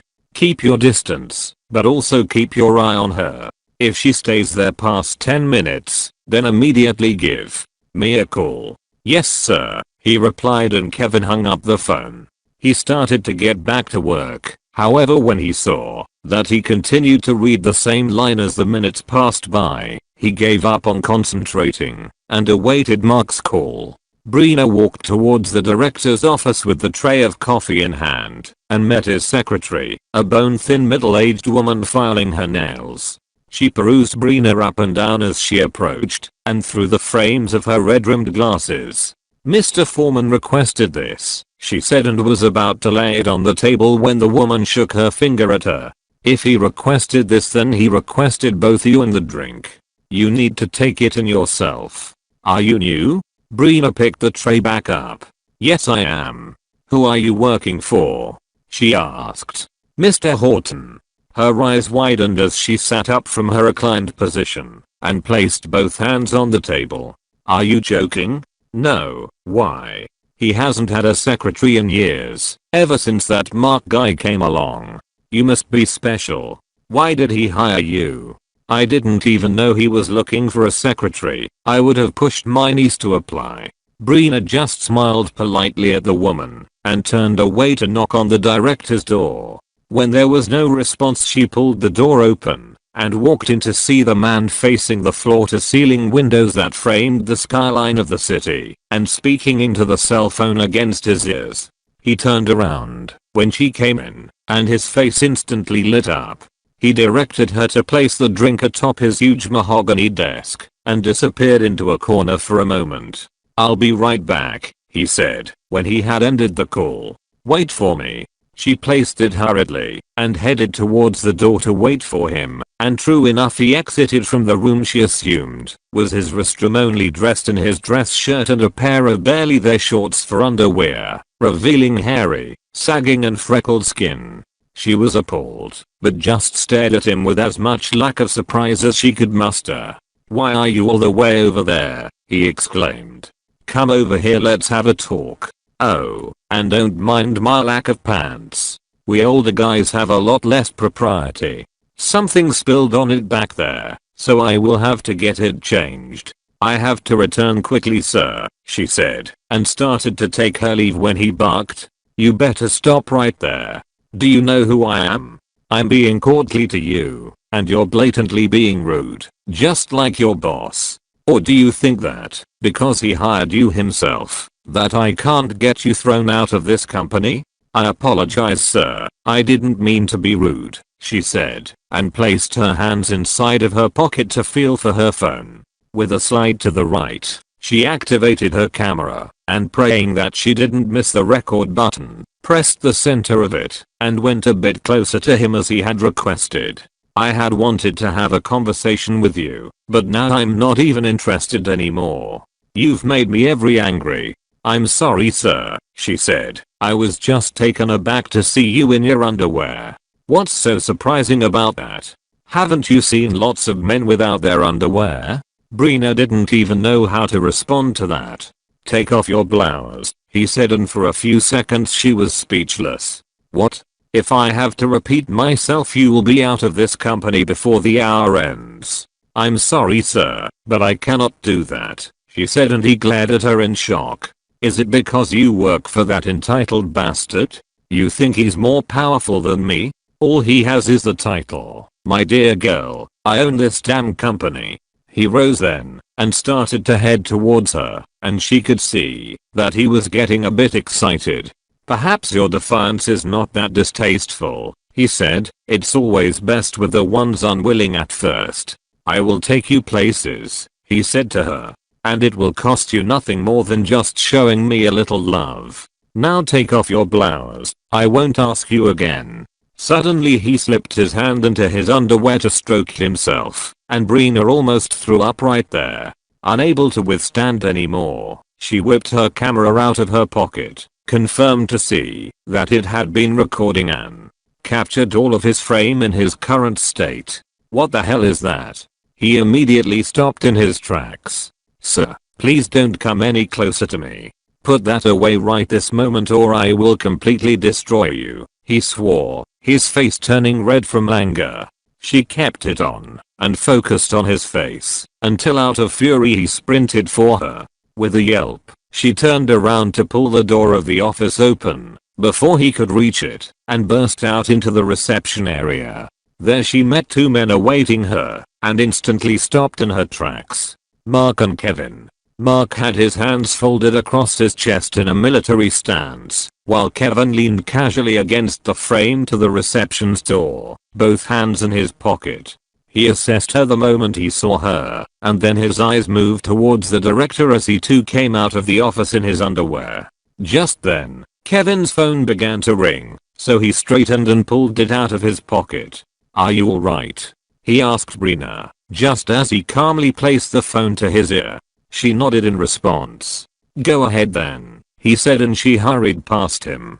The call was from his lawyer about an update on the case, but Kevin could barely hear a word that he was saying. He was so angry that he wondered how he was standing still. He kept his bald fist hidden in his pants pocket and his eyes on the disgrace for a human being that stood before him. He could not understand why his father had ever been friends with such a person. The director pointed at his face, unrepentant at his stupidity. Is this the reason why you sent her over to my office? It would do you well to know now that whatever you both have planned I will personally use it against you, so you better take caution. He turned around then and slammed his door at them, and Mark turned around to face him. What do you want me to do, sir? Kevin shut his eyes briefly to contain his anger, and then raised a hand at Mark to not do anything. Go on, he said to his lawyer, and turned around, his hand still in his pocket, and strolled out of the office. When he arrived back in his office, he met Brina facing her computer screen and clicking on her mouse as though nothing had happened. Come see me, he said, and headed into his office. He took his seat at his desk and paid attention to his phone call. She came in a few moments later looking more composed than he had expected. Call me back, Greg, he said when he could wait no longer, and threw the phone aside. Have you experienced something like this before? He asked, and she shook her head. I have not, but my neighbor Joan has. It's why she stopped working at corporations and started her own business. She always tells me what she wished she would have done, so in a way I was not surprised at the situation. I got a video of it, she said, and raised her phone up at him. Let me see, he said, and she headed over to his desk to place it atop his table. After playing it until the end, he placed his phone beside it to transfer the footage, and when he was done he deleted her copy from her phone. Hey, she immediately protested, and he slid the phone back to her. I'll take care of it, he said. However, she didn't move an inch from where she stood. That was very rude. I took that video, so the least you could do was at least share with me what you plan to do with it, or at least ask me if I wanted my copy deleted. What do you want to know? Well, what are you going to do about it? Nothing, yet, he responded and rose to his feet simply because he couldn't sit still any longer. He headed over to her and found himself leaning against his table and facing her directly. He wanted to stare into her eyes as she spoke to figure out if she were truly okay. What do you mean by nothing? That footage is more than enough to cause an outrage and even get him dismissed from his position. I want him charged for murder and thrown in jail, not fired as executive director.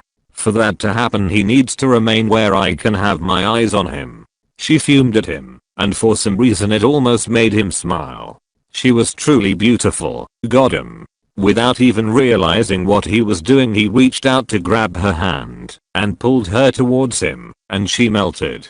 He literally felt the resistance and anger in her body melt away at his touch, and he gazed at her in fascination. Did he truly have this much effect on her? Are you alright? He asked. His voice softened at his concern for her.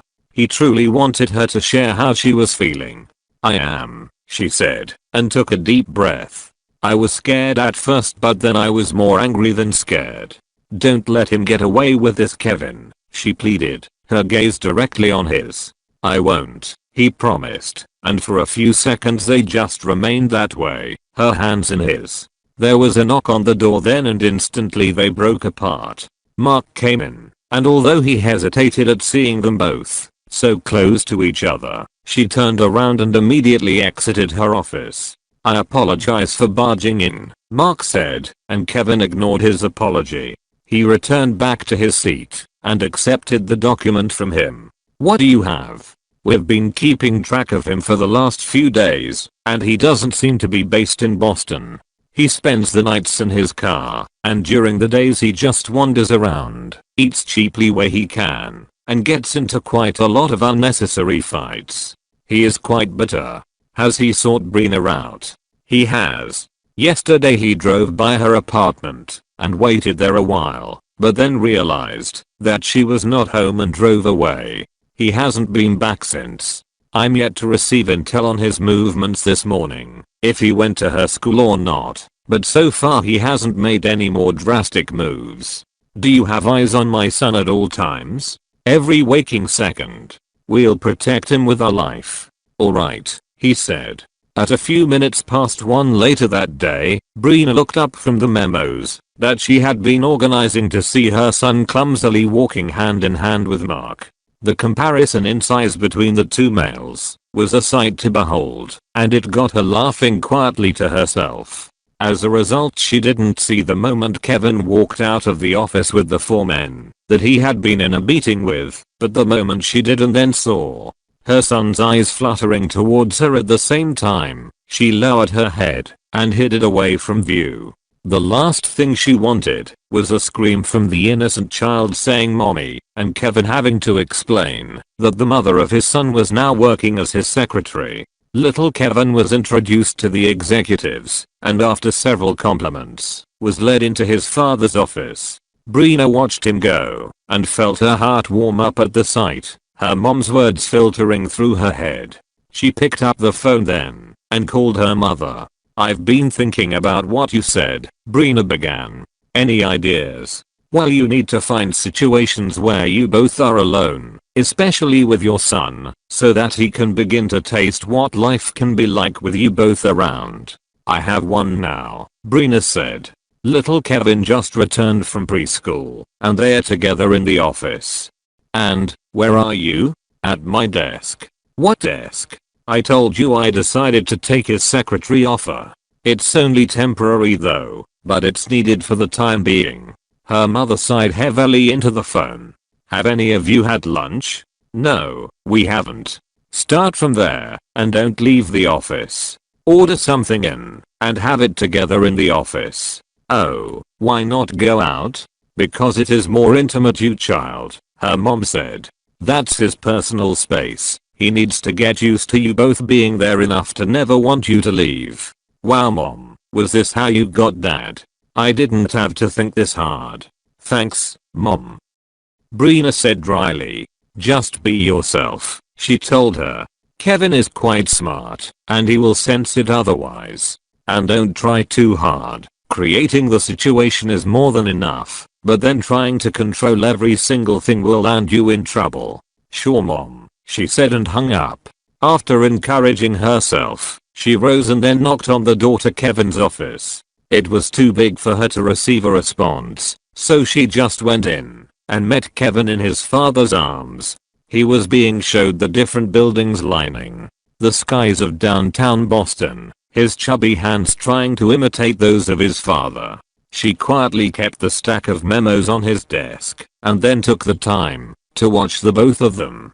Kevin turned around then with the boy, and the moment he sighted her he screamed, "Mama!" She felt her heart melt at the call, especially at the corresponding and amused smile from his father at his excitement. He stretched out his arms, and when she reached them, she dodged little Kevin and went behind his father to hide. He squealed in laughter and kept trying to reach her until she finally came forward and stretched out her hands to receive him. She placed a big kiss on his lips and took a good look at her beautiful son. "Did you miss me?" she asked, and when he nodded, she hugged him close to her heart. "But you're getting too big though," she complained. "Soon I won't be able to lift you up anymore." He just smiled quietly at her, and she fell even more deeply in love with this boy who was so much like his father. "Let's have lunch," his father said. "Where do you want to go?" "Let's just order something in," she said as he brought out his phone. "You don't mind, do you?" Sure," he said. "What do you want? And what does Kevin usually have for lunch?" "The last time I brought him here I stuck to rice and vegetables." "Rice and vegetables is good. Joan is Korean, so I'm quite used to Korean food for lunch. It's really light and doesn't make me feel drowsy thereafter." "Alright then, I like Korean food too. What do you want?" "Pork bone soup with some side dishes and rice. I'll share mine with Kevin." "Alright then," he said, and she went with her son to sit on the couch in the guest area. She placed him on the floor and began to ask him about his day at school and all that he had learned, and soon Kevin joined them. "Does Kevin have any allergies?" She glanced back at him. "He has the same ones as you do. Peonies and most things with nuts inside of them." "How do you know I'm allergic to nuts and peonies?" he asked, and she could see the surprise on his face. I just came across the information somewhere." "Where?" "In one of your many interviews." "I don't give personal interviews." Perplexed, she straightened and frowned at his persistence. She didn't know what it was, but at the face that she made, he smiled, showing all teeth, and it took her aback. She couldn't remember ever seeing like that. She didn't even know when the words left her mouth as she stared at him. "You were in an interstate math competition in high school and they interviewed you for the school magazine." "I was in our high school's magazine? I didn't even know that. How much exactly do you know about me?" "Not a whole lot," she said, and returned her attention to her son. His phone began to ring then, so he rose and walked away to take the call. After a short while he returned and spoke to her. "We are assuming that you're going to deny the settlement from Horton? It's 6 figures. You shouldn't be asking me such questions at this point in time," she said, without looking at him, trying to keep little Kevin from chewing the edges of his father's cushions. "Alright then, the first trial will probably be set for sometime next week. I'm ensuring that it processes as quickly as possible. The fight has begun." Brina took a deep breath and nodded her acknowledgement to him. She looked her son in the eyes and wondered what the future held for them all. She was worried, but took solace in the fact that whatever happened, this was one of the moments where she was happiest. Their food soon arrived, and in order to feed little Kevin without getting food all over his father's rug, Brina sat on the floor, Korean style, and kept little Kevin on her lap. His father sat beside them watching the meat, and although she was conscious at the current scene that she could only have ever dreamt of in the past, the child's giggles and laughter brought a peace to the room that held the tension at bay. But still she could not be less aware of him eating with his chopsticks and watching the both of them as they played. She fed little Kevin most of her food as she had expected, wiping off the stains of the spicy kimchi sauce and rice grains on his cheeks with her mouth. She turned to his father then, and when she saw him pick up the deep fried pork cutlet he had ordered for himself she wanted to try it also. "Is that good?" she asked, and he nodded. It was the last thing she expected, but before she knew it, he was holding his chopstick to her lips. It had been so sudden, so she wasn't able to accommodate the entire bite, but then when he took the remainder of what she bit off on the chopstick to his mouth, her heart melted. He went in, as though nothing had happened, and she wondered if he realized the intimacy of such little moves. He finished off his last piece and rose to begin gathering the taquilla at packs. He tied it all together in the plastic bags and called for its disposal. Brina wiped off little Kevin's mouth, but then when she rose she saw that her dark blouse had stains of food and wet patches on them. Laughing at the incontestable evidence of being a mother, she turned to Kevin and asked for the bathroom. "It's over there," he said, and, after hurrying out briefly to grab her lipstick for a touch-up, she returned to the bathroom and met Kevin there. He had just finished brushing his teeth and offered her a spare toothbrush. She accepted it, and when she was done placed the pink one next to his. She left the room and met him already back at his desk and on his phone, while Kevin played at his feet. She was a bit confused then and wondered what she was going to do with the little boy so that they both could get back to work. He seemed to realize the direction of her thoughts, because the moment he was done with his call he said to her, "You can go home with him, it's just 2 p.m, she said. "Of course not. My mom and Matthew are at home. Should I send him over to them?" "That would be best," she said.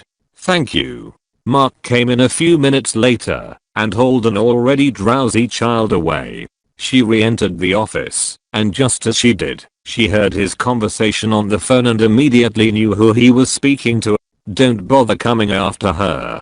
I've deleted her copy of it and sent one to my phone. Come for me instead, if you have the energy for it." He ended the call and turned around to see her at the door. "I left my jacket," she explained, and looked around the sitting area, but found no traces of it. "It's on my rack here," he said, and she saw that he had already put it up along with his on the rack beside his work area. When she was done retrieving it and putting it on, she gave him a smile. "Thanks for lunch. If you're not too busy tomorrow, lunch for us three will be on me." "Alright," he said, "however right now I want to kiss you." "What?" she asked, and he leaned casually into his chair as though he hadn't just been shockingly direct. "I want to kiss you," he repeated. "I've been pondering on it all day, and if it doesn't happen concentrating will be quite torturous." She pushed her hair out of her face. "Why have you been thinking of it all day?" "I don't know," he said. She held his gaze and thought to mention that what he was asking for was not much different from the attack she had received earlier in the day from the director, but she judged rightly that that would be too expensive a joke. Plus, there was absolutely nothing similar with that situation to this. She wanted to do the same to him even more than he did to her. So, she kept her mom's voice at the back of her head and walked towards him. She lowered her face to his and then shut her eyes. In the next instant she felt his lips on hers, and the first shot of ecstasy to her core nearly buckled her knees. His kisses were always deep, and she wondered when she would ever get used to them. At that moment she didn't think that there was anything she feared more than that, getting so used to his kisses that this burst of fire through every bit of her, and the stupor-inducing ecstasy would someday not mean much to her. Kevin eventually rose from the chair and guided her to a seat on the edge of his table. He placed both hands by her side, caging her in, and lowered his tall frame to stare into her emerald green eyes, set ablaze by the incoming late afternoon rays. Her mind warned her that she was listening too much and dreaming too much, and that this was a man that not many understood, and his world even fewer had access to. But then her mom's question came through her head once more. Why do you think that he is too good for you? Why was she the victim? She wanted him as much as he did her, and perhaps even more. In memory of that night that they had had in Positano, and of which she had never been able to recover from, she rose with him and guided him until his back hit the wall. Chapter 12. Kevin held her gaze as she stared into his eyes and wondered if she could also feel the tremors that shot through his body. He had the thought earlier in the day about how he completely had her, but now he was beginning to suspect that perhaps it was the other way round. Because right at that moment, all he could think about was the countless emotional and physical consequences of what would follow, and he did not give a damn.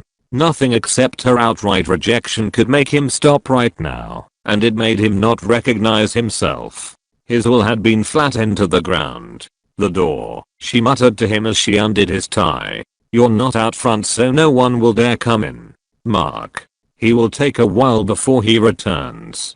I truly only wanted a kiss, he said, and she pulled the tie from his neck. Well, I want more, she said to him, and in that moment, if he could ever come close to falling in love with someone in his lifetime, it was sure that that moment was it. His heart seemed to drop into his stomach and relay to him the clear message that he would come to be unable to live without her. He ignored it, and with one hand through her buttons, popped her blouse open. I didn't mean that, he said, and pulled the silk top from her arms. She got to the strap of her bra before he did, so he focused on guiding her to the edge of the table and pushed all that he could out of the way before laying her back on it. Papers flew into the air, and he thought he heard something crash to the floor, but he couldn't have cared less. He took her breasts in his mouth and suckled on them, as though he needed them to live. She groaned in response, and the sound filtering through his ears began to slowly drive him mad. He needed the taste of her in his mouth again, so he moved up and kissed her deeply, her tongue exploring within his as he drank in as much of her as he could. He didn't want to stop, but he knew that time was against them, so he dragged his lips from hers and began to trail kisses down her body. When he got to her belly button and teasing the knob made her squirm, he chuckled at her reaction and went on his way. Her slacks took a moment to unzip and get out of the way, and soon enough he had complete access. The first thing that surprised him was how shy she was. She kept wanting to rise, uncomfortable with being so exposed, but he held her down with an arm across her midriff and gave her a lick through with his tongue. Her nails bit into the arms that held her down, and the sting made him even harder. He couldn't even remember the last time he had wanted someone this badly, but in that moment, his dreams came to mind, and he could barely stop the smile from spreading all over his face. He was determined to make the reality more than enough to put his dreams to shame, but Brina could barely handle it. He worshipped her bud with his mouth, driving tongue and fingers deep into her to stroke and lap up as much of her juices as he could. Eventually she came in his face, and so violently that when she realized what she had done moments later, her hand shot to her face in a gasp. I'm so sorry. Are you kidding me? He asked. She cleaned the juices from his face with her tongue, and he concluded it was the most intimate and sexiest thing he had ever had done to him. He pulled her up with him and kissed her, wanting to share in the taste of her. However, when she reached for his slacks he stopped her and nudged his head towards the time. At first, she couldn't think straight, but when she recalled his schedule and remembered that he had a meeting in less than 10 minutes, she gasped and started to straighten herself, but he stopped her with a frown. Do you want to render me useless for the rest of the day? We'll get to that another day, but I need to be in you right now. Pulling her up, he turned her around and hugged her to him, savoring more than anything her warmth and the way she felt encapsulated in his arms and pressed fully against him. She reached behind to set him free, savoring his kisses, and then stood on tiptoes while his hand found its way down her front to grab her mound. She sucked in her breath and so did he as she began to stoke him. He slid his fingers inside of her to ready her, and she dropped from the tip of her toes, curving him to the shape of her, and holding on to the edge of the table for dear life. He gazed at the time and regretfully had to pull his fingers out of her. He however wanted to savor every moment of sliding into her, as he was sure that he already had a pretty good idea of what it felt like. He shut his eyes and felt her stretch as he slid slowly in, and eventually encapsulated him like a glove.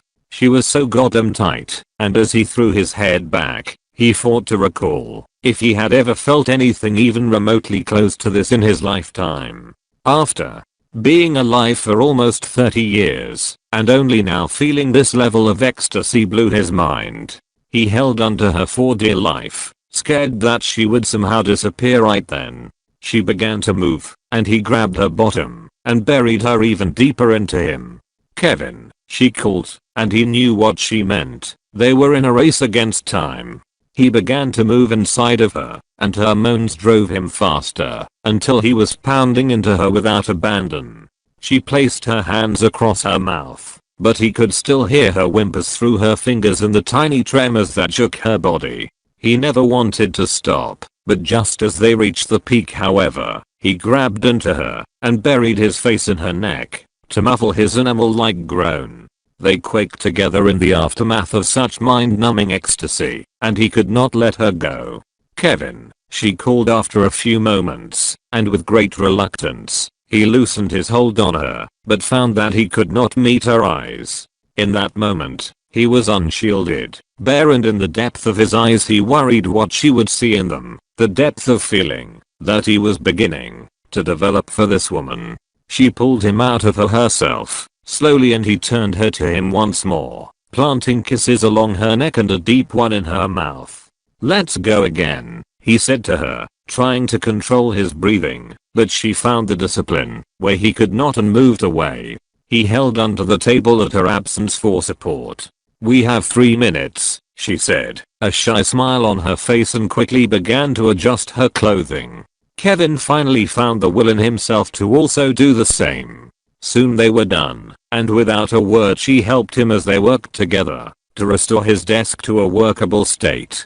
It was as they were arranging that his phone rang, announcing the arrival of his guests. "There's no one outside to receive us," his guest complained. "My secretary is with me in the office," Kevin said. "My apologies. She will be out there in a moment." He turned to see that her jacket was now on, and that she had buttoned it up to cover the rips he had made to her buttons. "I'm sorry about that," he said, and she nodded shyly in response. "I'll go and receive them," she said, and hurried out, and he couldn't help but smile as he watched her go. She made him feel as though they had just been caught doing something that they shouldn't have, and as he took his seat he wondered if that was the case.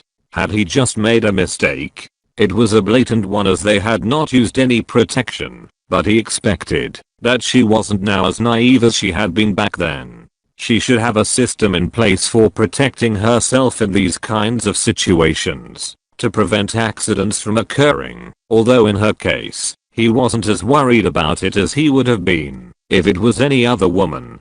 The worst case scenario was that she gave him another child, perhaps even a daughter this time around. He did not see himself complaining.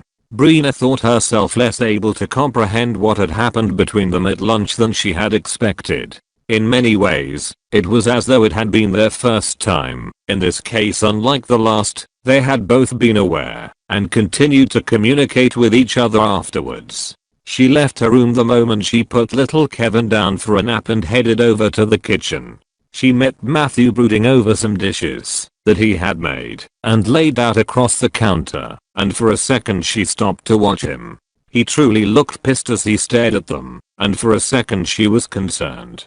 He used the fork in his hand to taste one of them that looked like pork and dried apricots drenched in curry sauce, and then tossed the fork angrily into the sink. She jumped at his aggravation, and only then did he notice her presence. Hey Brina," he greeted, a smile immediately spreading across his face. It was then that she realized that most of his smiles never reached his eyes. They were bright and comforting, but underneath it all there truly was something going hidden beneath the constantly joyful demeanor. He reminded her so much of herself. "Come over," he said. "How was your first day working with the devil?" "It was good," she answered absent-mindedly, and went over to meet a few of the most aesthetic-looking dishes that she had ever seen. "You're amazing," she said, and he playfully brushed her compliment away with his hands, but she could see the worry and lack of confidence in his eyes. "I'll just put these away and start on dinner." "Why, let me taste them," she said, and picked up a fork. "No," he said, but she stopped him. "Hey," she forced him to meet her eyes. "They're not good," he said. "Trust me. I was trying out some new menu ideas and nothing seems to appeal to me. I even tried putting my own twist on these. That's why they suck. Still, I want to try them," she said, and pushed him out of the way. He hovered over her as she tasted each of the dishes. "What do you think?" he asked, but she didn't respond. "What do you think?" She turned around when she was done to face him. I didn't really like any of them, but his one seems as though it would be amazing if you made the sauce a bit creamier and the rice a bit less sweet. The vinegar in this is too sharp, and the texture of this meat doesn't feel quite right. Why don't you try again? You'll get it." "I've been at this all day," he said with a smile, and began to empty the food down the bin. She didn't need to ask to know that he was seething inside. They soon started with dinner, and then midway through the sound of heels clicking against the marble floor made her turn around to see that Tiffany had arrived. She instantly felt her spirit deflate at the sight, and Matthew chuckled in response. "Be a good sport," he said. "She's not that bad." "I'll try," she said, and began to set up the table. Tiffany completely ignored her and went over to Matthew, and they struck up a conversation. Eventually she was done with the table and Matthew called out to her. "Could you get Kevin to come down? It's already so late." "Alright," she agreed. However, Tiffany came out of nowhere and announced, "Don't bother, I'll do it." Brina stopped in her tracks immediately and reordered her steps to her room to check on her still sleeping son. Soon she returned and dinner began, but Kevin only joined them about halfway through. Tiffany instantly filled his plate and he thanked her. They all kept eating with little talk passed around, but Kevin seemed to be deeply occupied with his thoughts. Eventually he spoke to her. "Do you want these, Bree?" he asked, and she looked up in surprise at the shortening of her name. "Sure," she said, and accepted the piece of beef from his fork. She didn't miss the burn of Tiffany's looks on her body, but she ignored it all and continued with her meal. When it was done, she escaped to her room and only came back out past midnight for some fruit.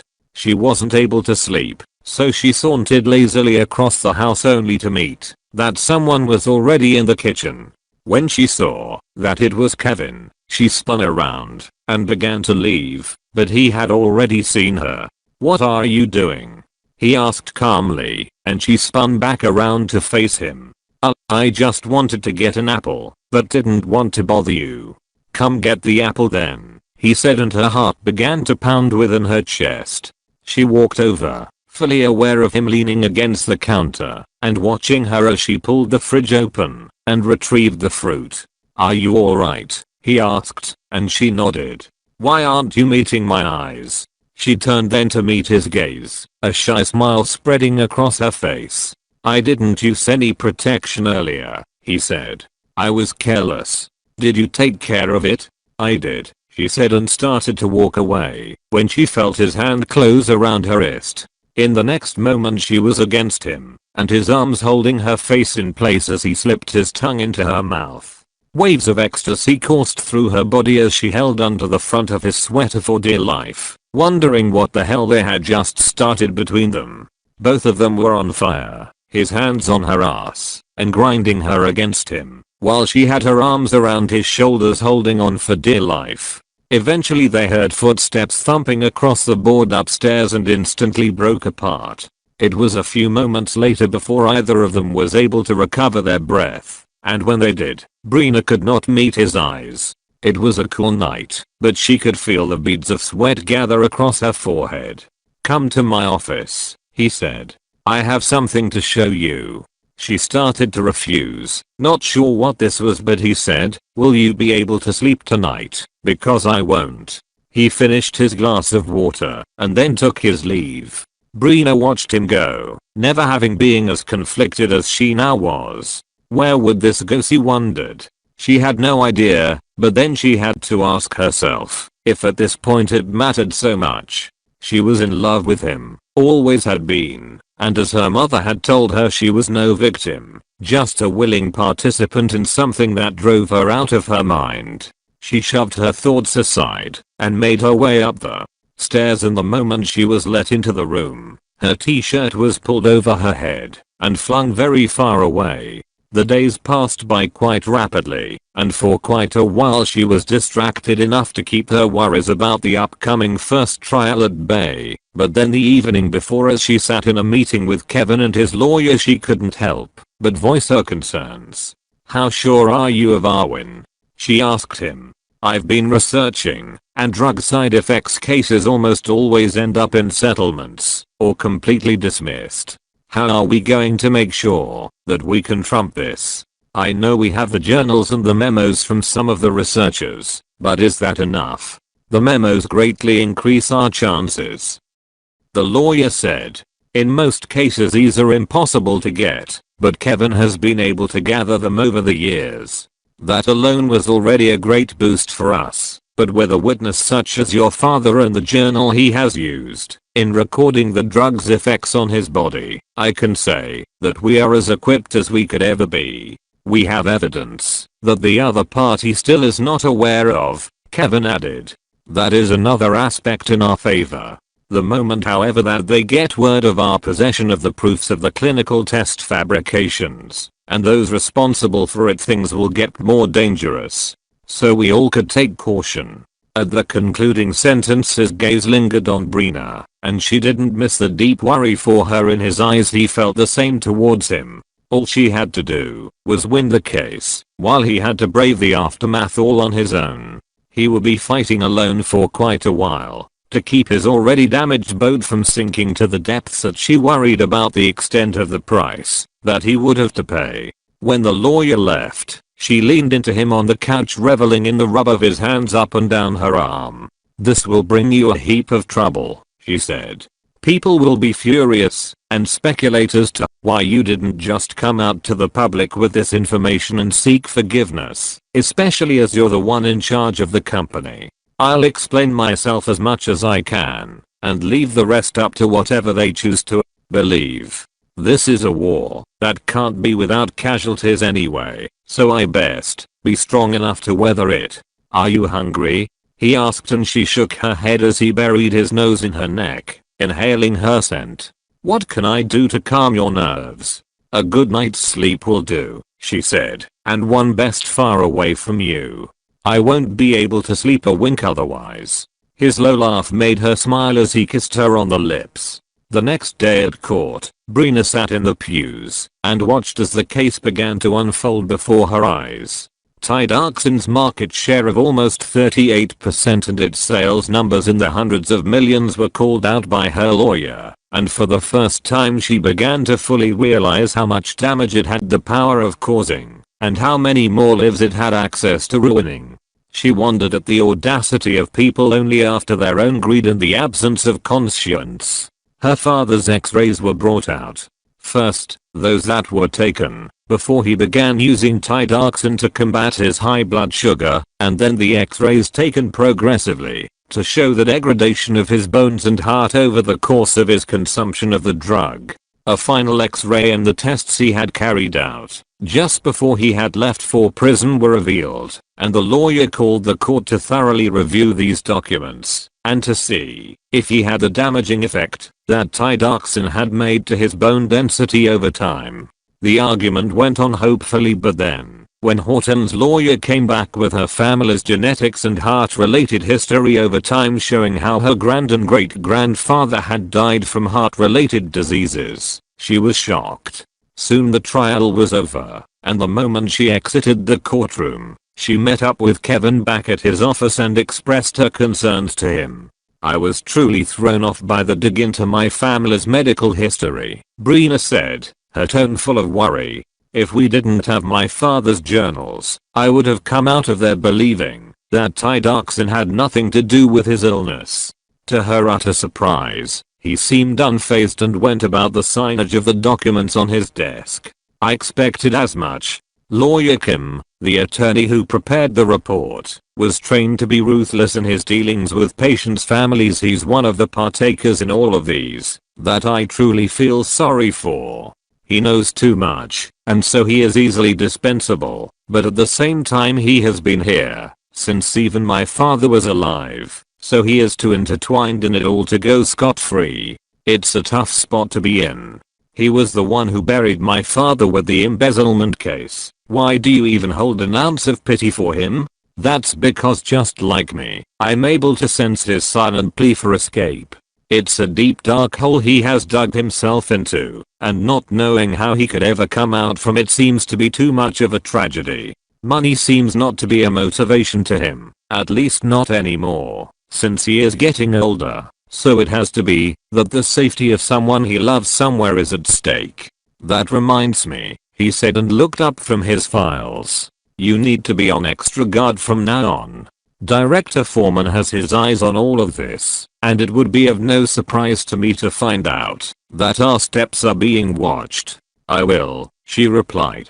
Also, I will need an extra hour from lunch break today so that I can attend a middle school interview. Also, is it okay to stop by Joan's place on my way? Joan is not being watched over by us. For the time being, wouldn't it be better to keep your association from her so she doesn't become a target also? That's true, she replied, and sighed deeply. And are you certain that you want to return to working in a middle school? Of course, Brina smiled.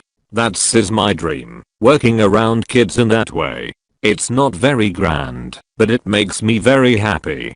Perhaps I might even get to be the principal someday, but interacting constantly with the students is more than enough for me. You wouldn't eventually want a position here when things calm down.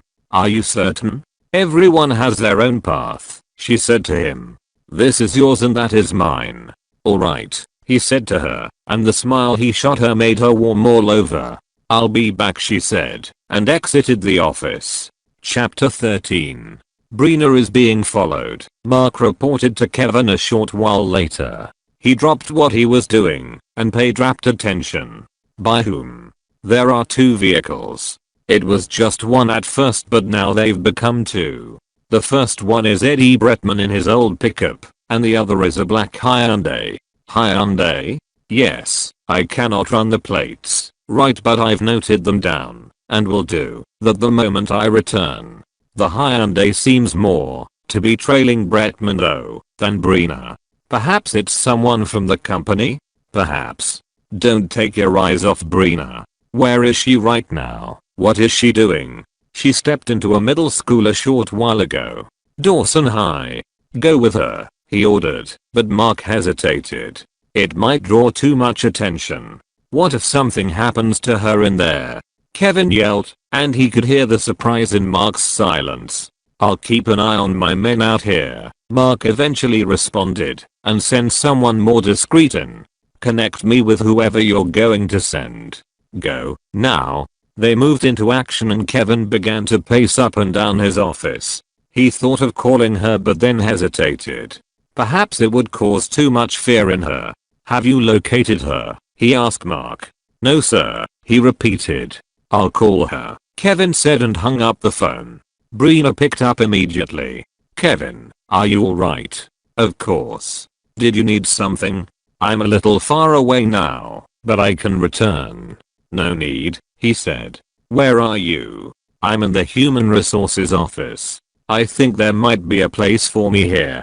That's a relief. Well, good luck, and take caution. Okay, she replied and hung up.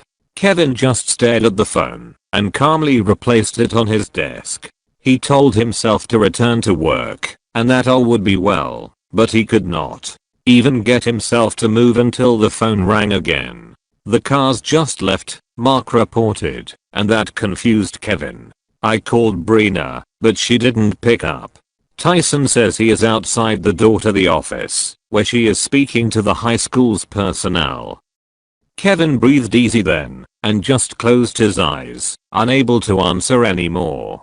That evening, Brina returned home with a lightness in her step, but it all went away the moment she got in, and saw that Kevin's mother was present once again. Ever since the night she had walked out of dinner, Brina had put in special effort. To stay out of her way, and tonight was no exception. She began to tiptoe backwards so that she could escape to her room, but then she bumped into something solid and turned around.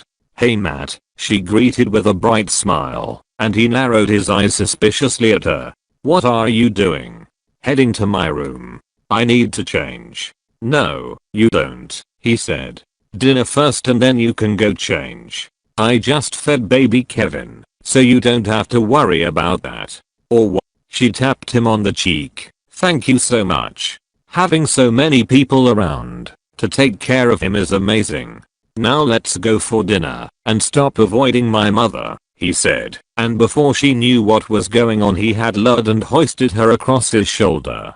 "Put me down," she said through gritted teeth, and pounded on his back, desperate to be back on the ground before his mother saw them. "Matthew, I'm not playing with you. What's going on here?" someone asked, and both of them turned around to meet the cold gaze of Kevin Horton. Matthew still refused to budge. "She was running away from dinner because mom is here." "Put her down," Kevin ordered, his tone unpleasant. Matthew was a bit taken aback, but he did as he was told and gave his brother a peculiar look. Kevin walked past them, and by then their mother was already aware of their presence. Resigned to the circumstance of the evening, she walked with Matthew back to the table and took her seat beside Kevin. His mom seemed as unpleased as ever to see her. "Why are you still here?" she asked. "It's been weeks since the attack happened." "Mom, the bastard hasn't been caught yet," Matthew said. "She and little Kevin still need to be protected." "Kevin's son, I understand, but why her? Do we have to be responsible for her safety too?" The woman's words once again hurt her, and Brina was planning to brush it off as she usually did, but not this time. "I need protection too because I'm Kevin's mother. If you truly gave birth to these two here, then you should understand the implication of that statement. I'm sure you wouldn't have been happy if your sons had to grow up without you." She pushed her chair backwards and turned around to leave. However, Kevin held her hand. "I apologize on my mom's behalf," he said. "Please sit down and have dinner with us." Her phone began to ring then, so she found it in her purse and was happy to see that it was her mother. "Mom," she greeted, but met with hysterics at the other end. "Your father," she cried. "What are we going to do?" "Mom, what happened?" "He collapsed," she said. "What?" "He's being rushed to the hospital. I'm on my way there right now." Brina didn't know what to say as the life drained from her face. Kevin instantly rose and came to her. "What is it?" "My father just collapsed," she managed to say, and lifted frightened eyes to his. "Be calm," he said to her, rubbing her arm affectionately, and turned to Matthew. "Get me the Range Rover keys," he said, and Matthew ran to do as he was told. In no time they were out of the house, she in the passenger seat and Kevin at the wheel. She input the address into the GPS, and he was zooming onto the highway. According to her mom, he had started showing symptoms of a stroke a few hours earlier, but was only now being transferred to a hospital. Her heart ached, as though it were filled with shards of glass, and through it all, Kevin held on tightly to her hand. Soon they arrived at the hospital and she ran in to find her father. She eventually did, but stopped at the door as she looked through the glass pane to see her mother sitting by his side. "Aren't you going in?" Kevin asked quietly behind her, and she turned to him, tears in her eyes. "I haven't spoken to him in 5 years. What do I do?" He wiped the tears from her eyes and brushed tendrils of her curly hair out of her face. "Today is a good day to begin." He held her hand and pushed the door open, and her mom rose as soon as she saw him. "Mr. Horton." "Good evening, Mrs. Webb. Is he awake?" She shook her head, her smile incredibly weak as her gaze went to her daughter hidden behind him. "Come over here," she said, and Brina nodded. She let go of Kevin's hand and walked towards her father. She gazed at him for the first time in 5 years, and it struck her just how much he had aged. The tears came rolling down her eyes at the machines that were attached to him and the pain that he was probably going through. "He just had surgery," her mom said. "The doctor said that we were just in time. It was successful, but it might take a while for him to recover." She sat down beside him and held the hands that had once guided her through life before her choices had broken off his hold. "Have you had dinner, Mrs. Webb?" she heard Kevin ask, but didn't turn. She held onto her father's hand and then came to rest, her head beside him. She remained that way, running through their countless memories together in her head and praying that soon he would awake and be stronger. She eventually fell asleep by his side, but was awoken by her mother, who nudged her head towards Kevin seated in the corner, asleep, his head resting on the back of the chair. "You need to take him home," she said. "He has to work tomorrow." Her father, however, was still unconscious, his breathing slow and even. "You can come back tomorrow," she said. "I'll be with him till then. Take Kevin home. You'll also need to get your son ready in a few hours." She saw the reason in her mom's words and reluctantly rose to get Kevin. He awoke, bid his goodbyes, and soon they were on their way back home. When they arrived, she started to head back towards her room when he held her back and asked, "Do you want to spend the night with me?" She nodded eagerly, needing his warmth and comfort, so she went with him and they fell into bed together.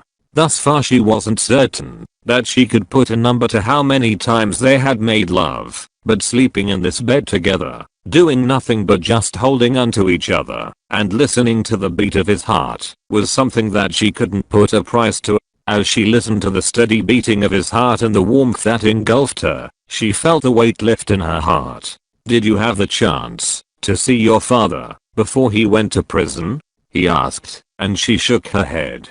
"I haven't spoken to him in 5 years. He turned to her in surprise. "Why? When I got pregnant he wanted me to get rid of my baby, especially since I refused to say who his father was. I couldn't do it, so he sort of disowned me." Kevin was quiet for the longest time, and she wished that she could be let into his mind to know what was going through it. Eventually he asked, "What about your mom? You still saw her frequently, didn't you?" "I did, but that was because she wanted to see me. She didn't seem to mind that I had disappointed them so greatly." "And your dad did?" "To be honest, I don't know. I just felt too guilty. He had worked so hard, and I felt like I had just hurt him way too much. It was more of a punishment to myself that I didn't get to see him, that I didn't get to remind him of the daughter that had disappointed him so much. So I just stayed away, and so did he." Mom was not having that when it came to her. "She helped you to survive?" "More or less, but now that I think about it, she wouldn't have been able to do anything if my dad hadn't wanted her to. His pride just wouldn't let him reach out directly to me. She helped me with the motel for a little while, but then I moved on my own and came to Boston. I got a job at my friend Joan's coffee shop, and it was then that she told me that her husband would rent out the vacant room by their place out to me. She was a godsend. We've been best friends since then. It was really hard, but then she would bring my food sometimes, and side dishes. She's Korean, and it was even from her that I came to like Korean food." They were silent for quite a while before he asked again, "Was it all worth it?" "For the longest time I wasn't sure, but all I knew was that I hadn't made a mistake. I had given it a thought before I'd accepted that night, and I had decided to accept the consequences whatever came." "But why?" he asked, and she could hear the genuine bafflement in his tone. She turned and looked up at him. "For a while back there I was sure that I had been crazy, but now that I've gotten to know you a bit better, I can say that my emotions weren't wasted on you." He smiled, and it caused butterflies in her stomach. You make me feel like I'm worth more than I ever even imagined I was. I don't know if I deserve it. Well, you do. When I had heard that you'd completely kept me out of that drug incident in high school, I think that had solidified whatever feelings I'd had for you. But then when I found out a few weeks ago that you knowing I existed had nothing to do with it, wow. I think my heart broke just a little. He let out a low laugh and she giggled along with him. Your honesty is quite crippling sometimes. It makes me feel safe with you. And even though I didn't know much about your existence then, I do now, and am I glad you held on to me. I would have missed so much, and I wouldn't have even known. But what made you ensure that the school kept me away from it? I knew that you had had no part in it, and that it had all been my friend's doing. His actions had caused a lot of damage to my family, and I just didn't want it getting worse. I just wanted to move on. My dad had already been dealing with so much stress from work trying to resolve the tight Arxing case that we are still battling with till today. Hearing that I had been caught with drugs and was facing possible jail time was the last straw. He just slumped as he was roaring at me, and that was how I lost him. I remembered thinking that I would never recover, and in a lot of ways I don't think that I have. This greatly saddened her. It wasn't your fault, she said to him, and he sighed. My heart knows that, but it's taken my mind a while longer to accept this. Even now it still needs some time. He turned to draw her even closer to him. On a lighter note, do you know that dreams from our night in Positano have haunted me for years, but my mind couldn't remember it. All I knew was that I would sleep, and it would be as though someone were making love to me. I could never put a face to her, but it was maddening. She turned to him. Really? He nodded, and then leaned forward to whisper in her ear. It was only when I heard you for the first time that I realized what had been going on. She couldn't help the giggle that engulfed her, but then suddenly his door flew open, and Matthew came in. Brina dove underneath the covers, and laid as still as a dead. What the hell are you doing? She heard Kevin ask as he sat up. Did you leave Brina at the hospital? I was hoping I'd get a chance to talk to her, but she got the call for her father. She must be having such a hard time. What are you doing here? Kevin asked again, and Matthew leaned against his wall. I need your help, man, he said, his face towards the ground. The restaurants aren't doing well. There's a problem with the management that I can't seem to put my finger on, and just the overall turnover is heartbreaking. He turned to his brother. You already knew this, didn't you? Of course, I did. I was just waiting for you to bring it up. Mom found out too, by the way. Damn, guess my supposed vacation wasn't fooling anybody. It really wasn't. I'm out of ideas, man, and sometimes it feels like I'm going insane. The first one did so well, and from then on I was sure that I had a handle on things, but then everything seems to be spiraling out of control. Kevin pushed away his covers and got out of bed. The problem is that you expanded way too quickly without an efficient enough system to manage it. I remember quite vividly telling you this before you jumped. You don't have to rub it in, Kev. I'm not, Kevin responded. Come with me, let's hash out some details. You have 1 hour. The two men exited the room together, and Brina was left to herself with the task of calming her racing heart. Director Foreman walked into the emptied private bar and watched the young man awaiting him. He was seated, a restless, deeply distraught air to him that was expected, and was already halfway through a bottle of whiskey. I hear you're the director at Horton, he said to him. I am, he replied, and I heard you have a score to settle with Kevin Horton. The young man put his glass down and folded his arms across his chest. What am I doing here? Kevin Horton is getting on my nerves, and since you already want to handle him, I figured why not give you the support that you will need. What kind of support? I found out about you, he said. I know your story, and handling your fury the way you want to will be a complete waste. What you need is money, lots of it, and the necessary support to get you back on your feet. Finishing Kevin Horton as you go along should be the icing on the cake, and not the nail to your coffin. The young man took a sip of his drink. I'm listening. He slipped a picture across the bar to him. Brina Webb. I just dealt with her father for daring to speak up a few weeks ago, and she is already stirring up trouble.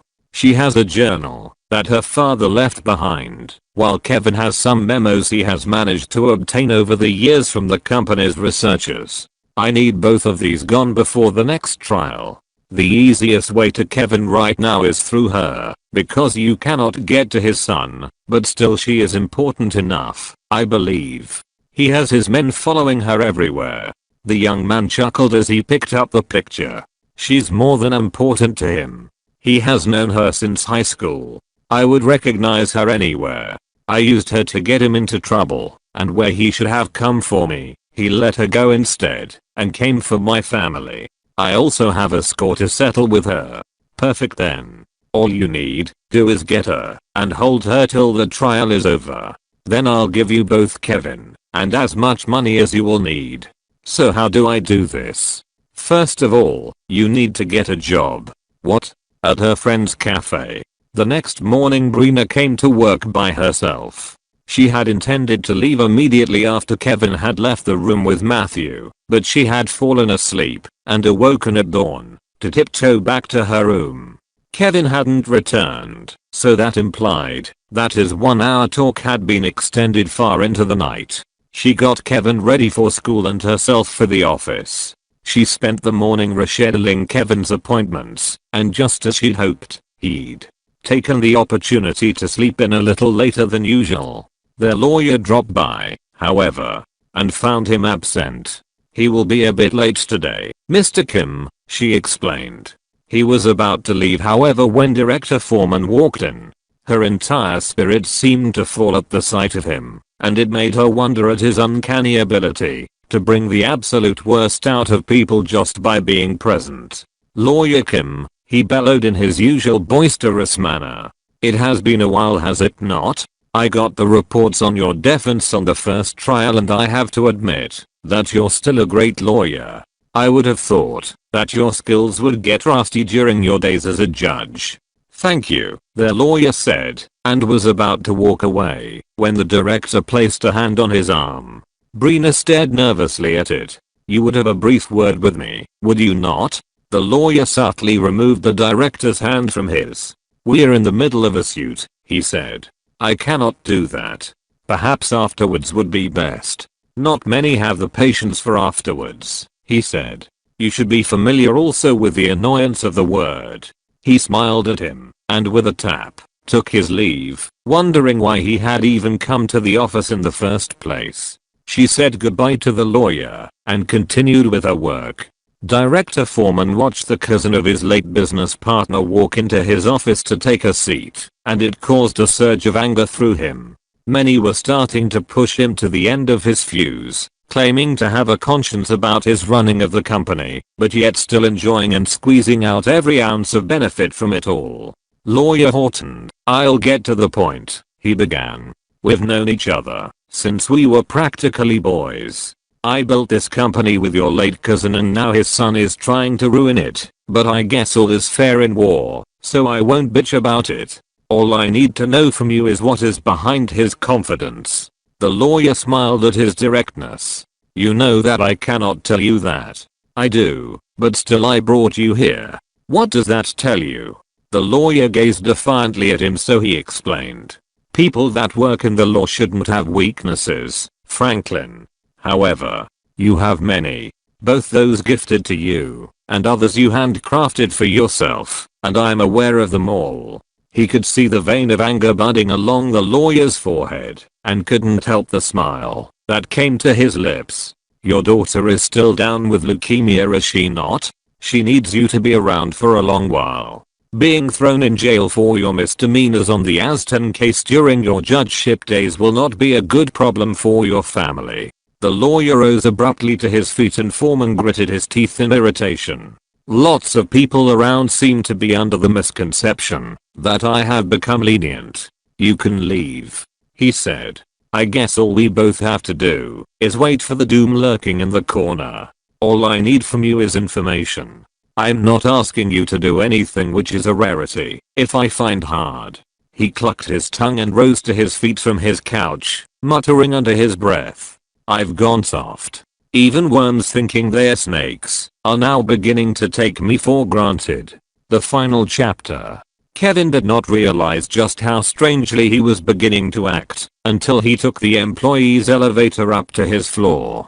The executive's personal one needed a few more minutes for its maintenance to be completed, since they had not been expecting him to show up to work so late in the day. However, his eagerness to reach his office would not allow him any ounce of patience. His employees rarely saw him in person as he came earlier than most, had a private elevator, and left later than most, so the moment he walked in with Mark behind him, he heard gasps. He rode quietly with them, and each time it stopped to take more people in, those who noticed him before they got in would just stop and stare, struck at who was before them. He had never realized before how rare his appearance was in the building, where he spent most of his days, and as a leader he was not sure how that made him feel. Mark, however, seemed to get a kick out of their reactions, because when he glanced at him, the slight tilt of his lips in amusement was hard to miss. Enjoy that? Kevin asked when they finally arrived at his floor. Yes sir, he replied, and his response amused Kevin. He headed into his reception area, and again not until he saw her did he realize that for a brief moment, he had held his breath in expectation of the warmth to his heart at the sight of her. It was a sweet kind, and he was getting addicted to it. She rose the moment he walked in and slightly bowed her head in greeting. He responded neutrally and walked into his office. As he took off his coat and got ready to settle down, she came in and placed his schedule on his desk. These are the documents that have been awaiting your review, and the heads of the departments called me earlier to remind you of these. Without a drafted response before the end of the day, their preparations for the launch will be delayed yet again. Your meetings have been rearranged. 2 have been cancelled and rescheduled, and the first one for the day will be in 45 minutes. For the first time since she walked in, she lifted her gaze to his and smiled. Kevin folded his arms across his chest to play off the catch to his breath. Sometimes it terrified him that she could hear and see all of this in his eyes. Did you sleep well last night? He asked. She gave the room a quick glance to be sure that they were alone. Yeah. How did the brainstorming session with Matthew go? He's been quite tormented lately, but yet still managed to keep his humor. He amazes me sometimes. Again, there it was. Kevin noted that slight twinge of envy he felt whenever she spoke of Matthew in that manner. Clearing his throat, he sat up and drew the files to himself to review. However, he could barely see a word. Have you heard from your mom? He asked. Her tone instantly sunk, and it made him look up to see the worry on her face. I have. He still hasn't woken up, but the doctor assured her that he is doing well. When will you return to? He'd wanted to say that he would take her back to the hospital for a visit, but then his door suddenly flung open. They both turned around to see Matthew walk in looking like a new spirit. Brina, I was searching for you, he said. I came to get you for lunch, then from there we can head over to the hospital together. I was in a bad place as well yesterday and didn't get the chance to see you before you left this morning. I'm sorry. He brought his face close to hers in apology, and it made her laugh. Kevin wanted to drown him. Well, you came just in time for my break, she said, with a pinch to his nose. I know, he replied, and then turned to acknowledge Kevin for the first time since he had come in. Can she take a few extra hours off a lunch break? For the first few moments Kevin didn't know what to say to him. The both of them were stirring up emotions in him that he didn't want to have to deal with at the moment, so he just let them both go so he could get back to normal. Brina, take the rest of the day off, he said.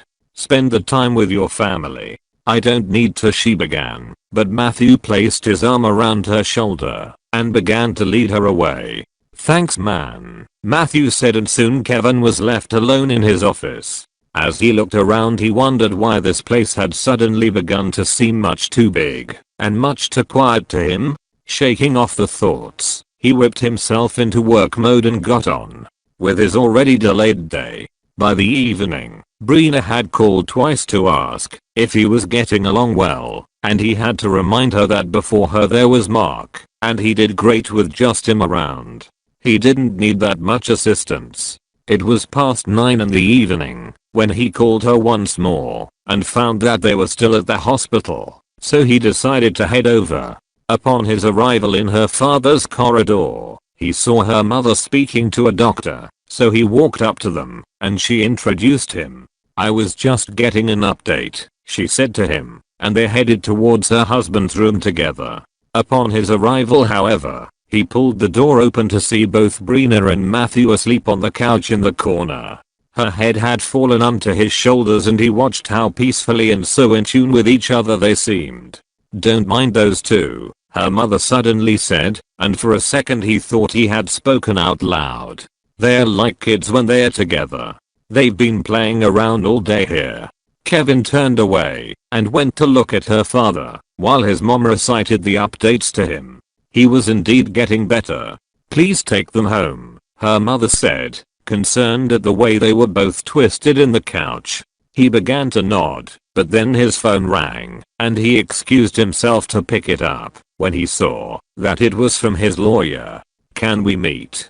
his lawyer asked, and Kevin found his request peculiar. He would usually just speak to him on the phone, or come over to his home. He was also his uncle. They met in a bar close to the hospital and Kevin met him already a good way through a bottle of Blow label. He was alarmed. "What is it?" Kevin asked, as he took his seat. "I met Foreman in your office today. He insisted I come talk to him, and when I did he tied my hands and got me to tell him about the existence of the journal and memos." Kevin's blood turned cold. "What? I unfairly tried a case a few years ago upon a request, and he is well aware of this. I had to manipulate the trial, and thus the innocent party was put in jail. This coming out could put me behind bars for up to 4 years, so I panicked and told him. I'm so sorry." Kevin scanned his mind for what to say, and when he found nothing, he just grabbed his briefcase, and with one last look at him, Kevin turned around and left. He sent Mark back to the hospital to get both Brina and Matthew, and went straight to bed. The next morning, his temper at the lawyer's actions was still brimming, so he decided to go on a run, hoping that it would put a lot of things into perspective for him and bring him back to normal. Franklin Horton was his father's cousin, and Kevin had known and followed his career for as long as he could, reveling in his reputation for keeping to the law and upholding it without any fear or favor.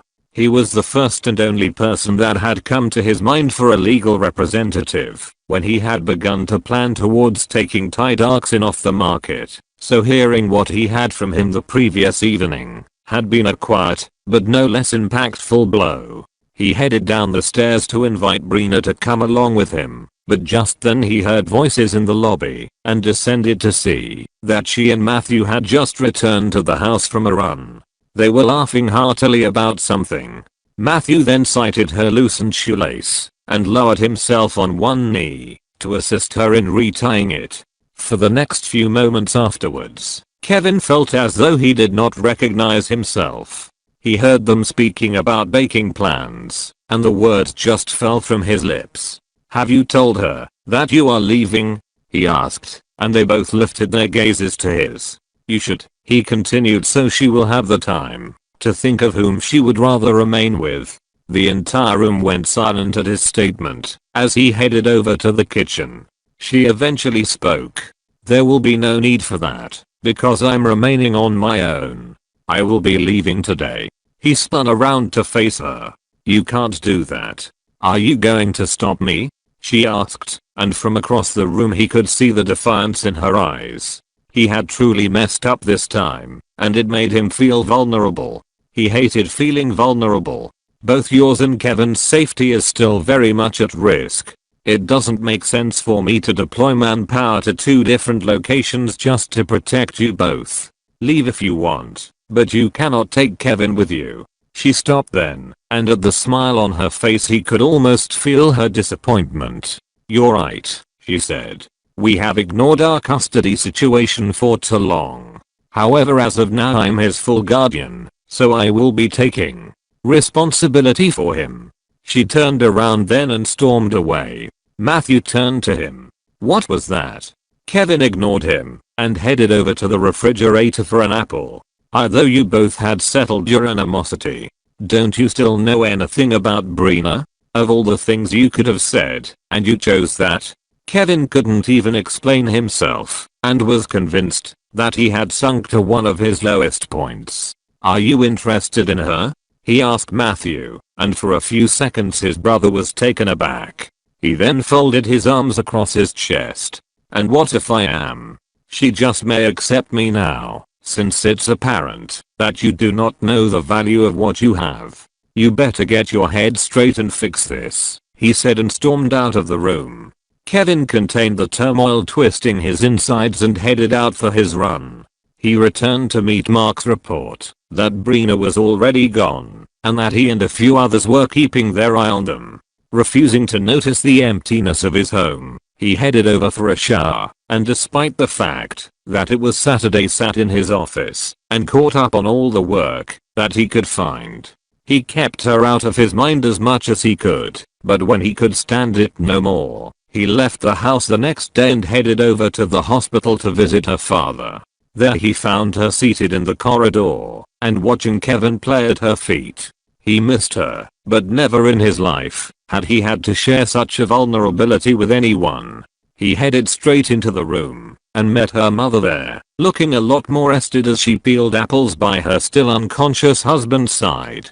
Her face lit up when she saw him. Kevin, she greeted and came over. How are you doing, Mrs. Webb? I'm holding on. He's still not awake yet, but the doctor assures us of his improvement. He spent a few more minutes updating her about the case and soon there was nothing to do but leave. As he exited the room, he crouched down to pat his son on the head and to watch him for a bit, and then his phone rang. It was a perfect excuse to leave and he did. He had been all but a step from her, and she hadn't even spoken to him. He knew that he had to apologize, but he couldn't remember the last time in years that he had put himself in a position where he had to apologize to anyone. Determined to sit it all out, he headed over to the factory, and for a few hours, until nighttime, his mind was fully occupied. Mark gave him updates on their safety when needed, and all was well, until he got in his car once more to head home. Matthew called him then, and he turned the car's speakers on. Have you apologized? Matthew asked. Kevin did not respond. I'll take that as a no, Matthew continued. Well then, this is a public service call to inform you that the longer you drag this out the more you will alienate her. You have just gotten her to become comfortable enough with you and to trust you even, but this will cause almost irreparable damage to you both, so you better proceed with caution. I warned you that she was a proud one. If you do decide to heed to good advice, then you're welcome in advance. He ended the call, and Kevin wanted nothing more than to punch his brother's lights out. However, he soon found himself heading to the direction of Brina's home, and when he was parked outside of her apartment complex, he raised his eyes to her window and wondered what the hell he was doing. So, has he called to apologize yet? Joan asked Brina. Brina was sitting in Joan's home and sharing a bowl of dried persimmons with her. Their kids were in the playpen a distance away from the living room and chasing each other around. He hasn't, Brina said, and Joan did not bother to hide her amusement. What's so funny? She asked. It still doesn't seem to me that he wanted to insult you. It just seems as though he was jealous about your relationship with his brother. That's ridiculous. What is there to be jealous about? And he's Kevin Horton. One would at least expect that he would be above such condescending emotions. Is Kevin Horton not a human being? From all you have told me, I'm kind of happy that he reacted that way. Now at least we know that you've been getting under his skin. Congrats, girl. Brina ignored her raised hand for a high five and returned her annoyed gaze to her child. Do you miss him, though? Her friend asked, and it took her a short while to respond. I'm scared that one of these days I'll not be able to take it anymore. That I'll just suddenly find myself in front of his door to apologize. Her friend burst out laughing. You won't, you're too proud. If I do, I'll just disown myself. No questions asked. They both turned then at the sudden sound of someone knocking. Is someone at your door? Brina asked. I don't think so, Joan replied and rose up to head towards the door. There's a doorbell right by the side. I see no reason why they should be knocking. Joan checked the keyhole, and when she saw no one, pulled open the door to confirm. She looked around, but then, when she saw the tall, well-dressed man at Brina's door, she shut hers immediately and ran in like an excited schoolgirl. Kevin is at your door, she said. What? Are you joking? Of course not. Brina pondered on this for a bit. He is probably just here to see his son. Perhaps, Joan said. Well, what are you doing? Leave. With a nervous sigh, she rose to her feet and headed over to the door. A few minutes later she was standing in the middle of her apartment and wondering if letting him in had been a good idea. She'd almost forgotten how handsome he was. Standing there with his hair brushed away from his face and dressed in crisp white shirt and dark slacks, with his hands infamously in his pocket, she didn't know what to do with herself. I'll go get Kevin, she eventually said, and started to walk past him. However, his hand shot out and held onto her arm. He brought her to face him and lowered his gaze to hers. I've never had to do this before, he said, and her heart began to pound within her chest. She too tucked her hands into the pockets of her shorts and looked away.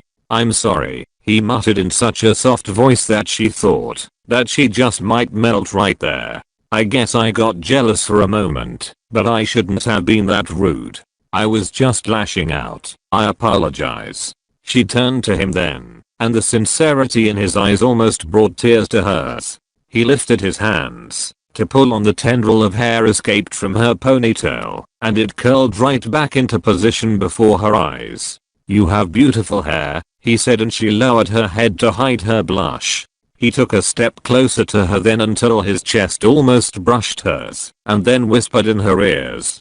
Can I kiss you? She didn't lift her head, but then after a few seconds she rose on tiptoes and, with her hand on his shoulders, pulled his lips down to hers. She planted a simple kiss on him, but he was not having it. His arm slid around her small waist, and she was pressed against him. You like torturing me, don't you? He asked, and she bit her lip in amusement. He took her lips in hers then with a slow and sensual kiss, and she felt the strength drain from her legs.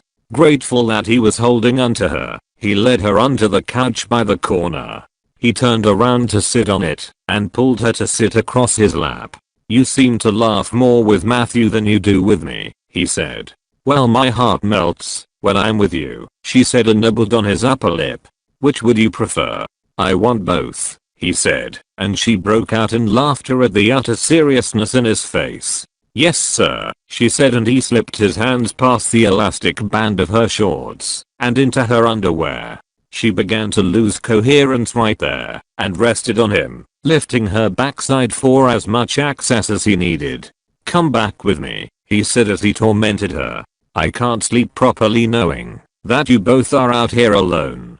No amount of monitoring can ever be enough. She barely knew what she was saying. Her eyes shut as she tried to get some words out as she laid kisses to his neck. She then leaned away and began to unbutton his shirt.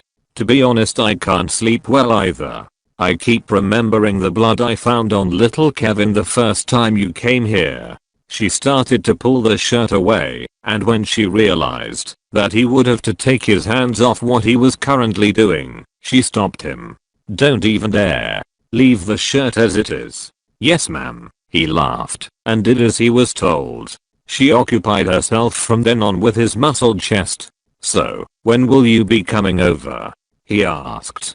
Tuesday would be best. Tomorrow is Joan's birthday and her husband and a few of our friends are planning a surprise at the cafe for her. I'll have to get all of that ready for tomorrow evening. Alright then, he said and slipped his fingers out of her, rising with her to his feet. Let's move us somewhere with more room. She giggled and clung onto him, her heart soaring in mind-numbing expectation as he slipped his tongue into her mouth. Asterisk.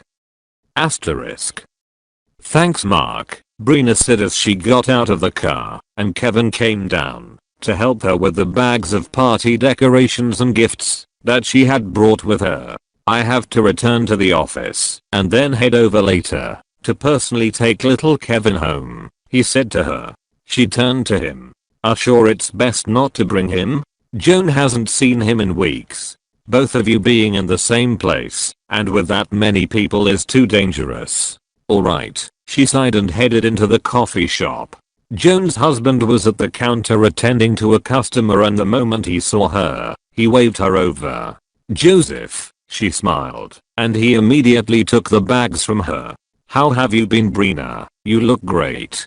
Thank you, she said and took the remaining bags from Mark. Call me when you're done, he said and she waved to him.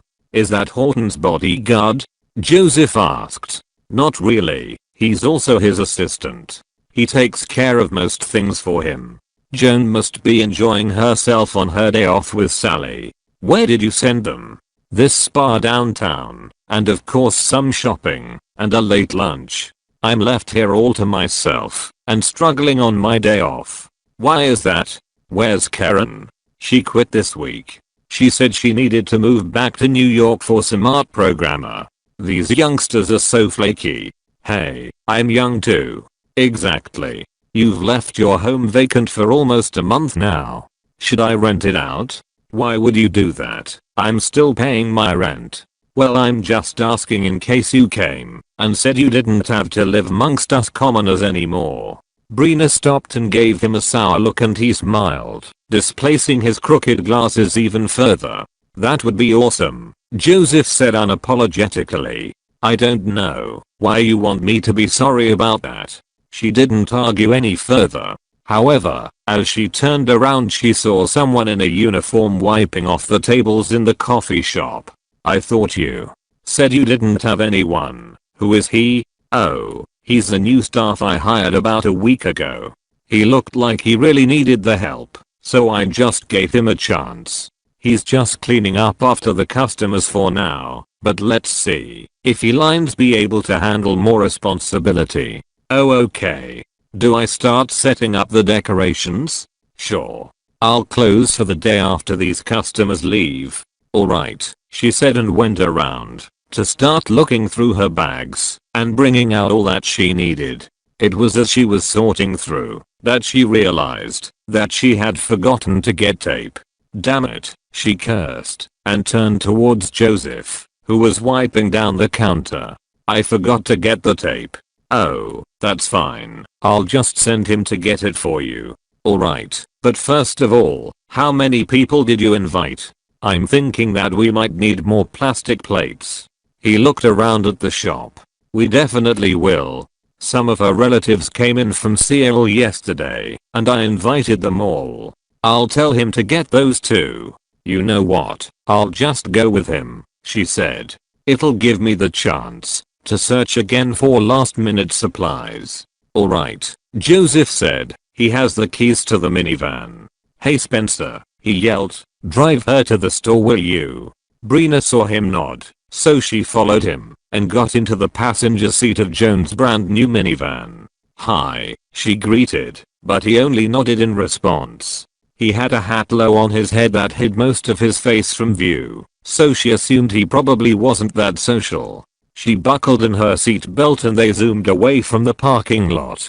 A headache had driven Kevin from the office. It was just a 6:15 in the evening, and he was heading to Brina's home to retire for the day. Mark kept sneaking him looks through the rearview mirror, unable to understand what was going on with his boss. Do you have something to say? Kevin eventually asked, when the stolen glances became too bothersome. No sir, he responded, but Kevin kept his gaze on the mirror, waiting for the question that he knew was coming. It eventually did, and it almost amused him how even Mark could not contain his curiosity. "Are you alright, sir?" he asked. "Is there something wrong with Miss Webb?" "No, there isn't. I just want to rest." Kevin watched as Mark glanced at the dashboard clock, perhaps wondering if the battery had given out. Kevin didn't blame him, as even he was beginning to understand himself less and less. In over 7 years, he had never, not once, retired anywhere from work before 9 p.m., whether there was the call for it or not. His phone began to ring then, so he pulled it from his pocket and frowned when he did not recognize the number. He never received calls of such nature. "Hello," he answered, and the frantic tone that came through instantly put him on edge. "Hello, is this Kevin? I mean Mr. Horton." "Kevin Horton? Who is this?" he responded. "It's Joan. I'm Brina's neighbor. She was going to attend my party, but now she's nowhere to be found." Fear gripped Kevin's heart as he sat himself up. "What do you mean by she is missing?" "Mark," he called, asking for an explanation, but his gaze through the rearview mirror was equally as perplexed. "She was dropped off here, and then she went for supplies with our staff. It's been 2 hours now to a store that is just 10 minutes away. She left her phone here, so we can't reach her, and neither can we get to the staff. We are alarmed and thought to inform you." "I'm on my way," he said, and ended the call. A few minutes later, Kevin walked into a cafe partly filled with people. Most of them had drinks in their hands and chatting away, while the ones who knew what was going on were clustered in corners with concerned looks on their faces. A tall Asian woman with a red bob hurried up to him the moment he walked in, and so did a Caucasian man he assumed was her husband. "Joan," Kevin called out. "I'm Joan," she replied. "My husband, Joseph." She pointed to the man and they quickly briefed him on what had happened. As he was speaking to them, his heart cold with panic, another call came through. He quickly pulled the phone out of his pocket, and when he saw who it was, something cold passed through him. "This is Director Foreman," the announcement came in his ever amused and gritty tone. "What is it?" Kevin asked. "I heard something quite disheartening," he said, "and I just had to pass on any assistance that I could give." Kevin's hand tightened on the phone. "Where is Brina?" he asked. "Now hold on," he said, his tone serious. "I do not know why you are asking me of Miss Webb. I do know, however, that a friend of yours asked me to pass in a message." He recited the address to Kevin. "He says that he would very much prefer that you come alone, since it has been quite a while since your last meeting. He is still as fragile and distraught as ever, so he hopes that you will respect his wishes and do nothing to provoke his instability." A few moments of silence passed before Kevin responded, speaking with deliberation, so that the man knew that he meant every single word. "If anything happens to Brina, I will kill you myself. I promise you." With this he hung up the phone and turned to her friends. "I need to check out something," he said. "I will be right back." He sprinted from the cafe, Mark at his heels, and jumped into the driver's seat of his Mercedes. "Sir, I think the director is working together with your attacker." "That's what the director is doing. However, the attacker is just being used as a pawn and he doesn't know. Call the cops and be on standby, but keep your distance." "Yes, sir," Mark said, and Kevin zoomed off. Kevin had been led almost an hour away to a boarded up home in New Ashford, void of life, use, and seated on a lonely and unkempt street.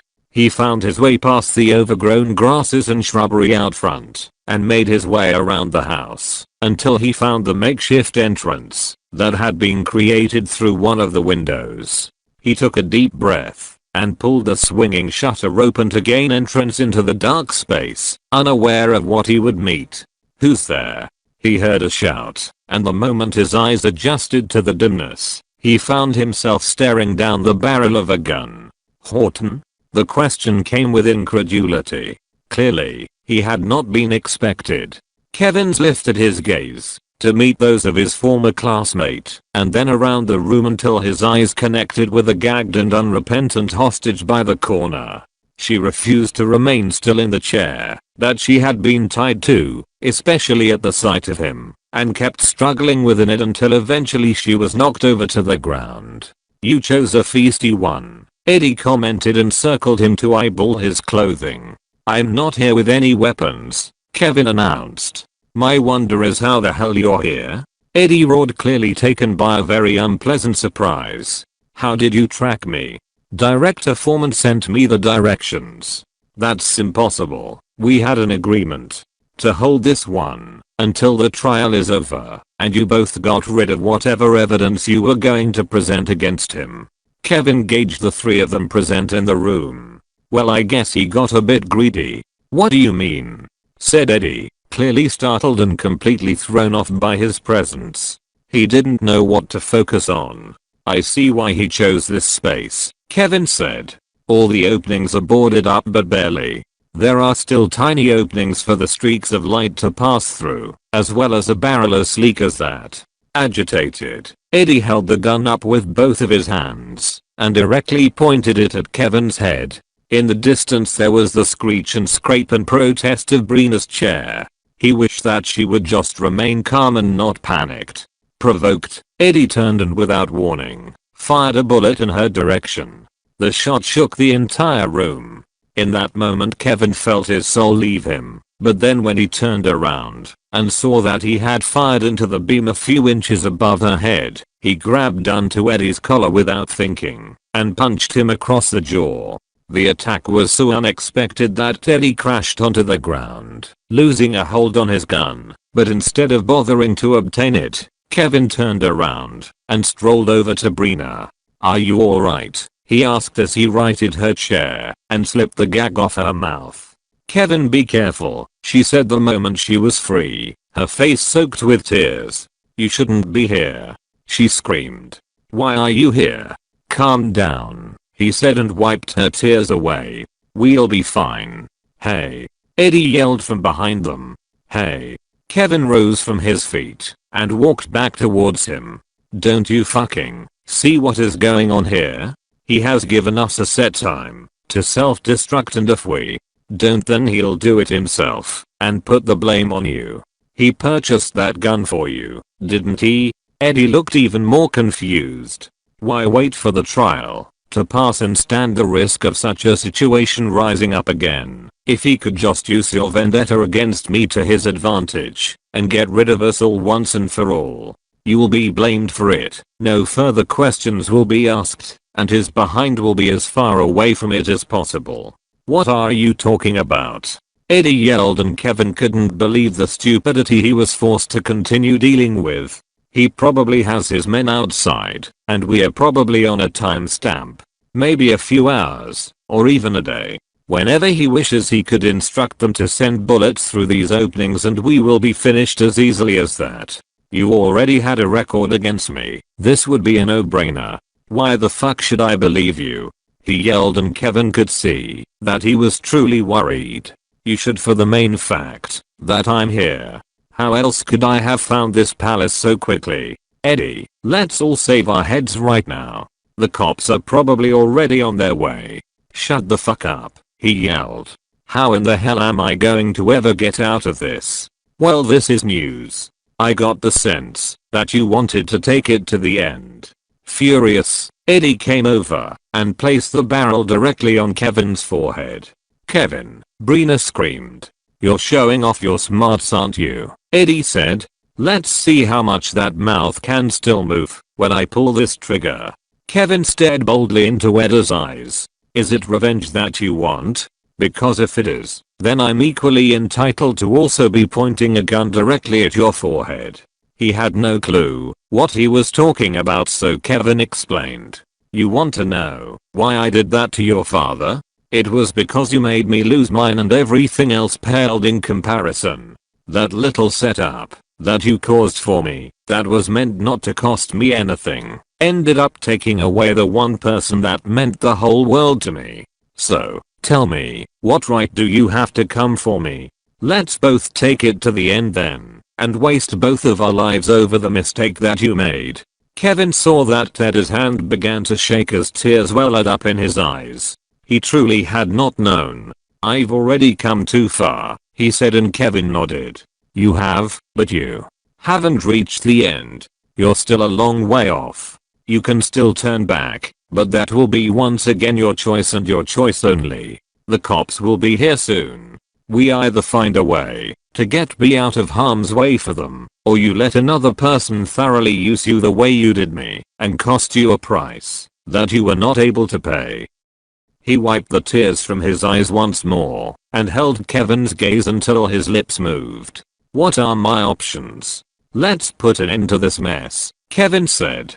Once a long time ago we were friends, true friends. Let's end this mess now. I'll stand up for you in court, and you'll get away with just a light scrape. That bastard, however, will bear the brunt of it all. You can start all over and so can I.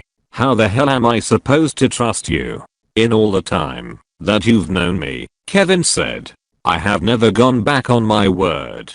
With one last look at his former classmate, Kevin turned around and began to head towards Brina. She, however, did not keep her eyes on him and instead focused it on roving across all the available openings and the gun that was still boldly pointed at them. Kevin found a sharp stone by the side of the building and went behind her to begin cutting through and loosening the ropes that had bound her. Don't be scared, he said, tears welling in his eyes at her bloodied hands from her earlier attempts to loosen the rope. We'll be out of here soon. The rope came off, and he rose to come around and bring her to her feet. However, she suddenly screamed into his ears. Kevin! She cried, and everything that followed happened in a flash. Helplessly, he saw her twist herself around to shield him, just as the bullet pierced cleanly through her chest. Kevin's heart stopped. He held onto her in shock, her eyes opened wide in unbelief.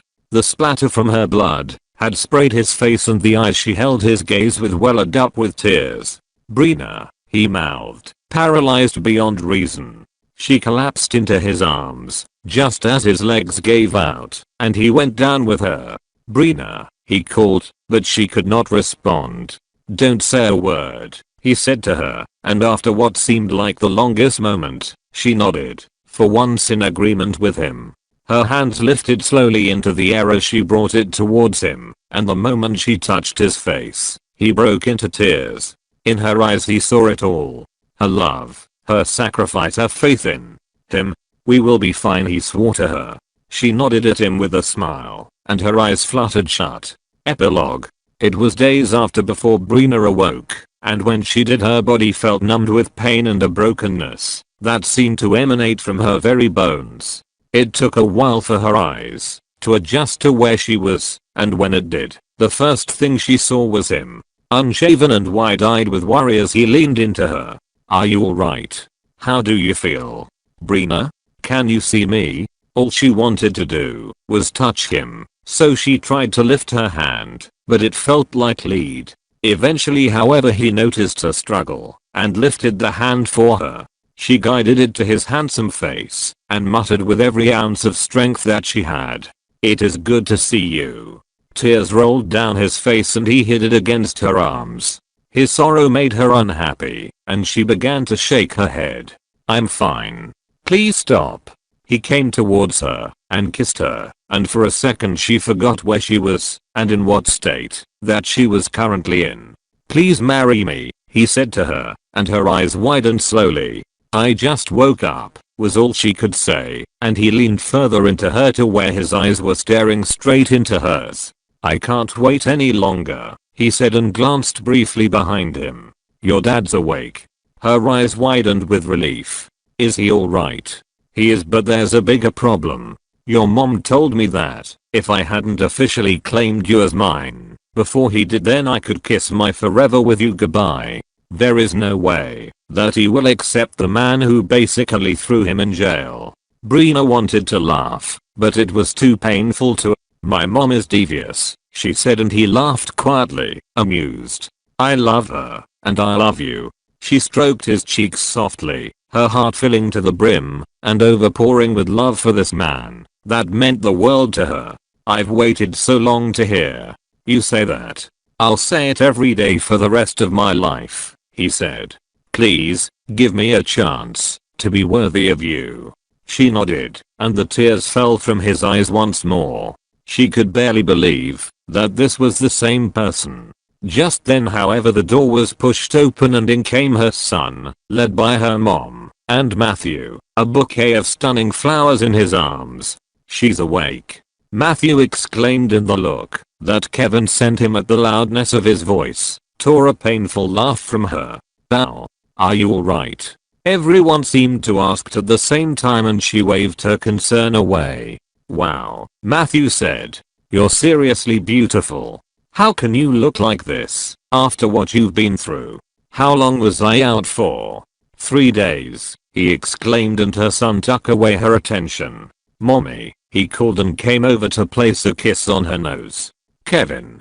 She smiled, overwhelmed with joy to see her baby. She shut her eyes to revel in his childish scent. She had missed him, and the fear that she could have never gotten to see him again rushed back in. Eventually his father pulled him away to sit on his lap, while her mother sat by her bedside and took her hand. Get stronger quickly, she said. You have a lot to answer to once you get well. Yikes, she said, and winced at the soft smack to her arm. Worrisome child, her mom spat. Kevin gave her mom an uncomfortable look, and the moment she caught it, her eyes widened. Excuse me, she bellowed. This is my child right here. I can discipline her any which way I want. And when you will stop making her go over and beyond for you? What is wrong with you? I apologize. Kevin bowed his head slightly, and Brina felt her heart melt all over again. Wow, he's strangely submissive these days, her mother said. I can't get used to it. Neither can I, Brina muttered. However, Matthew had a different response. I can. I say it's high time he got off his horse. Oh, speaking of which, your dad's awake, her mother said. I already told her, Kevin replied. Oh, and did you take into consideration the advice I gave you? Kevin nodded and tightened his hold in her hand, refusing to let go. She's mine. Her mom's eyes filled with tears. Mom, you need to quit your overbearing ways, Brina said. And you need to quit your underbearing ones, her mother retorted. She brushed her hair away from her face, and upon seeing the exhaustion on her face instantly rose and addressed the room. Alright, everyone, it's time to leave. Matthew, get the doctor. Yes ma'am, he said, and went on his way. She turned around and glanced at Kevin with a smile, not even bothering to pry him away. Except Kevin, she said. She'll rest with him. Her mom left, and she was left with her complete family of 3. How will everything be sorted out? She asked him. Director Foreman has been arrested, and he is facing possible execution for countless charges. I'll rectify the Ty Darkson situation with immediate effect, and also do my best to help Eddie out as much as I can, just as I promised. He leaned into her once more, and she kissed him with all the strength of the love that she held for him. Thanks for reading. Author's personal message. Hey beautiful. I really hope you enjoyed my novel, and I would really love if you could click on the subscribe button below. Thanks in advance.